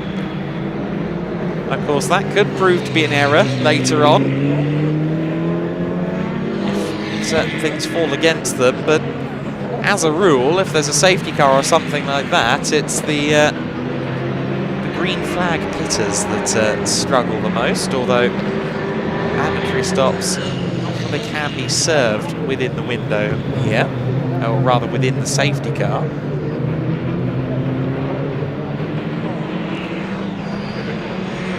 There goes the Cunningham Porsche, making its way past some of the lap traffic. That car is now back up into 6th place, incidentally, and only 1.8 seconds off the EDF Motorsports Seat, which I think it just overtook.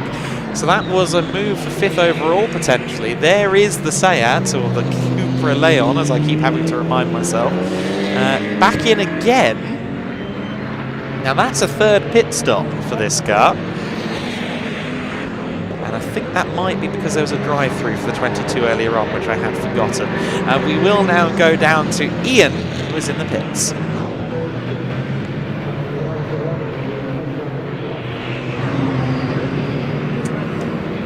Right, here we are down in the pits. I'm here with Scott Simmons. It's been quite a frantic start, hasn't it, Scott? But your bit's done now.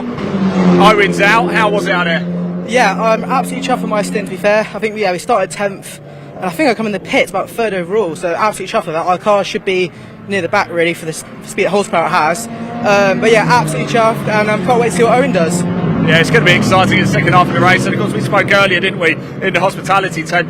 Not a lot of experience around here for you at Brands Hatch, but you do now, right? Yeah, exactly. Yeah, every single, well, pretty much my testing is in the races and important sessions.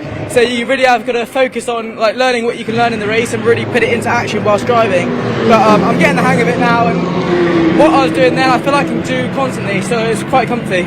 Excellent, fantastic. Go relax. Now it's over to Owen. Yeah, I'd just like to say a big thank you to my sponsors for making it happen, partners, and Silverstone Dream Cars, Rapid Graphics, and Brandit. Without you guys, it wouldn't be possible. Thank you. Well said, Scott. Thank you so much. And Adam, back to you in comms. Mark of a wise racing driver. Know who to shout out and when. There's the 74 car then. 5th position at the moment, having made 1 mandatory stop. Another stop to come before the 20-minute to go marker in this race. We're about to hit half distance, 1 hour and 1 minute left to run.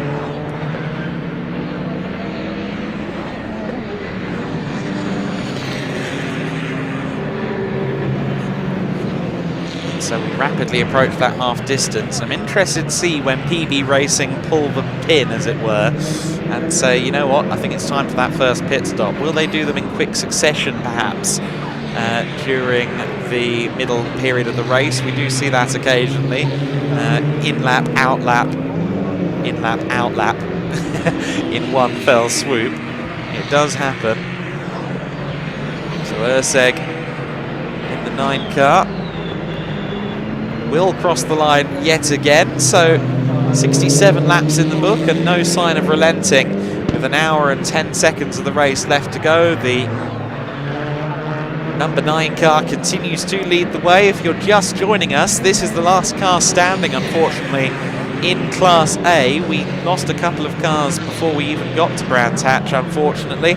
And the mighty Aston Vulcan, the 6-litre V12, the Venture machine, as you can see on your timing tower, that's the car listed at the very bottom of the order. And unfortunately, that's because on the very first lap of the race, Gleb Stepanovs spun, exited stage left at a very high rate of velocity,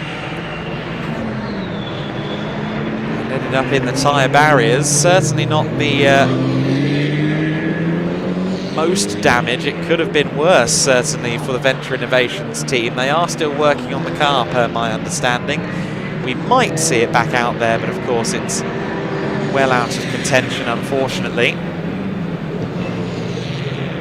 Audi R8 of Urseg and Clutton currently making this race all their own. There's the McLaren that still hasn't pitted. I get the feeling that the Goodyears on the rear of that McLaren have seen better days, because it's been wiggling with aplomb for the entirety of this stint. And of course, even if it wasn't having traction issues because the tyres were gone, the more you slide the tyres, the more wear you're giving them. So I dare suggest that once that 68 car is in. Once James Whitley hands over to Chris Overend, they will do Chris the favour of a new set of boots. That car has looked rather ungainly at times. 28 car then, third place overall right now. Now this is the first of the cars that has actually made a pit stop already, the Team Hard machine. Just being unlapped, as it were, by the 55. That's not for position. The 55 car currently down in 12th position, the 488 Challenge, but it has made both pit stops, and I believe we now have the 488 in the hands of its quicker driver, Jamie Stanley. So Stanley at the wheel. There's our TCR class leader, having made its pit stop, or having been the first TCR car to make a scheduled pit stop. Yannick Mettler now has resumed the lead of the TCR category for Dragon Sport by Amigo. Of course, that was the early leader in class within the TCR category. Pitted early. And Manic Yannick, as I call him at times, or Yannick the Panic, depending on what mood I was in. He was always incredible in the GT3 Mercedes last year. Also did some running over the winter in a Porsche Cayman in the off-season in Iberia. I don't think there's a week of the year where Yannick Mettler isn't driving something somewhere, and that goes for a lot of our pro drivers, of course. Any given Tuesday, Wednesday, whatever weekday it is in December, if there's an open track, there's more than likely someone to coach, and that's what these pro drivers will do during their off-season. There's the 88 Jaguar, now with an LS3 under the bonnet as opposed to its previous V6 motor. So it's a 6.2 litre LS3. I did say 5.7 earlier on, but I'm thinking of a different Chevy unit. This is a 6.2 litre Chevy LS3 engine. Of course, similar cars in previous years in the British Endurance Championship, or similar engines have been used in the British Endurance Championship in years prior, be it in a Mosler, be it in a Marcos Mantis. I don't think I ever had Chevrolet LS swapped Jaguar F-Type on my automotive bingo cards, I'll be completely honest. But I'm loving the fact that it exists. There's Yannick Mettler then, just behind the number 22 car. I believe Richard Avery is now at the wheel of this machine. Now, this isn't a battle for position, but it is a TCR battle on track at the very least. The leading TCR machine of Yannick Mettler now being hounded as well by the GT4 Mercedes and our overall race leader. So the 108 car with Tom Jackson at the wheel, carving through the TCR order. Tom Jackson showing Peter Urseg the way as well at the moment.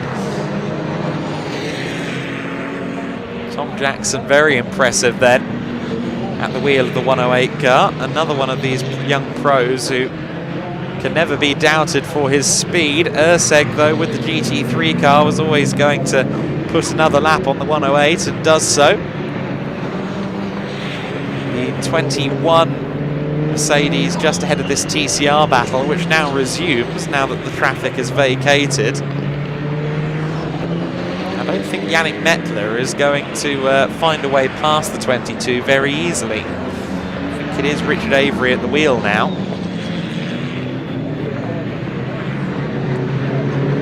Avery showing his stripes at the moment. This car has now made 3 pit stops, incidentally. The number 22 Cupra Leon Competition. Of course, 2 mandatory stops have been made. And also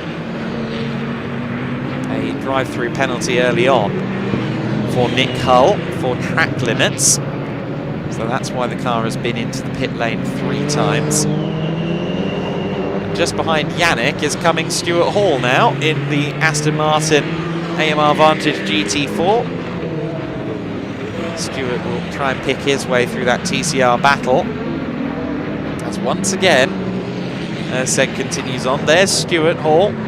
He's got himself past Yannick Mettler.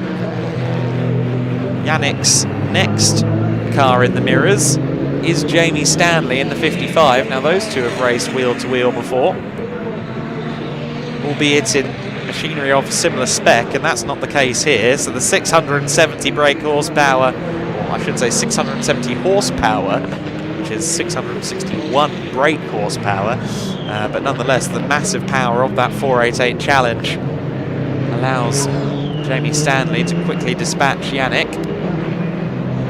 Stanley will be taking that car to the finish clear and true from here with 52 minutes of the race left to run.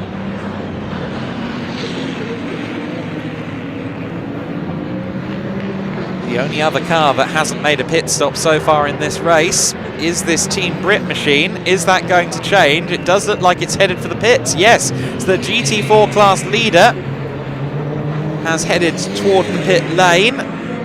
And as that happens, I receive confirmation of the Brakel Racing 108 car receiving a 4-second stop and go penalty. Now what that suggests to me is a short pit stop. There is a minimum pit stop time.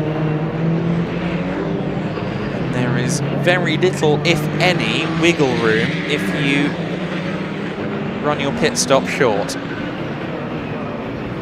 So a 4-second stop-go penalty, of course, so much more than 4 seconds once you've run down the pit lane at the pit lane limiter speed. So that's going to be costly for the 108 team.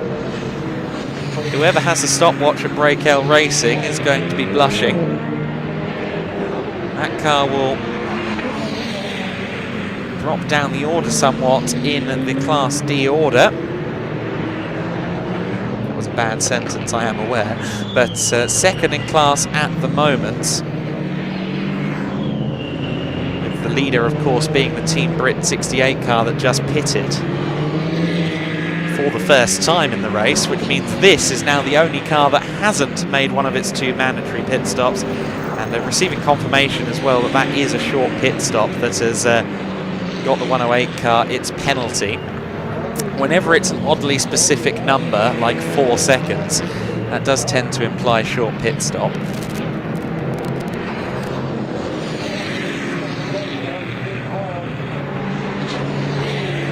Otherwise, things are a little bit more scientific. There is the Urseg car going past what I believe would now be Martin Byford, potentially. Yes, Byford will have taken over that 60 car because both pit stops have been made for EDF Motorsports. The Cupra leading the way in the leading the way among the pitters in the TCR class right now. Meanwhile, I understand down in the pits now we might well have Marcus Clutton taking over this PB Racing Audi in a few moments.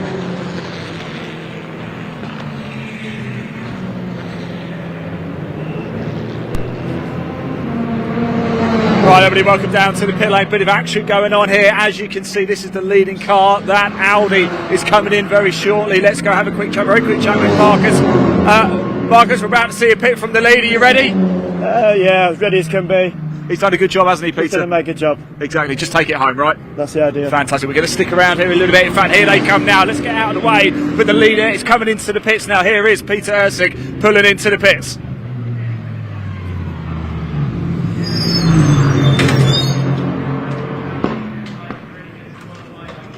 He just decides to give the board a bit of a batter in there as well. It's going to be a quick change. Peter Ursig just getting out. We'll have a chat very shortly with him. I think Keith might just, I wonder if we can grab a quick word. Peter, very, very quickly, well done out there. It looks, it's never easy, it's never comfortable, but you made it look fairly comfortable. Yeah, it's a shame we're by ourselves. It's a shame the Vulcan went off first lap, but in the end we just sort of stuck some times. I wanted to get a lap on the field and just have a few goals to do, keep you sort of focused out there, otherwise it's easy to lose your confidence. And around here, Brands bites you hard. So, well, when you're speeding around any racetrack, you've always got to keep your concentration. You certainly did that. Now Marcus, just take it home, right? yeah, what Marcus can do is bring it home and, yeah, hopefully for the win. Fantastic. Thanks for talking to us, Peter. Well done. Congratulations. And we could probably keep the camera actually on the car as it's about to make its way back out very shortly.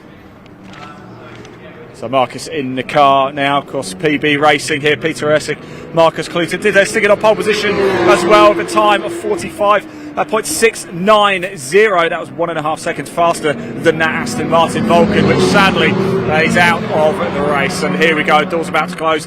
Marcus Cluten about to get going. So leader, comfortably in the lead as well. They've just got to wait for the mandatory 135 seconds. And then they will kick. It's so calm, it's almost so comfortable down here. Almost doesn't feel like they're steaming themselves around Brands Hatch Indy Circuit here for the British Endurance Championship. It's just so relaxed down in here. Although the team, the crew, they do look like Power Rangers down here though, don't they? So here we go, engine's just fired up. Marcus Cluten about to get going, pushing it back. And the race leader about to head back out on track. Can they just keep it on the tarmac and take it home to pick up the overall win? Adam, back to you in comms. So the number 9 car ventures back out onto the circuit then. The minimum pit stop time here, it varies from track to track of course because the pits are different lengths, but the pit stop time here 135 seconds. So 135 seconds worth of pit stop per mandatory stop, and in the case of the PB Racing crew they do have to make another one, so that car is going to be stationary for another couple of minutes before the end of this race. Everybody at this stage then has made at least one pit stop. The entirety of the top 5 have made one pit stop. With 46 minutes of this race left to go and a little bit of change, let's run you through the order as it stands. It is the PB Racing Audi R8 GT3 car that leads the way by 2, well, make that almost 3 laps at the moment, with Marcus Cluten now at the wheel. The Team Hard Porsche 991 Cup car sits second right now, and I believe that will have Daryl De Leon at the wheel at the time being. Also, having made one pit stop, the Team Brit McLaren 570S GT4 car. Not sure whether we had a driver change there or not, but either currently or soon to be driven by Chris Overend as James Whitley took the start.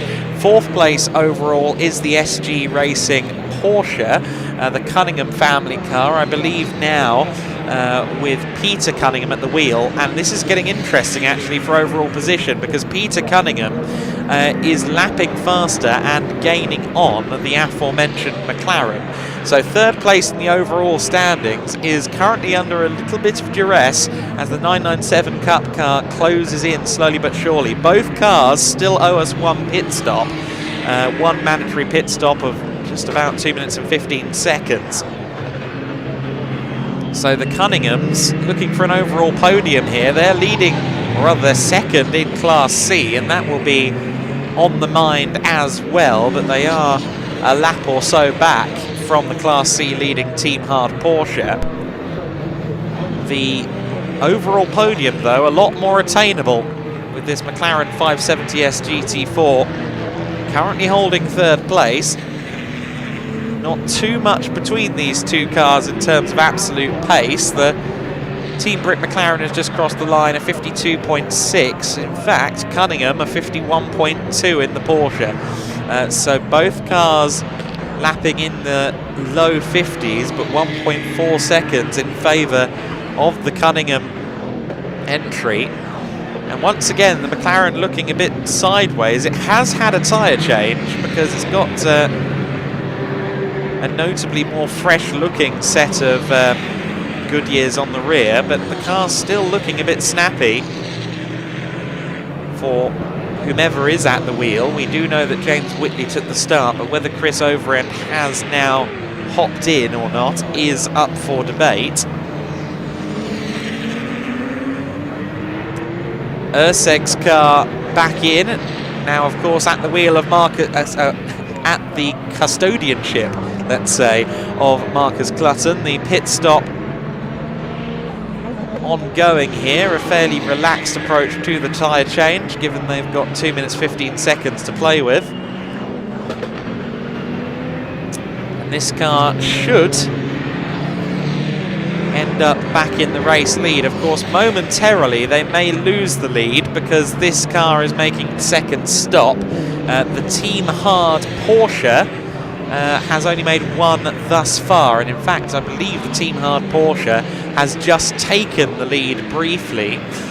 We'll see how long that lasts, but this, for now, having only made one of the two mandatory stops, will be our race leading car.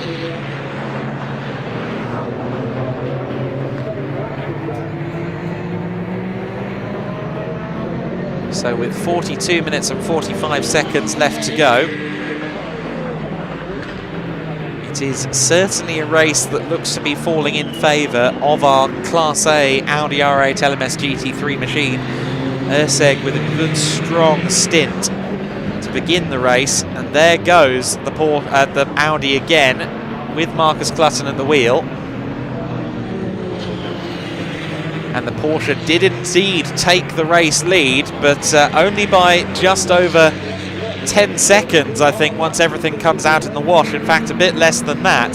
So for now, it is Team Hard's Porsche 991 Cup car in the lead. This car in second place. But of course, a 2 minute 15 second pit stop still owed by Team Hard. So it doesn't ultimately affect the way the race is panning out for PB Racing, but a moment in the lead for the 28 car.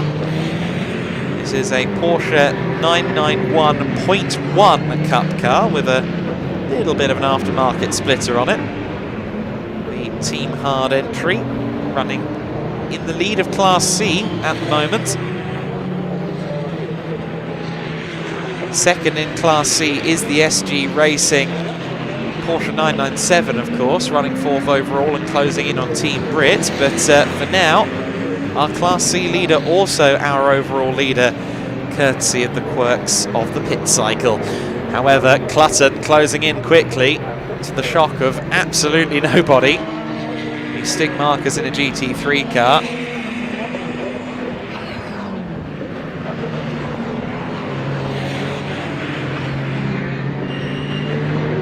Stick him in a GT3 car and good things happen, and already the gap that was huge is now almost nothing. 46.0 last time by for Marcus Clutton. That's just a few tenths off of qualifying pace and 4 seconds a lap quicker than this Team Hard Porsche. He does, however, have to navigate the Porsche safely to make the move for the lead, and that's exactly what he's just done. Very nicely executed, and very generous driving as well from the 28 Porsche driver.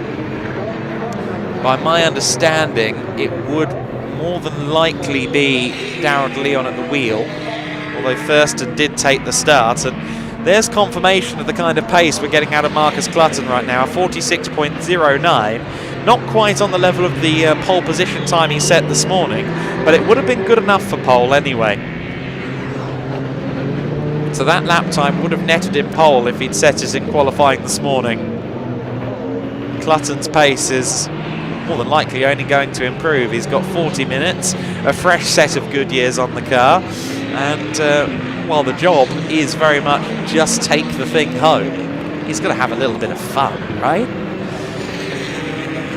So 2.8 seconds was the gap for the lead last time by. That's coming down. Also coming down is the battle for third and fourth. For Team Brit 68 McLaren, the purple car, is now with very close quarters the Porsche number 32. So the 68 and the 32 car should be at Paddock Hill Bend or towards Druids at the moment, and that is a battle for third overall.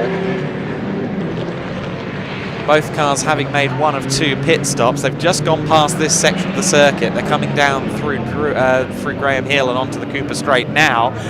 We'll just see them come out of Graham Hill Bend. Here they come. Here is the 68 Team Brit car going through shot at Surtees, and there is the Porsche right behind it. So that is the battle for third overall. 68 and 32 heading through clearways and out of Clark Curve now.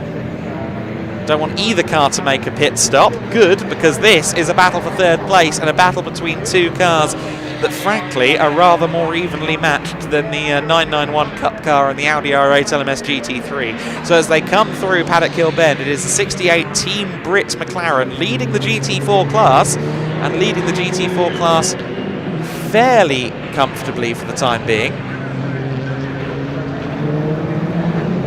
And meanwhile behind is the second place car in Class C, the Cunningham Porsche, which I reckon has Peter Cunningham at the wheel, if I'm not mistaken. They've only made one stop. I think Mark might hop back in the car for the last stint, based on what we've seen so far. And they've got an interesting debate here, because they're closing in, of course, but they've also got cars behind them that keep showing their noses. Here comes the race leader past this battle for third overall.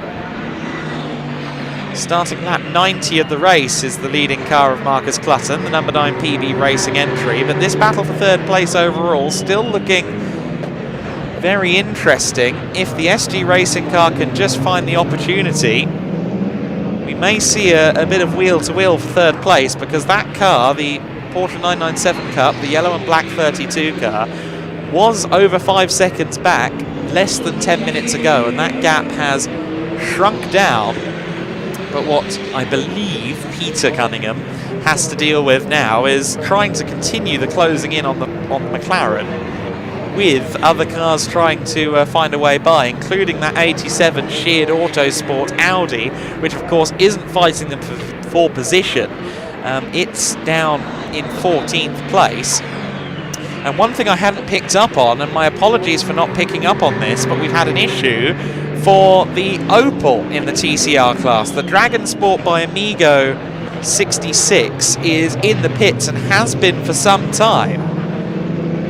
Now, I didn't pick up on that at the time, so my apologies if we saw that on camera and I missed it. But the 66 Opel Astra that had Yannick Mettler at the wheel and was the leading car in the TCR category on at a couple of points is now in the pit lane, and has been for quite some time. Has actually just been overtaken on the overall timing screens by the 87 Audi, as into the pits comes the 32.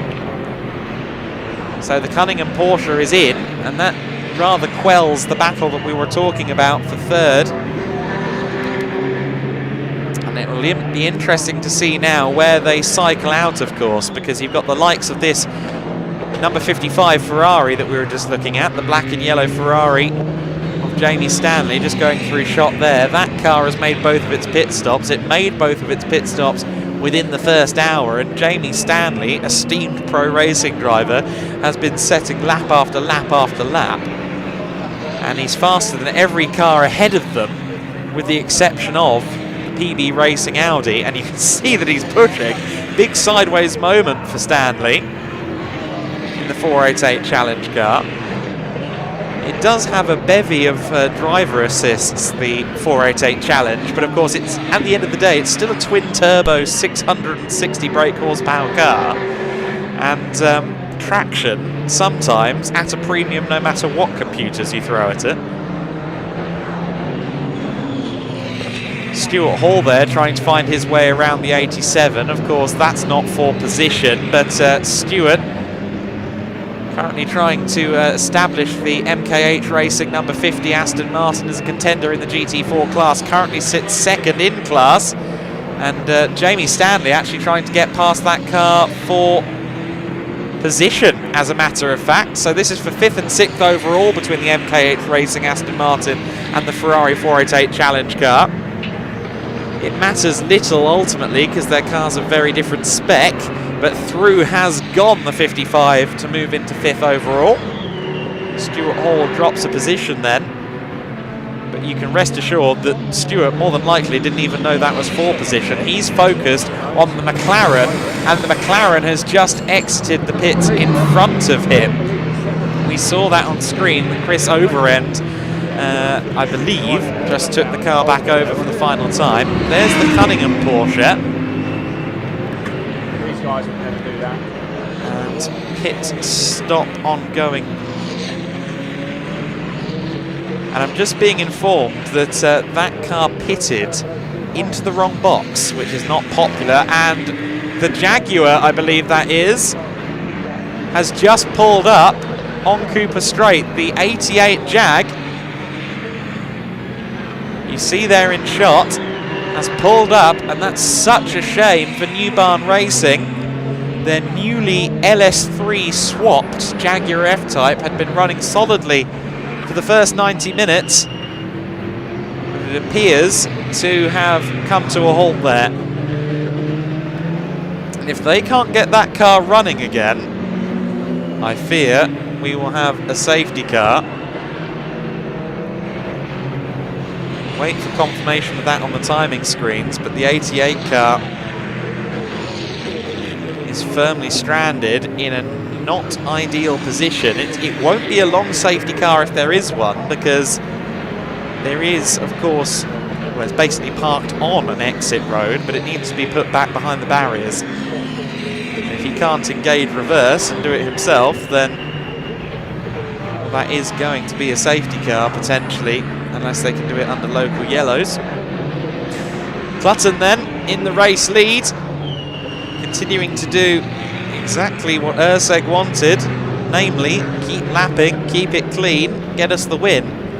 He's firmly achieving 2 out of 3 right now. He can't get the final target until the clock hits 0 and the checkered flag waves, but he's well on the way at the moment. Over a lap clear of the Team Hard Porsche at this point. And the Team Hard Porsche is yet to make its second mandatory pit stop, and the safety car has been deployed. Safety car has just come up on my timing screen, and there are the boards being readied by the marshals, so the safety car will come out and will bunch up quite a few class battles here. The overall lead should be largely unaffected. Smoke also for the Ferrari. The Seal Stanley Ferrari with Jamie Stanley at the wheel was just smoking a little bit there coming out of Druids Bend. Of course, that car is running alone in Class B, so there isn't an overall battle to worry about there. But if that's a problem, an overall podium might start to slip away. Safety car has now made its way onto the track.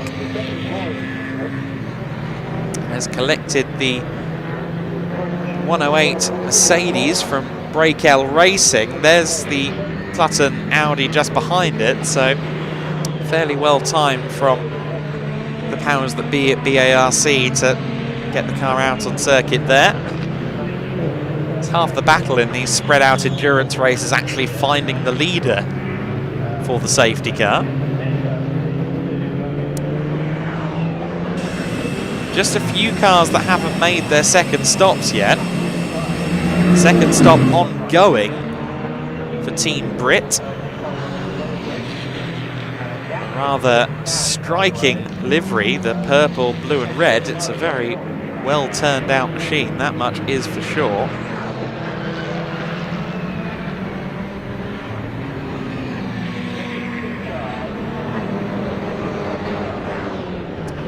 Pit stop ongoing. The Team Brit car will hopefully be out soon. And interestingly, we just saw in the back of shot the MKH racing car also trundling through the pit lane to make a second stop. And to go against what I said earlier on, I do believe they can make these stops under safety cars. So as long as it's within the window, which opens with 20 minutes complete and shuts with 20 to go, I think they're in the clear when it comes to making a second stop. So that GT4 battle, it will be interesting to see what the state of play is there once both cars have rejoined. They were on the same lap. Let's hope they don't get separated with one car getting held at the end of the pits or something of that nature. That can happen with safety car pit stops.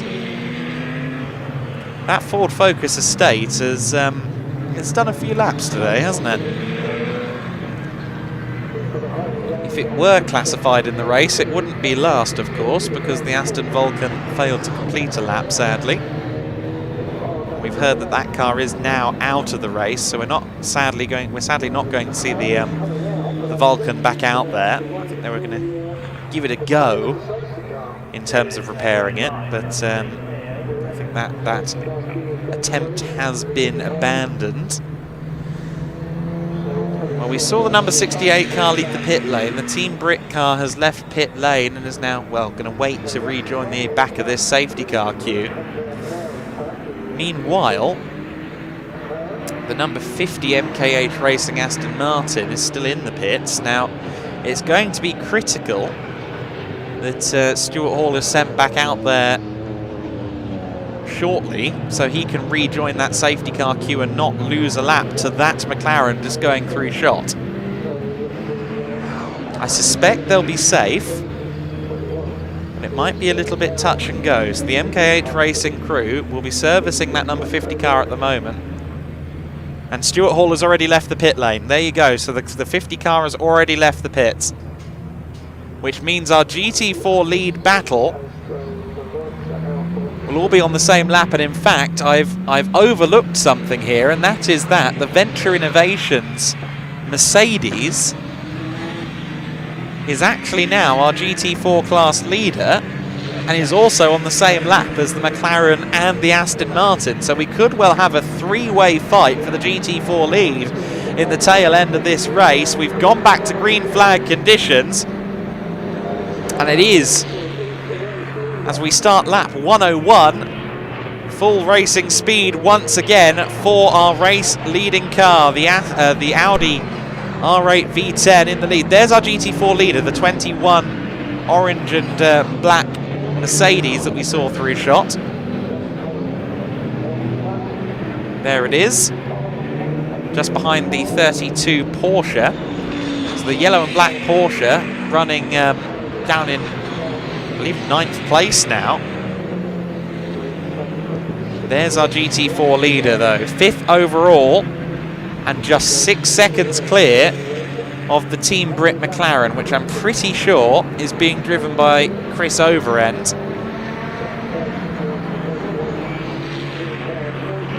And then they've got Stuart Hall, a former World Endurance Championship class champion, former Aston Martin factory LMP1 driver as well, back in the days of the Lola developed B0960, otherwise known as the AMR 1. They rechristened that car retroactively, I believe.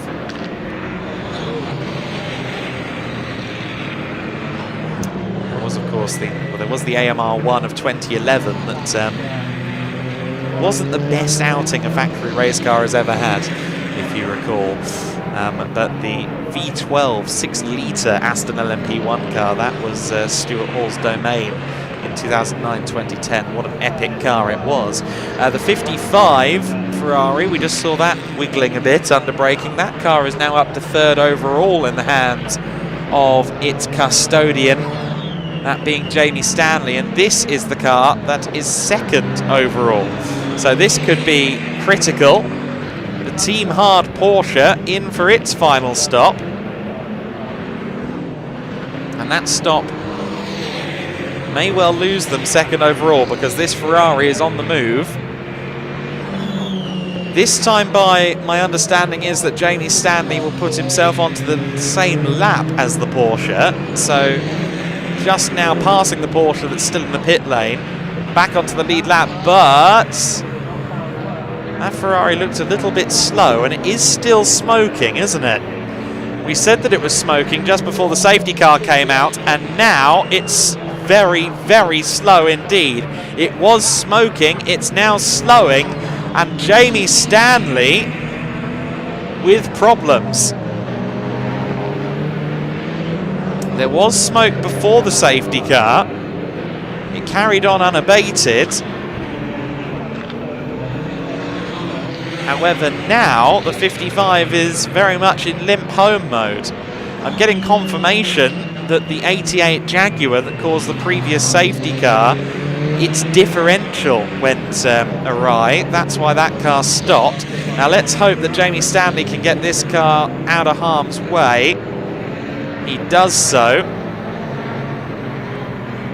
And the gate's now opening. And I think Jamie will recover this car on his own without any need for a pause in the race.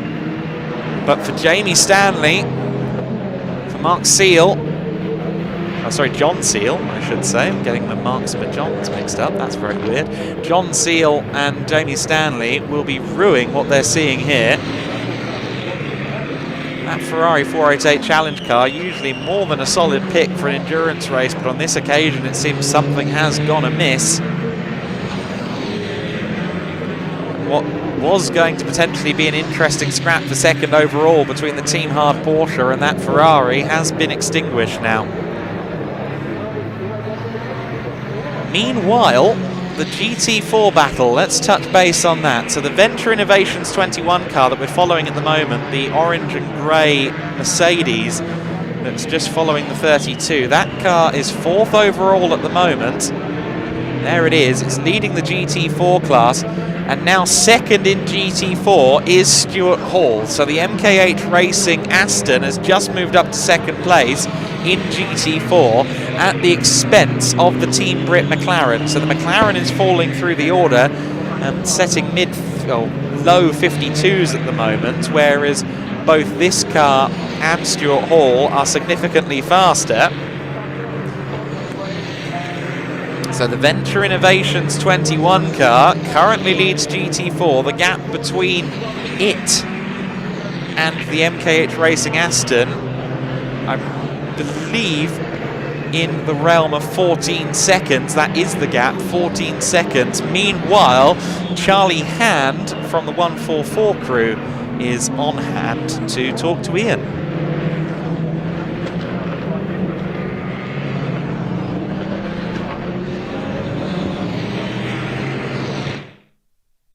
Closing stages, a lot of drama happening. Unfortunately, though, for Charlie Hand and the Ferrari not to be this afternoon. Charlie, as we can see, he's parked up here, just finishing off a Yorkie as well, aren't you? Yeah. Plain chocolate or the raisin one? It was the raisin one. The good one. Unfortunately, retired. What happened? So yeah, obviously my stint was going really well. Got a good restart, but halfway through I lost third gear. So just sort of managing that, using fourth pretty much everywhere. Only really affected us through Druids. Obviously come in, get Chris to jump in the car, and then the exhaust manifold had sheared off. And it was actually melted into the fuel tank, so we got really lucky that it didn't go up, obviously, and yeah, we had to retire the car. Well, I'm glad it's back, part there safely. I'm glad you're back as well, Charlie. Commiserations, but better luck for next time, right? Thank you very much. Great to see you. Cheers. Right, Adam, back to you. Very lucky then that issue was spotted when it was for the R&R Performance Cars team. Of course, their 144 car, that only completed 43 laps before being retired. And they've also just seen the R&R Performance Ferrari 488 pulled into the pits as well, of course, after Jamie Stanley started smoking. So for R&R Performance, this hasn't been a particularly wonderful day out at Brands Hatch, sunny though it may be. It's been a difficult day for R&R Performance Cars, but that's where an experienced team comes in handy. R&R know their Ferraris. It's not a guarantee that every team everywhere would have noticed that issue before it got worse. Thankfully, that assures that we'll see that 144 car again later on in the season. Shame though that the campaign over sooner than expected. So this car, the number 74, running alone in Class G, the Ginetta class, is currently third overall. Rather under the radar has gone the 74, but now into the pits as soon as I say that. I was about to suggest that perhaps well, actually, no, this doesn't make sense because, of course, the pit window shuts with 20 minutes to go. And we've got 18 minutes and 45 to go. So pit window has closed. That was confirmed on timing and scoring. So what's going on? A stop-go by the looks of it. That hasn't been listed on my information, but clearly we have a stop-and-go penalty for the 74 car. And it rejoins the race now. But will do so no longer in third place, because third place now belongs to that orange and grey Mercedes just coming down the Cooper Straight towards our camera now. That car is now in third place overall, as well as leading GT4, but we heard the tyre squeal and then we saw the very, very, very sideways Mercedes. So clearly we've got a driver pushing on in the form, I believe, of Matt George. So it's Matt George versus Stuart Hall at the moment for third and fourth place. The gap is coming down in favour of Stuart. It must be said it was 14.5 seconds. It's now down to 12.3. However, Stuart Hall is not working with a full deck of cards in terms of the time that remains. He's got 17 minutes and 15 seconds before the flag. He's got a lot of work to do to close in on this Mercedes in his purple and black Aston Martin. Of course, if there wasn't that safety car period, then perhaps Stuart could have done something, but as it stands, it would be a spectacular drive from Stuart if he can venture to the back of the Venture Innovations Mercedes for the GT4 lead and potentially an overall podium. The leader in Class E at the moment is, no surprises here, Ashley Woodman and Martin Byford's Cupra Competition Leon TCR, so that's green and red machine, the Welsh coloured car for Woodman and Byford with Martin Byford at the wheel, is the TCR class leader. You see that denoted blue on your timing and scoring on the side of your screen. Stuart Hall there just went through shot behind the 108 car. There is our TCR class leader. So let's take a look at this. Martin Byford at the wheel. Byford looking to finish the job here and secure a win for the second consecutive race in the TCR class for EDF Motorsports. It's the only TCR car left that hasn't had a problem. It's some 14 laps clear of its class competition. The 22 car also had some woes earlier on. We've seen both the Sheared Autosport and Dragon Sport cars in the pits, of course. The Dragon Sport Opel has actually rejoined the race now and is circulating, albeit, of course, no real impact on the overall order.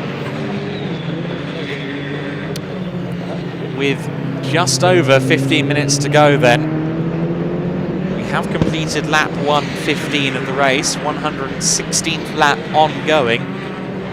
It is that PB Racing Audi R8 LMS GT3 car that leads the way.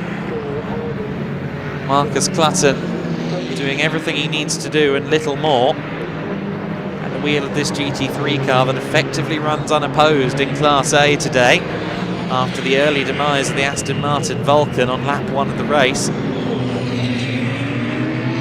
Largely cosmetic front end damage to the Vulcan on the front left corner. Don't think there's any fear of that car needing anything more than a cursory repair job for the next race, but nonetheless, very disappointing to see the Vulcan out so early. Just lost the car here at Surtees on cold tyres, and that was all she wrote. Here is the 22 Cupra, second in the TCR class, funnily enough following the class leader, but of course doing so well off the pace. Just looking for cars as they come through shot here. I want to try and see this battle for the GT4 lead or find our overall leader. There's the Opel just going through shot, the Dragon Sport machine. And there's our overall leader, the Audi R8 LMS GT3 car, running at the sharp end of the pack. Almost 5 laps clear at this point of Team Hard's Porsche 991 Cup car. That car, of course, leads in Class C, the Team Hard Cup car, but this Audi, bang up to date, current spec Audi GT3 car. And today, for PB Racing, at least to this point, it has been fairly lonely at the top. I'm sure Marcus is very much in just get it home mode. He has set the fastest lap of the race, I believe pre-safety car, unsurprisingly, a 45.815. I think that's the only car to have gotten a time of under 48 seconds all race. In fact, no, only 2 other cars have gone under 48 seconds, both of which have now retired. The 2 R&R Performance Ferraris, of course. But the PB Racing car just doing laps with Clutton, and of course, any lap is useful data for the team and for Urseg as well during his stint, because he's new to GT3s. His first race in GT3, I'm pretty sure, was Silverstone last time in the British Endurance Championship. So every lap they do is useful, builds the team's and Urseg's understanding of the car. Data from the pro driver Clutton, also very, very useful currency.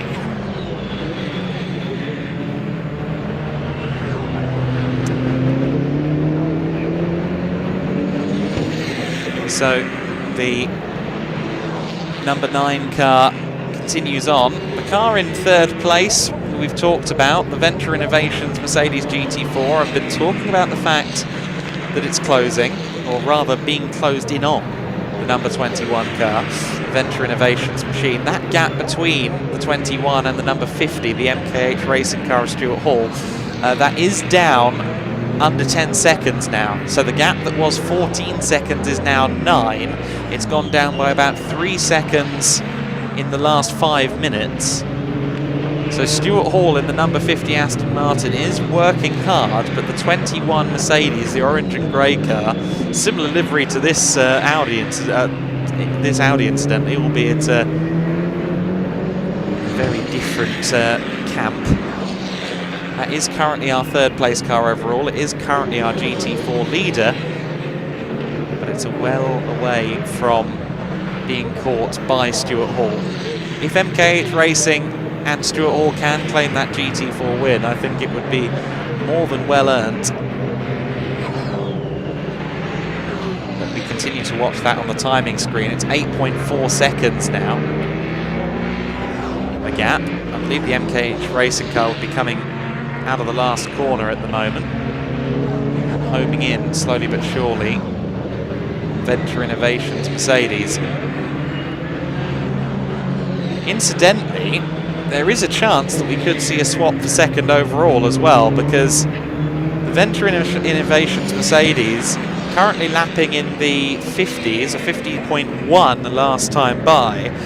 The Team Hard Porsche last time by a 52.973. So that Porsche Cup car that's running 2nd overall is, to put it gently, losing a lot. And with a gap of about 22 seconds, there's every chance that Venture Innovations could not only be going for an overall podium and GT4 win, potentially it could be for 2nd as well in the overall classification. There's the number 34 car, the ex-British British Touring Car Championship Audi. There's the Team Brit McLaren. That car is 3rd in the GT4 class. I believe the next car behind it on track is the GT4 leader in 3rd overall, if I'm not mistaken with my track positions.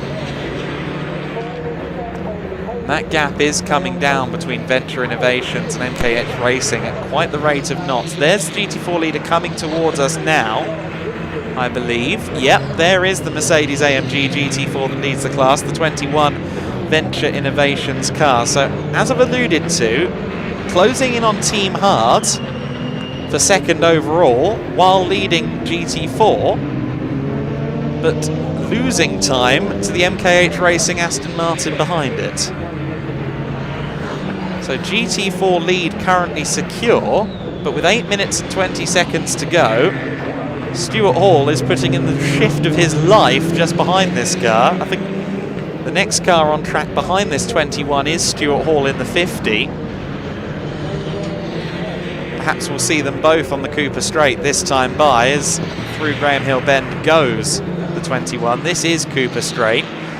There is the 21. Watch the back of shot. There's the 50 car. So that's the gap in real terms between our top two in GT4. That's the car that sits second in the GT4 class going through shot. The number 50 MKH Racing Aston Martin. Stuart Hall at the wheel, putting in a mighty stint. I believe that this is at the wheel of the 21. It should be Matt George.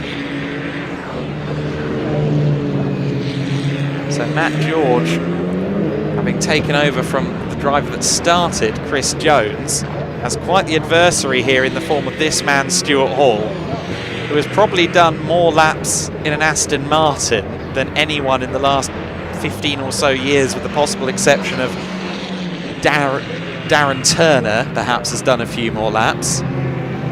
Maybe Nicky Thiem as well, but it's a very exclusive club of drivers who have done more in Aston Martins than Stuart Hall.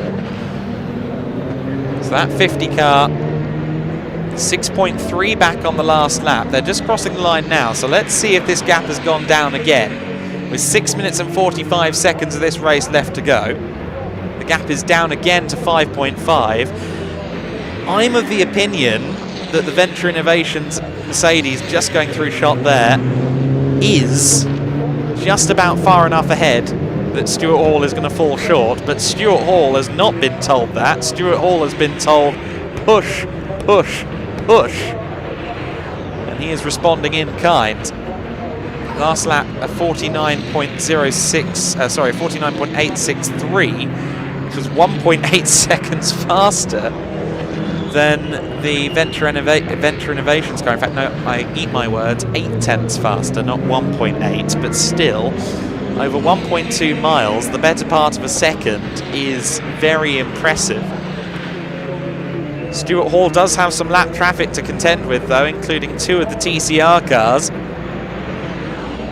running on separate laps and having very separate races, these 2 TCR cars. The GT4 McLaren down in 3rd in class at this point and being lapped by 2nd in class, but I'm not sure that Team Brit have told him that, because rather leaning on Stuart Hall was Chris Overend, and this is not a battle for position. The McLaren is going a lap down here, and Stuart Hall, I think, is going to have to wrestle his way by. That's not good for Stuart Hall's chances here. This McLaren is a lap down on Stuart Hall, so there's no need, really, for defensive driving in this situation. But we saw some of it from Chris Overend, and it looks like the McLaren is stronger in a straight line than the Aston Martin. And Stuart Hall dives up the inside. If you're not going to let me through, I'm going to get through of my own accord, good sir, said Stuart Hall, although having met Stuart a few times, I think it might have been a bit less broadcastable than that. Stuart will have been acutely aware of the fact that he wasn't fighting that car for position. It didn't need to take a lap, but it did. 4.5 minutes left to go, and that may well have been the moment that determined the GT4 class win, because Stuart has effectively lost a lap there that he could have used to further close in on Matt George. And now I think Stuart Hall, even if he does push and push, he's not going to get to that GT4 win in time to challenge. There's our overall leader closing in on this same pack of cars. Clutton once again just making it look easy. Through the TCR traffic goes the number 9 Audi. 3 minutes and 50 seconds to go. The last lap for Clutton was a 48.6, so he is on full-on just get it home mode at this point. 3 seconds off his best lap times. At this stage, it's just about getting the car to the flag without any problems. He's 5 laps clear of the closest competition. So that directive from the team making perfect sense. I'm sure they've said to him, you know, just get it home. And Marcus, a wily driver, will know that's the brief at this point. Coming up on Stuart Hall, who will definitely be seeing red. And it looked like Stuart was taking that apex unconcerned with the fact that a GT3 car was just behind him. There's the second place overall car. That's the Team Hard 28 Porsche. Clutton has just gotten past Stuart Hall. The Team Hard Porsche in second place overall, comfortably leading Class C at this point. The second place car in Class C is the SG Racing Cunningham Porsche, which is some 3 laps back, or 2 laps back I should say, from the Team Hard car. With 2 minutes and 25 seconds left to go then, the PB Racing machine looking like the winning car, as we see the 2 GT4 cars are kind of sandwiching the Audi on circuit at the moment. Our GT4 leader is just up the road from the number 9. There is the GT4 leading car, running 3rd overall, the Venture Innovations Mercedes. There's our overall leader, PB Racing car. Some almost 7 laps now, in fact no, almost 6 laps clear of the 3rd place Venture Innovations GT4 machine. But of course, GT4 versus GT3, inevitable that the GT3 car will be quicker. PB Racing have not put a foot wrong all day, starting from qualifying. That number 9 Audi immaculately turned out as always. As the Amigo prepared Opel has come to a halt there. That's between Paddock Hill Bend and Druids. And the Dragon Sport by Amigo car, which I believe has Reese Lloyd at the wheel, it came to a halt and spent a lot of time in the pits earlier on, and unfortunately the 66 car has once again come up short. Good to see as well that the Jaguar's back out there on circuit. We just got a brief look at the Jag. The 88 car, which had a diff problem earlier on, they've got the car back out to see the flag.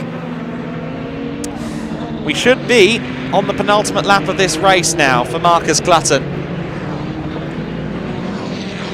Clutton, who took over from Peter Urseg earlier on,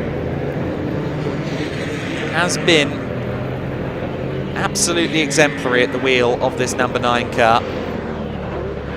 Same can be said for Urseg earlier on. Of course, Urseg not as fast over 1 lap as Clutton when both are pushing hard. Urseg firmly the amateur of the 2 drivers, but both drivers have fulfilled their role absolutely perfectly. It started in qualifying where this car was well over a second quicker than anyone else, including the mighty Aston Martin Vulcan. And of course the Vulcan, the only other Class A entry to take the start, didn't make it through the first lap of the race. And as soon as that happened, anyone who was denying this Audi was a firm favourite had to realign a little bit. And sure enough, PB Racing, Peter Urseg and Marcus Clutton are about to take their first win of the 2023 BEC season. Rather appropriately, at the final corner, they lap the car that will cross the line to take 2nd overall, but it is a win in Class A and the overall order for the Audi R8 of PB Racing. Good job from Clutton and Urseg. 2nd across the line just behind them, the Team Hard 28 car. So 2nd place for Team Hard, 3rd place just, 2nd place and 1st in Class C, I should say, for Team Hard, the Porsche 991 Cup car.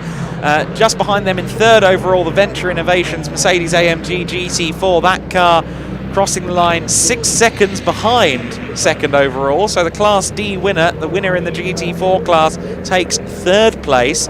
The Aston Martin Vantage GT4 of Stuart Hall, the MKH racing car, shared, of course, with Peter Montague.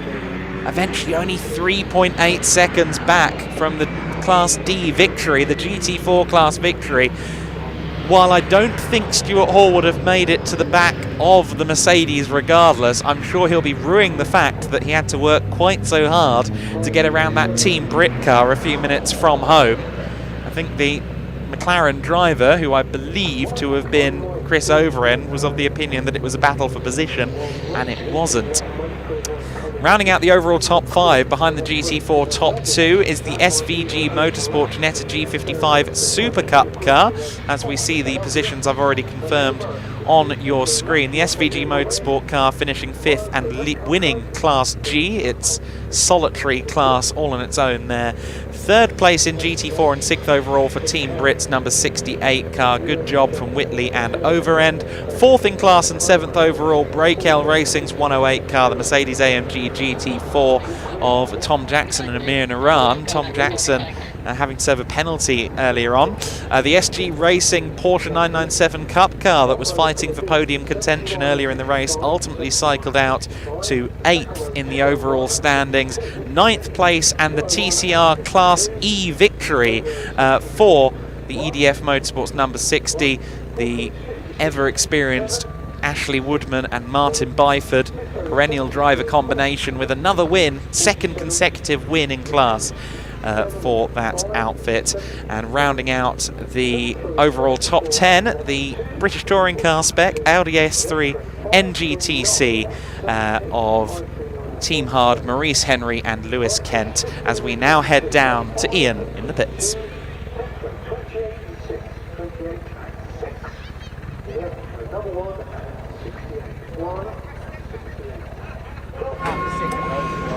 Well, everybody, welcome down to a very happy pit lane here at Brands Hatch. Here they are, Peter Essig, Marcus Cluton, getting the job done. Peter, let's bring Marcus in as well. You got a good head of steam, didn't you, once the Vulcan went out, and sort of never easy, never comfortable. We spoke about it after your stint, did you? Yeah. And you still had to get the job done, and you did. Yeah, exactly. No one's giving you the win, right? You've got to put in the time, and we just treated it like we had the competition there, got our head down. Mega pit stops, the guys did a really good job on the stops, so everything went well. I'm happy with that. We're going to talk about that. You can always get a bit nervous around pit stops. Doesn't matter how big the lead is, does it, Marcus? But your team nailed it, didn't they? Yeah, we did a good job, you know, and that's where we underperformed at Silverstone. We got a penalty for a short pit stop, and we had a long pit stop. So yeah, it's just from a team aspect, we did a good job. Peter did a sterling job as always. Shame about the Vulcan, you know, we're limited with competition, but it's like you said, you've got to perform and provide a good car, and that's what we've done. You certainly did. You're going to have to do media duties now, I'm afraid, over there as well, chaps. So I can feel the heat coming off, by the way, as well. What a great race. Yeah, well, actually, we're going to go up to the podium, though, so we can go straight up to the podium. I think Joshua's going to do the podium ones, but we'll grab the drivers too. Let's see. Stay with us. Don't disappear. Let's see who we can... gentlemen, how was it out there? That was mad. Like, we managed to get forward under the safety car from the start. Yeah. Handed over to Darryl, and he just banged in lap after lap after lap after lap where we needed it. I got in it with 20 minutes to go, and there's something wrong with the right rear of that car. But we brought it home. So a few hairy moments and a bit nervous out there at times, but confident. Yeah, I mean, I think we both drove really well. Both looked really confident. It's just about, well, it's a long race, isn't it? So there's a lot of stuff coming up. Just got to keep your head up and just keep going, really, like what me and Brad did. It's a short circuit as well. A lot of traffic out there, but you managed it well. Yeah. It's carnage, to be honest. I've got no more. I need to die somewhere. You need to go die. We'll let you go die. Stay with us a little bit. Let's just grab these boys over here as well. Yeah, let's get them onto the podium, shall we? I think Josh is going to do it on circuit comms. He's going to do the actual podium. We'll catch it for you, but let's stay with me. Over here, come on. We had the briefest of brief chats a little bit earlier in the pit lane, didn't we? Quite a frantic race. You've got to be delighted with the result. Yeah, apart from the state of my hair. I was trying a bit hard there. So what do you mean? I think that looks quite good, actually. State of mind. Looks a bit like yours. Yeah. Let's form our own really bad haircut, boy bad. Actually, yours looks a lot better than mine. But yeah, you've got to be delighted, though, right? Yeah, it was a really difficult race. We've lacked a lot of speed this weekend, to be honest. The guys did an amazing job to put us where we were. The strategy was unbelievable. And then just clinging on at the end, I could see Stewie Hall catching me quite quickly. And then as soon as I got near any lap traffic, which is 50% of this multi-class racing, there was no hanging about. And I think, to be honest, that was the difference. I pulled a few seconds back that were needed on the last couple of laps, that's for sure. Well done, congratulations, podium for you. Go get the trophy, go get the champagne as well. Next race about to start, as you can see. So I'm going to hand back to Adam, your commentator, to take you through the action.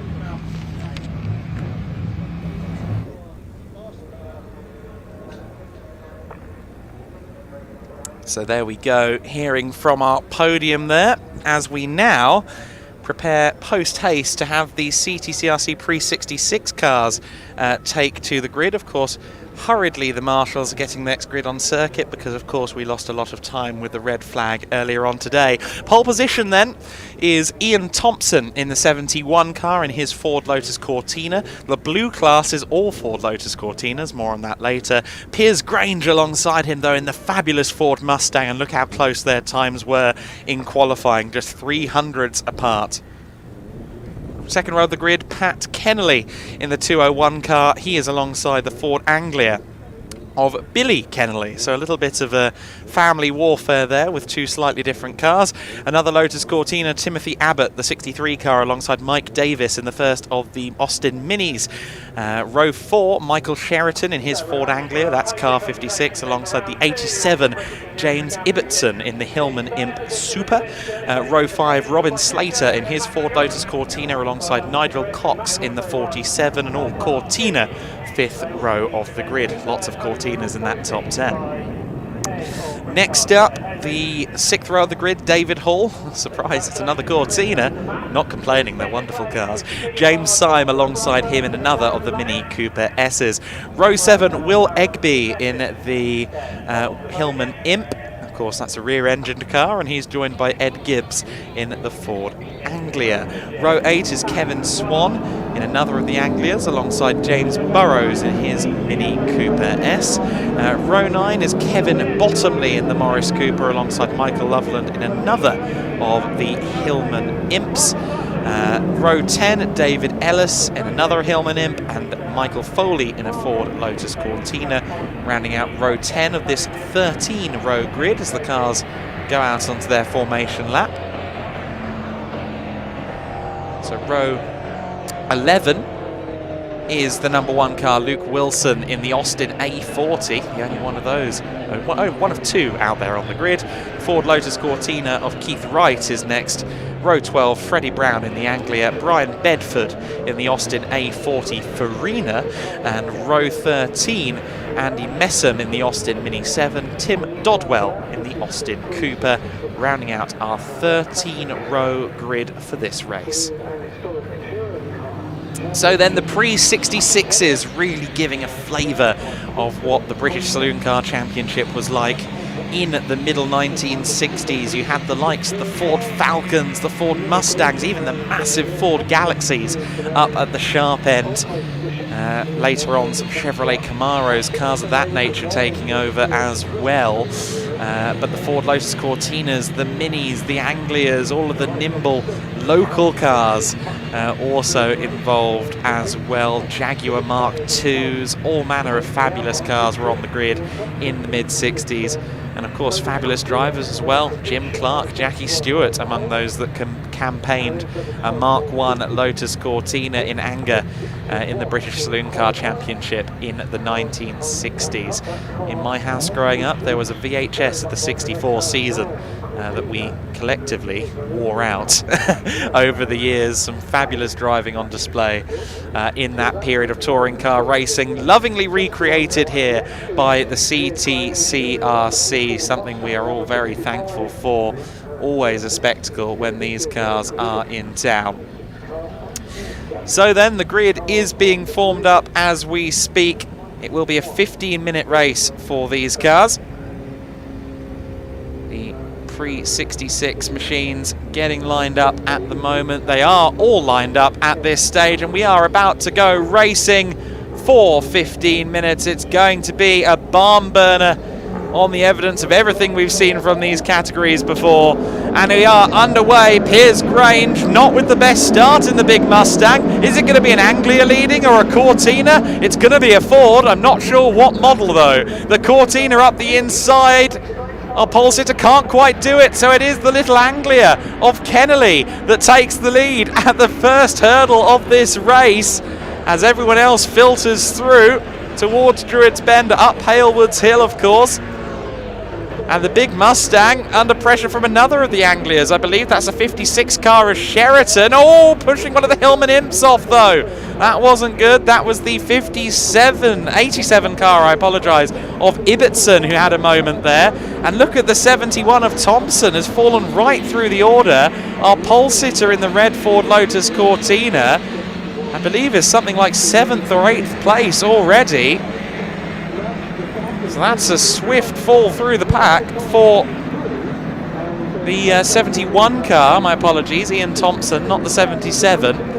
But the, oh dear, look at this. 3 very different cars in a straight line. The little Anglia got absolutely swallowed there. The 52 car of Kennelly got absolutely swallowed up. The little Anglia running in Class C, as a majority of these cars are, at least a lot of the Austins and Anglias are. And we ride on board here. I believe that's with Ibbotson in the Hillman Imp. Yes, it is. So we're on board with the Hillman as Anglia Warfare now, as our former leader, Billy Kennelly, loses out to Sheraton there. So Sheraton gets through into 3rd position. Fairly easily done there, ultimately.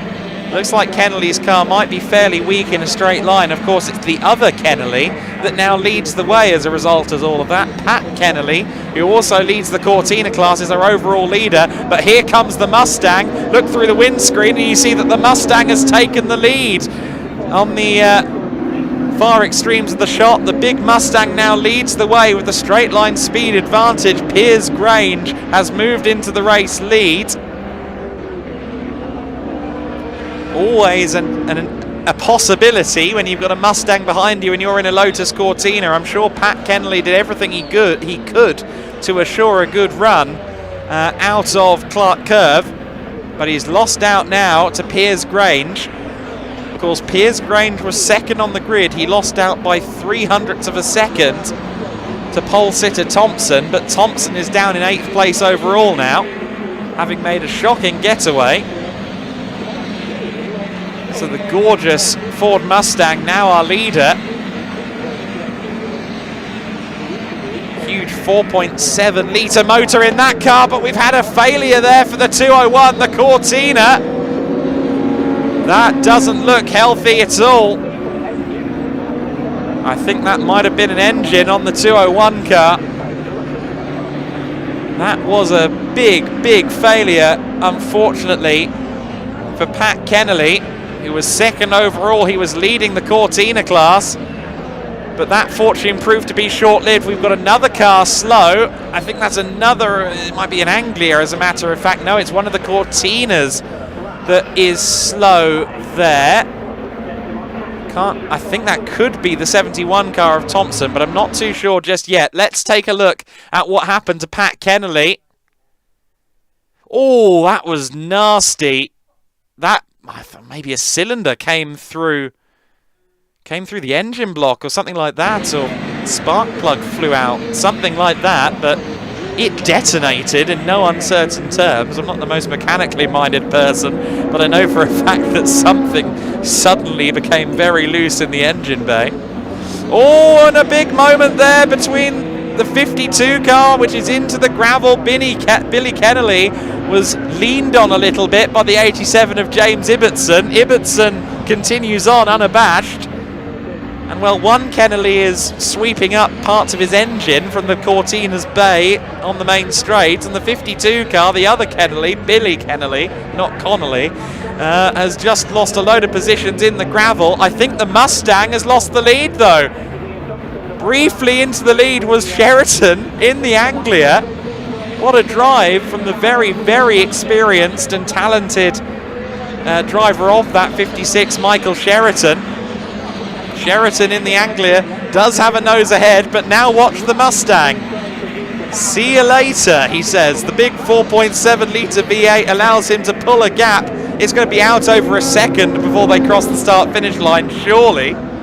Yes, it is. And meanwhile, a move for third place, because up the inside there has gone Timothy Abbott, our on board here with Ibbotson in the 87 Hillman Imp. He's trying to get to the inside at Druids. Sheraton up ahead has got back into the lead in the Ford Anglia. What a scrap this is. The top five cars, 4 different models in the top 5, all in one queue. Incredibly distinct philosophies of touring car, and there's the philosophy of power and more power paying off once again for Piers Grange, who moves into the lead around the outside of Sheraton. Oh, this is fabulous racing. The 65 car leads the way. Sheraton again around clearways and through Clark Curve gets alongside, and then Piers Grange lights up the afterburners, and this is going to be the frustrating thing for Sheraton. Even if he does get a lead, coming out to the last corner on the last lap, can you really guarantee that the Mustang isn't going to get back past? Oh, the little Mini proving to be in the way there. That's the 83 car of Dodwell.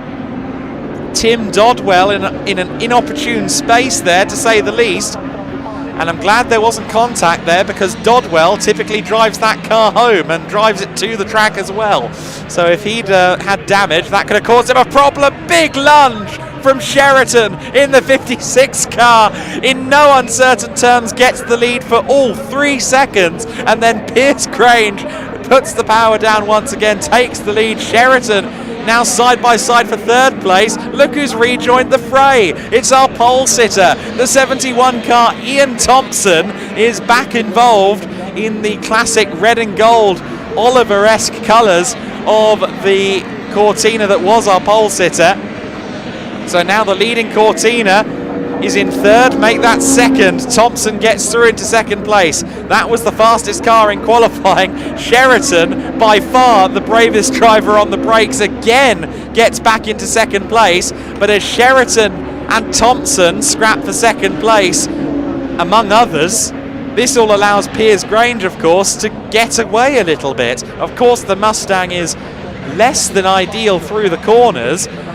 Sheraton once again. Oh, 2 wheels up there for Sheraton. I am amazed by Ian Sheraton's dedication to the cause here. He wants that second place. If anything, he wants to go Mustang hunting. But you can't tame a wild horse. And the 65 car, with a little bit of a lead now, coming onto the Brabham Straight, will now pull away massively from this battle for second place. Watch as the Cortinas and the Hillman Imp close in on the little Ford Anglia of Sheraton. It's a good battle for third here as Thompson tries to get up the inside of his fellow Cortina driver, the 63, Timothy Abbott. Let's take stock of this situation then as Thompson gets loose coming out of Paddock Hill Bend. It is Piers Grange in the lead in the big 4.7 litre Ford Mustang. Behind him is Ian Sheraton in the Anglia. In third place, the first of the Cortinas, as I look up to the screen again just to make sure it hasn't changed. The first of the Cortinas is the 63 car, that being Timothy Abbott for now. Thompson behind him, Ian Thompson in fourth place, and then rounding out the overall top 5 is the heroic little Class E Hillman Imp. That driven as side by side, I missed that, sorry, I was looking at the timing screen, and Sheraton has drawn back alongside Piers Grange again, only for Piers Grange to perform the expected task of hitting the throttle and driving away. But yeah, I just want to acknowledge Ibbotson in the 87, that little Hillman Imp, well up there in 5th place. It is a Hillman Imp Super, that is the fastest spec, I think, on the grid. But he's doing a great job looking up the inside for 4th place as once again Piers Grange finds himself under pressure from Ian Sheraton. Sheraton has the inside. Oh, the Mustang's slow! The Mustang has slowed down. No, no, no! Not after all of this. It's been such an entertaining battle. But Piers Grange, the horses have left the stable, unfortunately, in the Mustang. The 65 car comes to a halt. We've got just 5 minutes left to go now. Hopefully he can either get that car going again, which it does look like it might be picking up a little bit of speed, or at least let's hope that he can get the car out of the way without causing a safety car. Some more scrapping further back as we once again look towards the front of the order.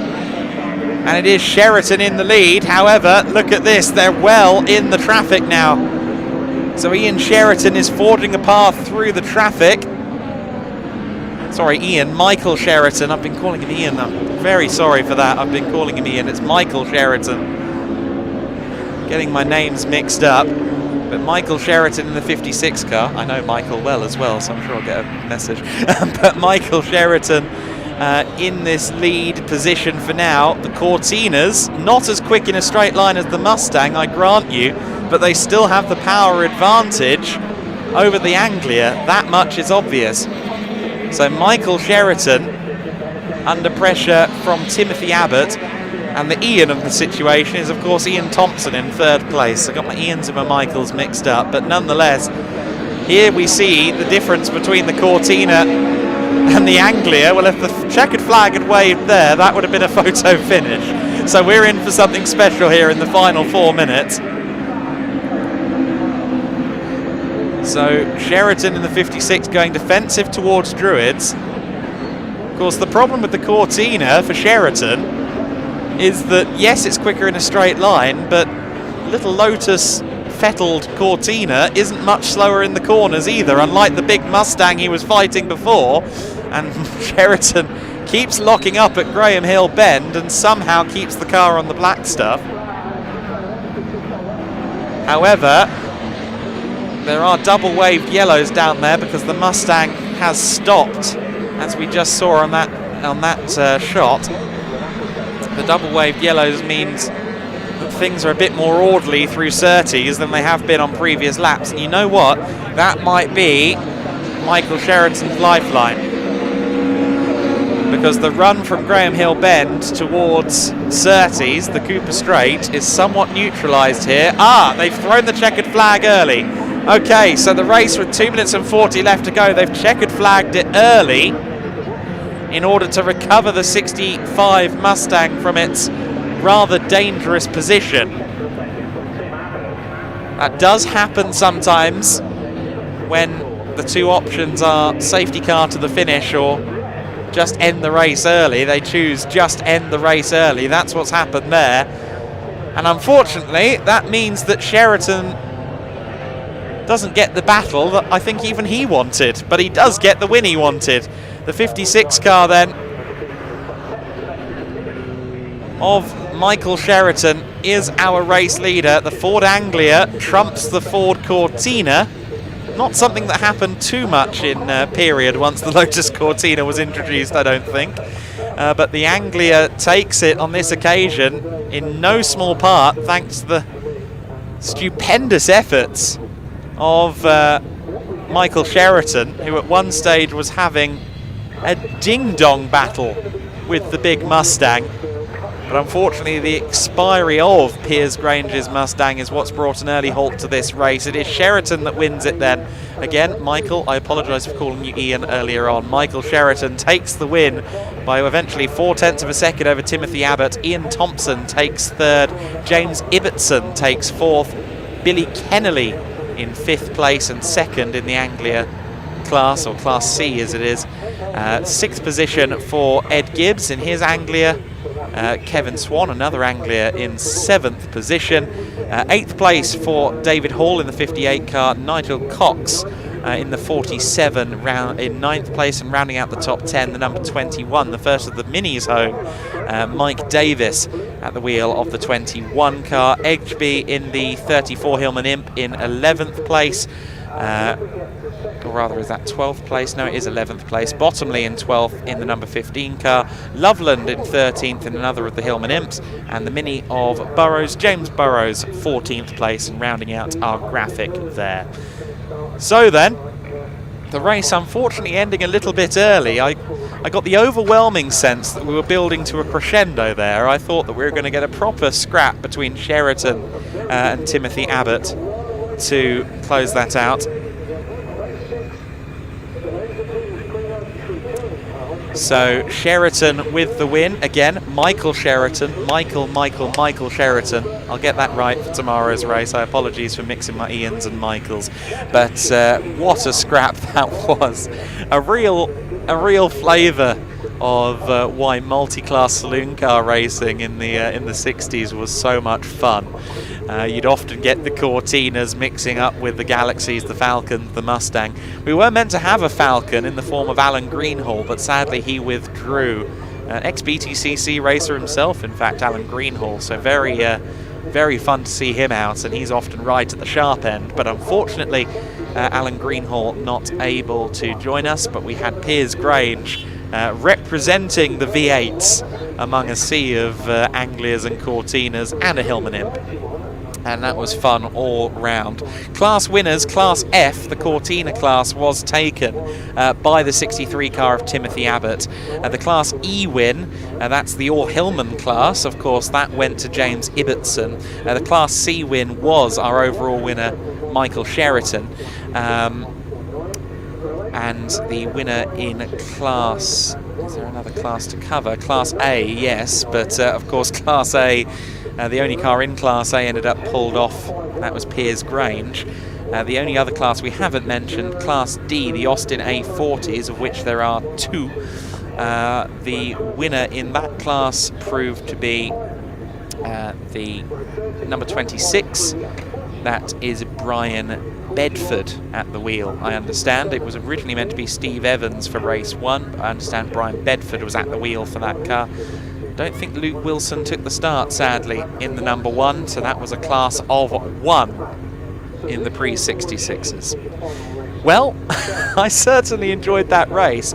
Unfortunately, we aren't going to be able to catch the winners for an interview because they were ushered back to the support paddock before time, because of course that red flag kind of pushed everything forward, and I think what we ended up with was a situation where we couldn't quite get them stopped in time. I'm sure Ian was doing star jumps down in the pits to try and make it happen, but he's not in orange, so just drive past him. Sometimes what the drivers do. But next up out on the circuit will be race 6 of the day, or race 5 technically, since Thunder didn't really get a race earlier on, and it is for 3 different series, 3 distinct series: the Laser Tools Pre-93 Touring Car Championship, the Bertie Pre-03 Touring Car Championship, and the Burton Power Blue Oval Saloon Series.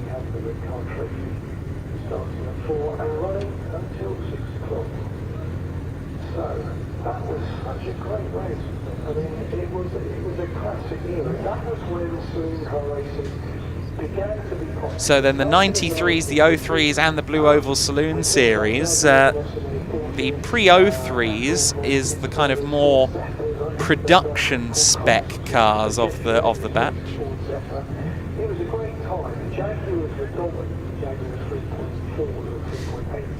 And so we've got 3 distinct categories. The fastest car should be the 93s on paper.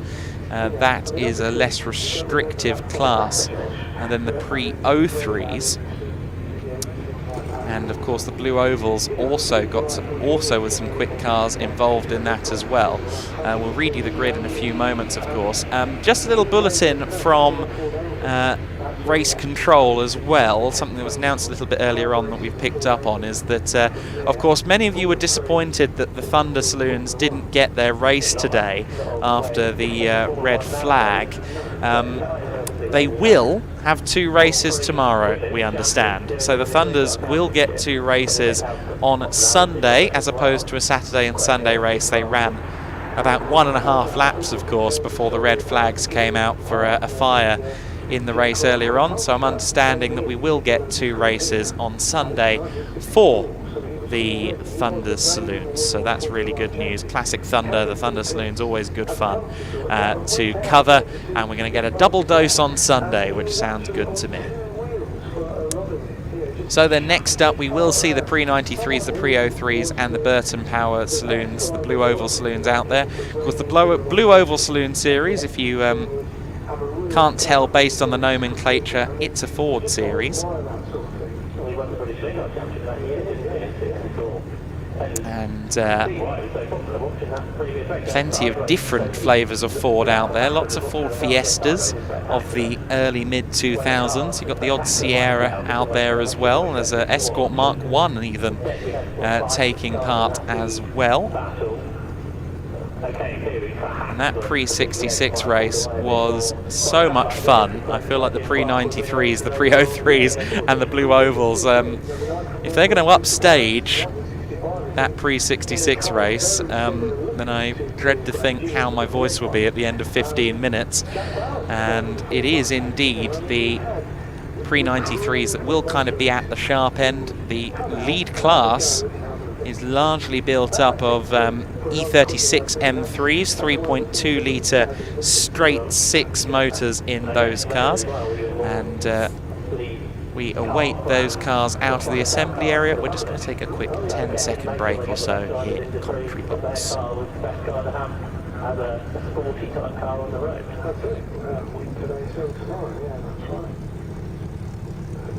I think that's why Fernando Alonso gets quite the credit that he does. The fact that he did them all, he had to go in Indy. Okay, so one more race to go today. We are running a little bit behind schedule, of course. However, we should get this one underway shortly.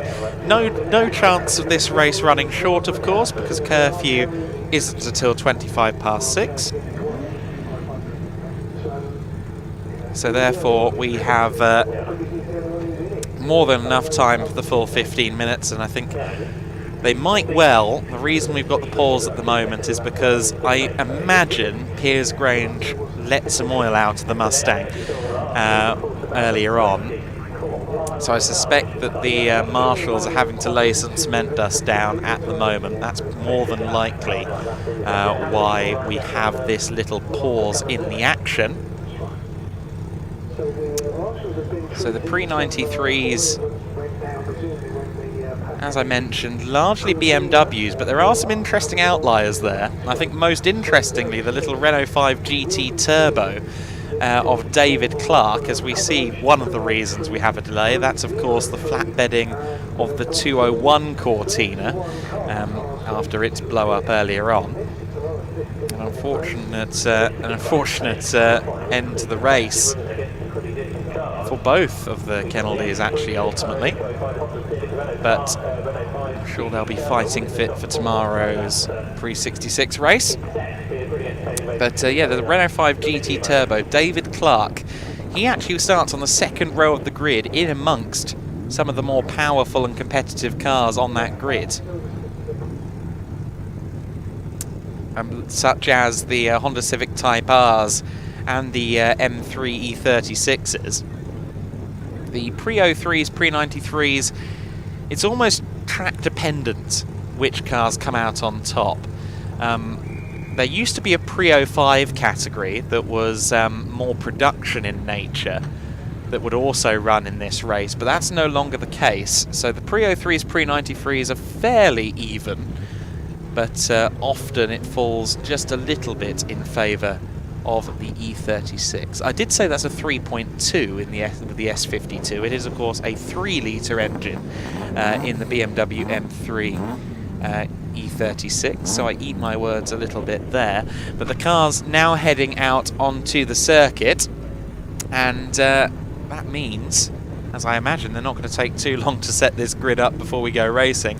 But it's time to start to talk you through some of the runners and riders here.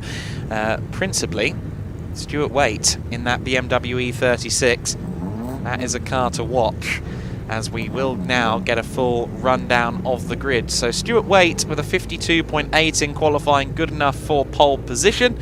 The 77 BMW E36 alongside the Peugeot 205, 211, Chris Southcott. Probably won't get the launch given its front-wheel drive, but let's see what he can do relative to Stuart Waite in the early stages. Gary Preble in his Honda Civic is next, alongside David Clark. That's an all-class D second row, I believe.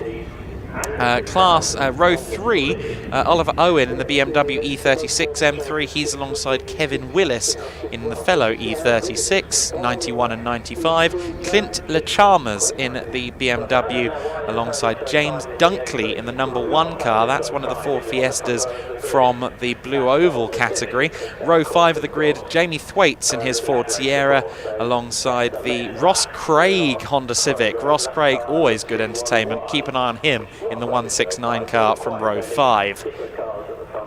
Next up, row 6, that is the Ian Bauer car. Now, Ian will definitely work his way through the order. Always quick in his M3. He joins Sam Daffin on row 6 of the grid.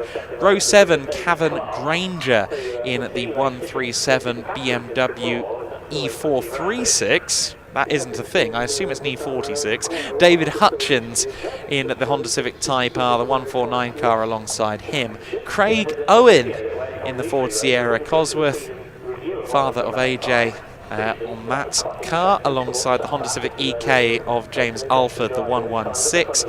Row 9, Jonathan Olaf Cooper, the BMW M3 alongside William Hunt's Ford Fiesta.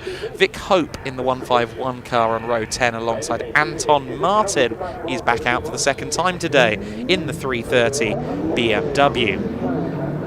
A few more rows to get through yet. Row 11, John Hillier in the BMW E36 Touring alongside Tim Mizzen in the Ford Fiesta. Row 12, Michael Rudge in his Fiesta Mark II alongside Lee Spencer in his BMW 328. Simon Mann in another 328 BMW, the 153 car, alongside Peter Moffat in his fabulous Ford Escort Mark I. Row 4 is Ian Seal in the Ford Fiesta ST150 and Andrew Smith in the Honda Civic EG. Jason Rudge in the 228 car alongside Sam Haywood in his BMW E46 Compact. One final row of the grid, row 16, just the one car, Harry Neerger in the 175. So that's a Fiesta Fiesta ST150, getting my names and numbers mixed up at all corners here, but the Ford Fiesta ST, the 2-litre car of Harry. One of them smoking further back. That's a 228 car. Hopefully that isn't a sign of any problem for Jason Rudge, but we've seen smoke lead to fire a couple of times today, and hopefully that is not going to be the case for him. There's that fabulous Texaco Sierra further back. That is the car, of course, that had Ian weak at the knees earlier on while he was doing his lunch break paddock walk. And can you blame the man? What a fabulous machine it is. The pre-93, pre-03 and Blue Oval Saloon Series then getting ready to take the start. And they now head towards their grid slots. So it's going to be really interesting to see what happens here. We ride on board on the third row of the grid with Willis in his M3. Kevin Willis on the third row, the Salisbury-based driver. Now he, of course, in a rear-wheel drive BMW M3, he's got 3 front-wheel drive cars boxing him out the windscreen there. And they are all likely to get a worse launch than him. So he, while he will probably get a good launch in his rear-drive BMW, he's got some serious front-wheel drive to navigate in front of him. It's sometimes questionable whether the pole position is better here at Brands Hatch on a standing start, but Stuart Waite, given he's got rear-wheel drive, I suspect that all going well, he will get to the first corner first. And I'm hearing the green flag is waving, so we are going to go racing. Willis & Co. launch, and sure enough, the E36 M3 does get a good launch. May well be third place as we run towards Paddock Hill Bend for the first time. We cut back to external pictures, and sure enough, it is Stuart Waite in the lead of this race. There's the Civic behind him, so up into second place, I believe that is Gary Preble. Everyone else filtering through Druid safely, and I think everyone got through Paddock Hill Bend in one piece as well. But a good start from Willis, the front-wheel drive cars didn't hamper his start too much. I thought he might end up boxed in, but that wasn't the case. There is the 95 car, running full front and rear number plates as well, so I don't know if he drives this thing to and from the circuit. I would think maybe not, but it's possible. We've seen it before in CTCRC quite a bit. There was one of the cars in the pre-66 race just now, in fact, is driven to and from the track. So we do still see it in national racing occasionally. The car's filtering through for the first time then. Let's run you through the order as it stands.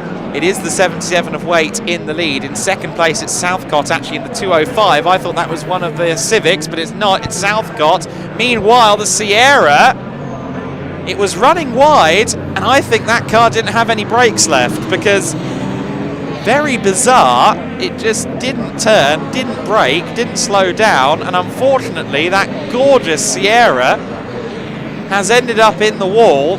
And that's almost inevitably going to be a safety car, I would wager.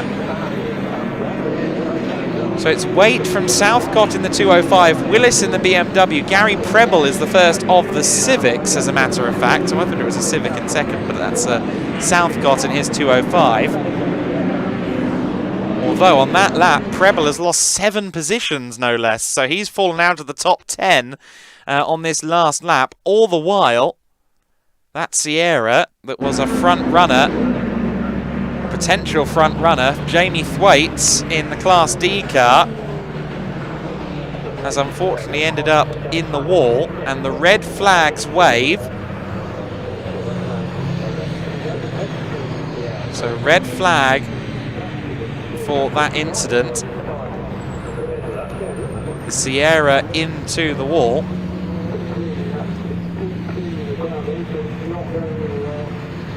And the clock has stopped on the official timing, so 12:52 is the point at which the clock stopped.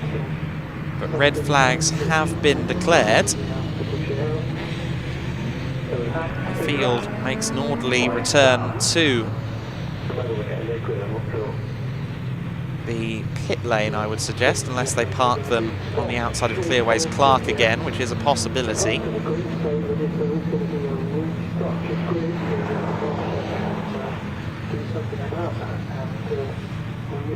And the grid, sure enough, does pull up here. And the clock has been reset on TSL timing, which often suggests they're going to try and just do a hard reset on the race and do the full distance again. But we wait and see. And good to see that Jamie Thwaites is out of the car. So Jamie Thwaites in the Sierra has gotten out, so whatever happens,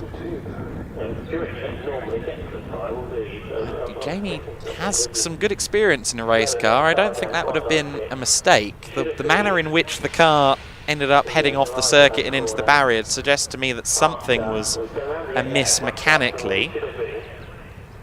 Of course, it was Jamie, I believe, who allowed Ian to give us a guided tour of his rather wonderful RV, as the Americans would call it, motorhome.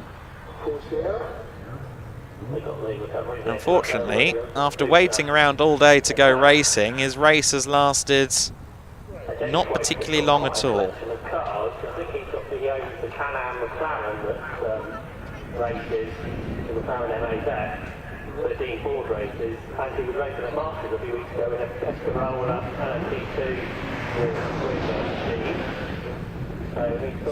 And the car being towed out of the gravel then, and depending on how much damage it's got, I do wonder if Jamie Thwaites might say, well, I want to keep going. But again, I am of the opinion that that looked like something car, not driver related when he went off the circuit. So perhaps he will know better than to keep trying to race.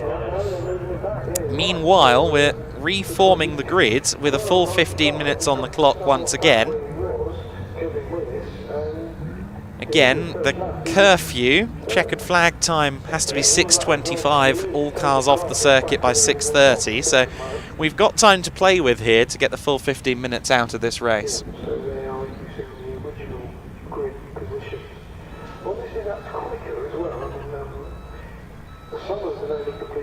And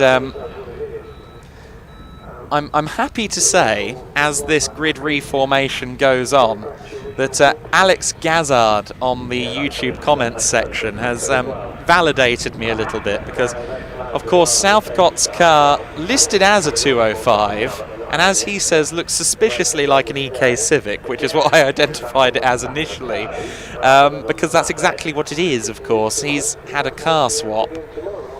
Just looking at the bulletin board for this. Don't actually see it on the bulletin board, but I believe on the entry list he's a 205. Yes, he is. So he's switched out to an EK Civic just to trip me up, and for no other reason, I'm sure. But so the 205 isn't here, and as I suspected, that is a Civic. Or as I identified, it is a Civic, and then read it was a Peugeot 205 and panicked. But no, we can confirm that Chris Southcott isn't in the 205 that he has on his on the entry list. He's moved over to a Honda Civic, which has been serving him well by all accounts. Obviously got second on the grid earlier on. And Stuart Waite will have that to deal with when we go back to racing. Of course, it's another opportunity for the likes of David Clark and some who maybe didn't get as good of a start to hit the restart button almost and try it all again. If you had a poor first lap, then this is brilliant news for you. I would suggest it's the best news of all for Gary Preble, because just before the red flag flew, I noted that he dropped from 4th place to about 11th. And now he's found himself back on the second row in the white Civic. I believe that's an EG Civic in the case of Preble. Although I do get my EGs and my EKs mixed up a bit sometimes. But yeah, for Preble, this is a golden opportunity, because suddenly he doesn't have to do as much work to try and get a podium out of this race. Of course, separate championships, the pre-93s and the pre-03s. We've got 2 pre-93s on the first 2 rows in the form of the M3 of Stuart Waite and the Renault 5 GT Turbo of David Clark, and then you've got 2 pre-03s in the form of the 2 Civics, Preble and Southcott.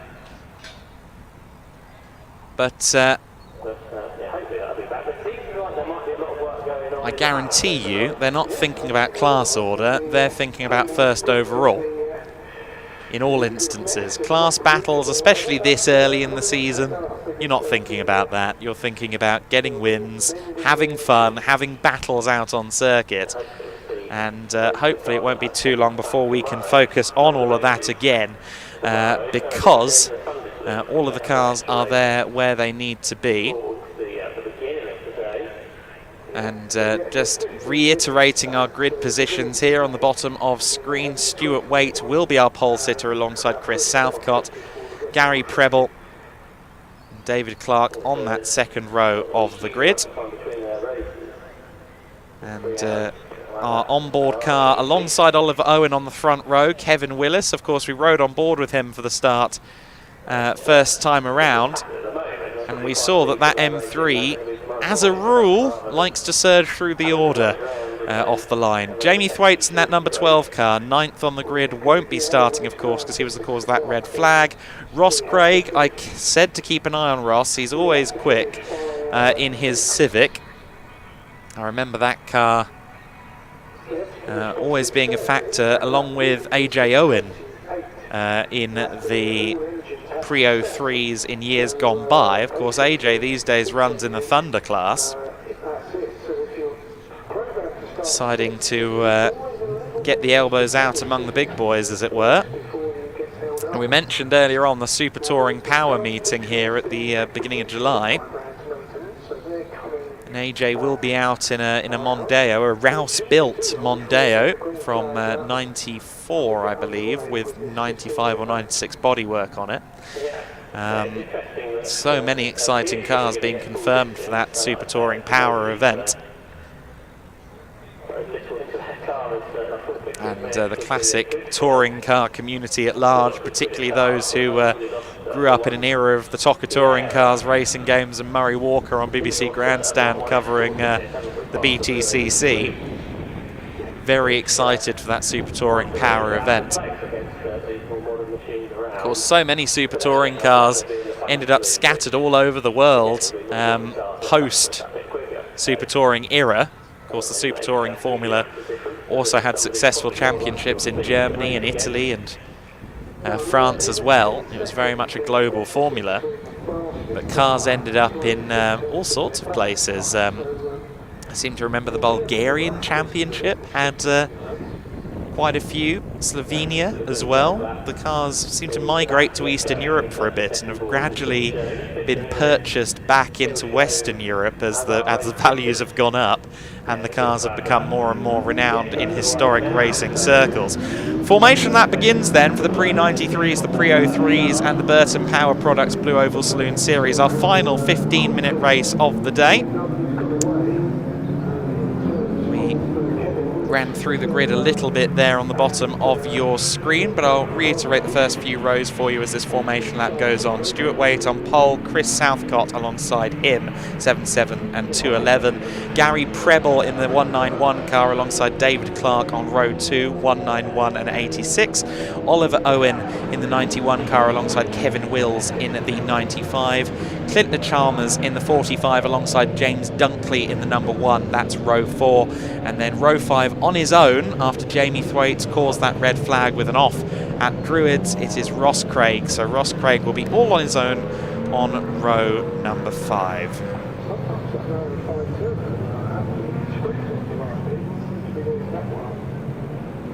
So then the field heading down towards the start line. It will take a minute or two, of course, for these cars to actually line up, given there are 30 of them. But once we do get underway, it will be, I'm sure, a very exciting 15 minutes of racing. In many ways, you look at the likes of that BMW M3, you can draw a vague line in terms of roles within the race to that Mustang we saw earlier, and oh no, off the circuit into the pits. I said that this red flag and restart was going to do a lot of favours for Gary Preble because he dropped down the order, but I fear he dropped down the order with a problem. It looks to me like Preble might be heading down to the support paddock rather than to the grid. Certainly he's in the pit lane, so the best case scenario is a pit lane start. The question is, does he have a problem that's going to take him out of the race, or is he simply starting from the pits? Of course, he wouldn't want to start from the pits, but they're getting the bonnet up on the car. I think they're having a look and seeing what the problem is, whether they can diagnose it and get that car out on the lead lap. No doubt his mechanics will be being paid overtime for this. They're hurriedly trying to work out what's wrong with the car as the rest of the field gets ready to go racing. Nice open space for the M3s on row 3 to maybe make up some ground. And sure enough, once again, the rear-wheel drive cars are quicker off the line. Pole sitter Stuart Waite disappears off into the distance, and it could well be Kevin Willis in second. Yes, it is Chris Southcott in third position. Oliver Owen, I believe that is in fourth place. Then the first of the Blue Oval Saloons cars, the number 1 of James Dunkley in fifth place, but not for long, because there goes the 45 car up the inside, fully sideways. Goodness gracious me, Clint Chalmers hanging the tail out, and unfortunately David Clark, who was on the second row of the grid, has been swallowed a little bit. He is on the fringes of the top 10. The cars work their way through Surtees for the first time, and it's a clear lead for Stuart Waite. There's the number 2 car, another of the Blue Oval Saloons entries, the Ford Fiesta, driven by Sam Daffin. He's got Ross Craig all over the back of him. Ross Craig in the Civic, losing out on in a straight line, I believe, there. So clearly,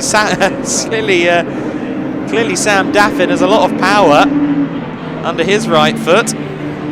It's Fiesta versus Renault 5 GT Turbo there further back in the order as a move for second place is made. Chris Southcott runs the 95 car to the outside to try and prevent an attack back at Graham Hill, but they're still side by side. Who's got the legs in a straight line? It should just about be the BMW. Yes, it is.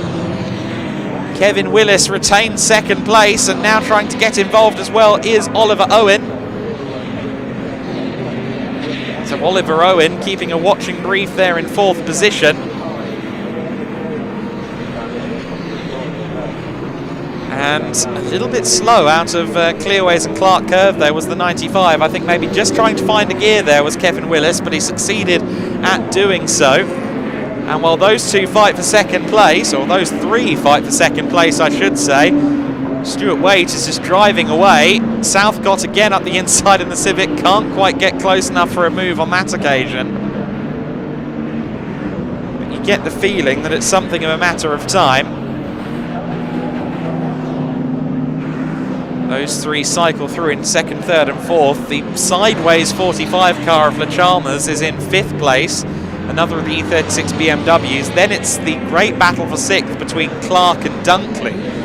Dunkley in the number one car, the Blue Oval Saloon Series entry. And then the pre-93 Renault 5 GT Turbo of David Clark. They're having a good scrap for sixth overall. The bright yellow Renault 5, always a highlight when David Clark is at the wheel.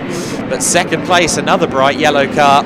That is our onboard camera car, no less, Kevin Willis at the moment, but he's not going to be looking forward. He's going to be looking behind him, beside him, potentially, because Southcott once again looking to the inside at Druids. But the slight straight line speed advantage of that M3, I think, is just proving beneficial enough for Willis between Paddock Hill Bend and Druids. Of course, you go up Halewood Hill, and those extra few horses from Bavaria pay off nicely for Willis. But the Civic in amongst it.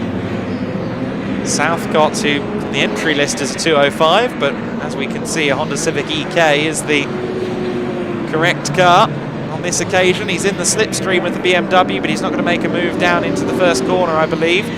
Gap has extended out in the battle for sixth place. Dunkley was having a good scrap with Clark, but that's fallen by the wayside. Ross Craig through shot there. There's the number two car of Daffin as well.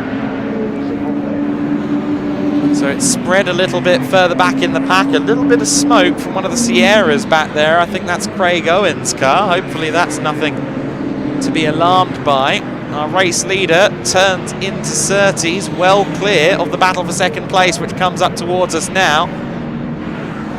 Willis from Southcott from Oliver Owen. Moment, Kevin Willis just about has control. The Civic's certainly more nimble. It's got a bit of downforce on it with that rear wing and the front splitter, and of course it's just a more nimble, shorter wheelbase car in general. But Willis in the defensive position has control over the situation, and more importantly has grunt out of the corners, which is ideal in this situation. Meanwhile, Owen having a little look to the inside. There's something about the stance of Oliver Owen's car. It almost looks like a compact. It just looks a bit shorter. I think it might be because that big wing on the back kind of shrinks the overall length of the car, at least to the eyeball at a glance. Oliver Owen's car there in fourth place. He's certainly trying his hardest. He's going wide at a few corners. There's the Chalmers in fifth. Oh no, telltale smoke there for our leader. Well picked up by the camera crew there. Stuart Waite with a little bit of smoke. Hopefully that's just tyre rub or something, but even tyre rub isn't ideal with 9.5 minutes of racing left to go. Because if you've got bodywork rubbing on the tyre, 9.5 minutes, that's not ideal. But for now he leads, and I'm just watching for smoke again. Didn't look like there was any that time. But hopefully nothing to worry about then for Stuart Waite. Let's watch him on the power this time, out of Clark Curve and down the main straight. Looked like there was again a little bit of smoke there. Yeah, no, there definitely is. No question about it, and it seems to be under power more than anything, which leads me to believe it could be a little bit more than tyre. Because if it was tyre rub, you'd think it would be the corners where it was most prevalent. Hopefully that's nothing too bad for Stuart Waite. Meanwhile, the second place battle has gotten a bit close for comfort. It's still Willis in second place, but diving up the inside for third there was Oliver Owen. So Oliver Owen has made it an all M3 E36 top 3 and all pre-93 top 3 for that matter. Southcott in fourth place is our leading Brio 3 class car, now running fourth overall. We ride on board with Willis. We'll look behind him and go, okay, I've got someone else behind me now. I love watching drivers who know their car. He just leans into corners, corrects the slides as they come. Nicely done, stays smooth. And he will be watching with bated breath as Oliver Owen closes in, particularly because there's lap traffic up ahead. And goes through, does Oliver Owen. Goodness me! I think Oliver Owen might have a pretty sweet engine in that 91 car. I was expecting him to maybe challenge into the first corner. I didn't think he'd be by before they even got there, but there we go. Oliver Owen shoots past and says, see you later. There's the number 1 car leading in the Boss series. So he's the first of the Blue Oval Saloons entries, also leading Class D in that class. That is James Dunkley.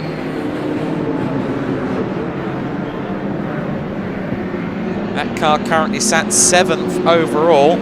Ross Craig behind him in 8th. There's the little Renault 5 just going 3 shots ahead of Dunkley. The 86 of Clark. Bacon, it says on the back of that number 1 car. Why, yes, I am interested in having dinner soon. How did he know? 6 minutes and 35 seconds of this race left to go.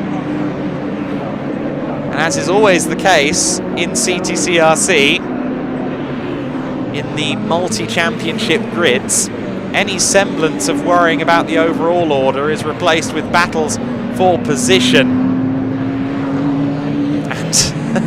At that point there, I thought for a minute we were going to have some contact as Willis comes under pressure from Southcott. Some lap traffic to deal with as well. Just put a lap on one of the other E46s. The Cadbury liveried E46.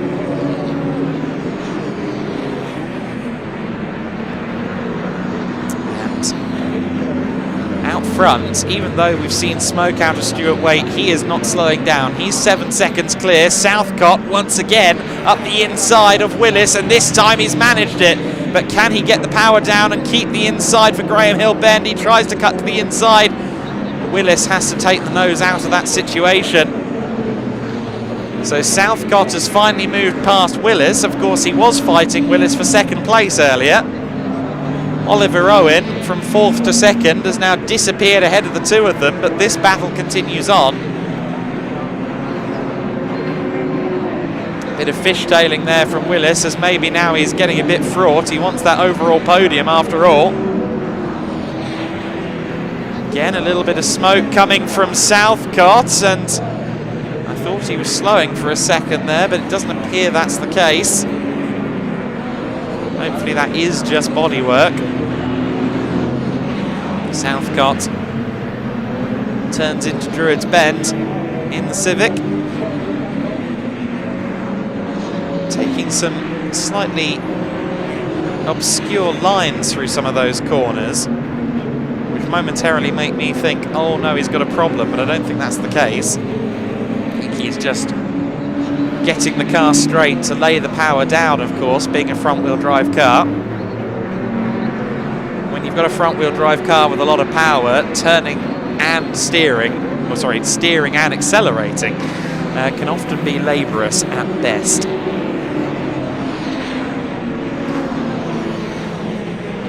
See some of the scrapping further back in the order among the various different types of car out on circuit right now. We've got less than 4 minutes left to go.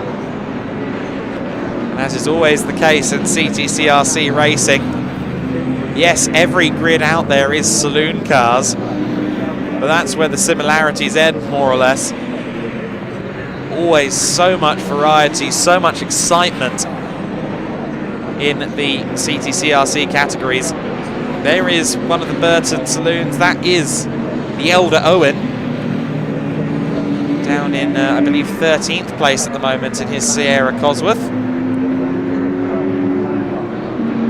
And there's the 116 entry just ahead, that's Alford, James Alford in his Honda Civic EK. If I remember rightly, Alford also has an ex-European Touring Car Championship EP3 Civic as well. I seem to remember that car went through an engine last year, if not late 2021. Waite in the 77 car, homes in on another of the BMWs. 2 minutes and 40 seconds left to go, and Waite has built a lead of over 8 seconds, well 7.9 at the last split, or at the start-finish line last time by. Systematically makes up a tenth or two each and every lap. Meanwhile, we ride on board with Willis again, who's again a little bit squirrely there, coming out of Clearways and Clark Curve and just losing touch with the third place car, Southcott. The gap between them,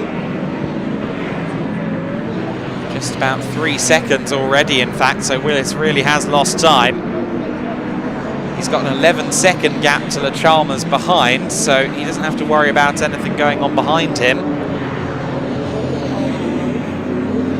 That 95 car pressing on. Having initially been in second place contention, the progress has somewhat faded there.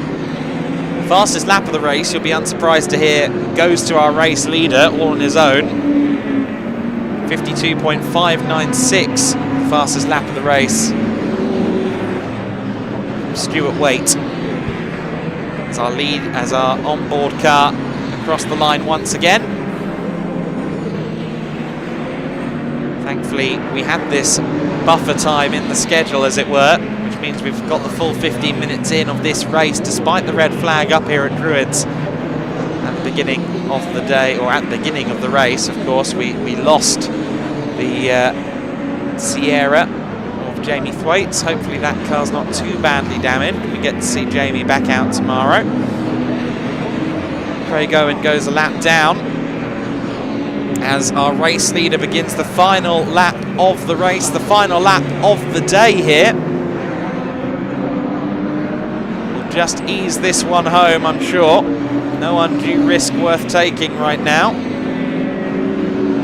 Was on pole position, had a comfortable lead into the first corner, having used that rear-wheel drive advantage over fellow front row starter Southcott, Chris Southcott.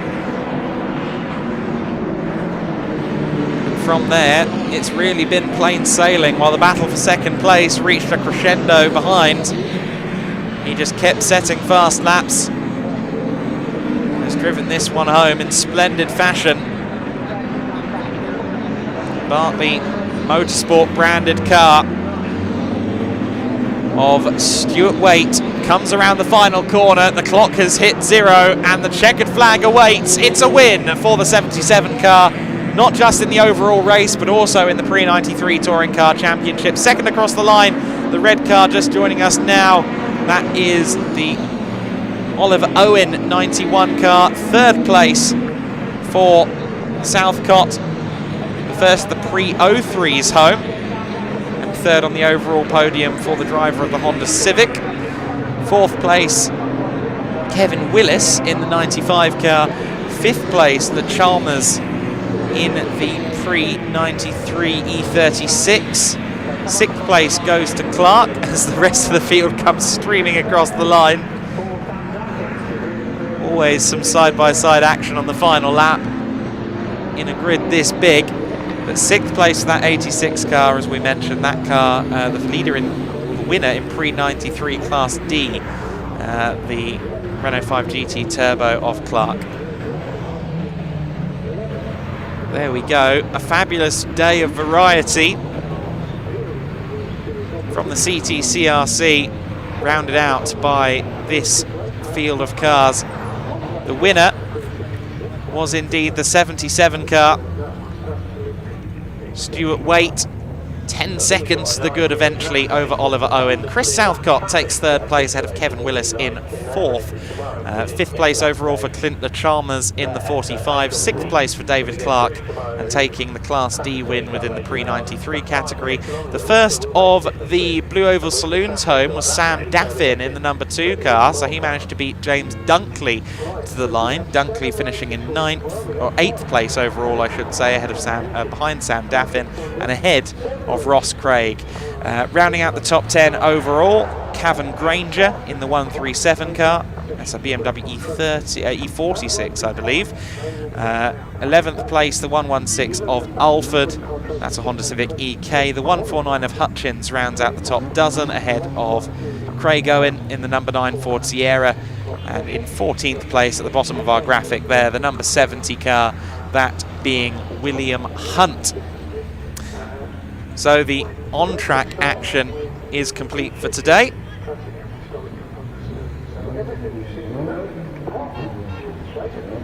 And we see the marshals pack up for the day. I think we are trying to get a hold of our final podium for interviews before we wrap out here on BARC TV for today. But we wait and see whether that is possible. Racing drivers at the end of the day are often elusive beasts who long to get back to their motorhomes and or the Kentagon behind the Paddock Hill Bend grandstand, where food is on offer all night long, and some beverages too, I'm sure.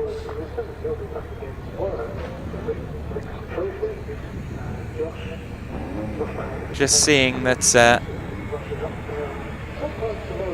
Jody Wood saying that Gary, as in Gary Preble, said the injectors were the issue with his Civic, misfiring. So that's a shame for Preble. Hopefully he's back out on Sunday. And I now understand that the ever-diligent crew down on the ground, Richard with our top 3. So we can now go and hear from the winners and podium finishers in our final race of the day.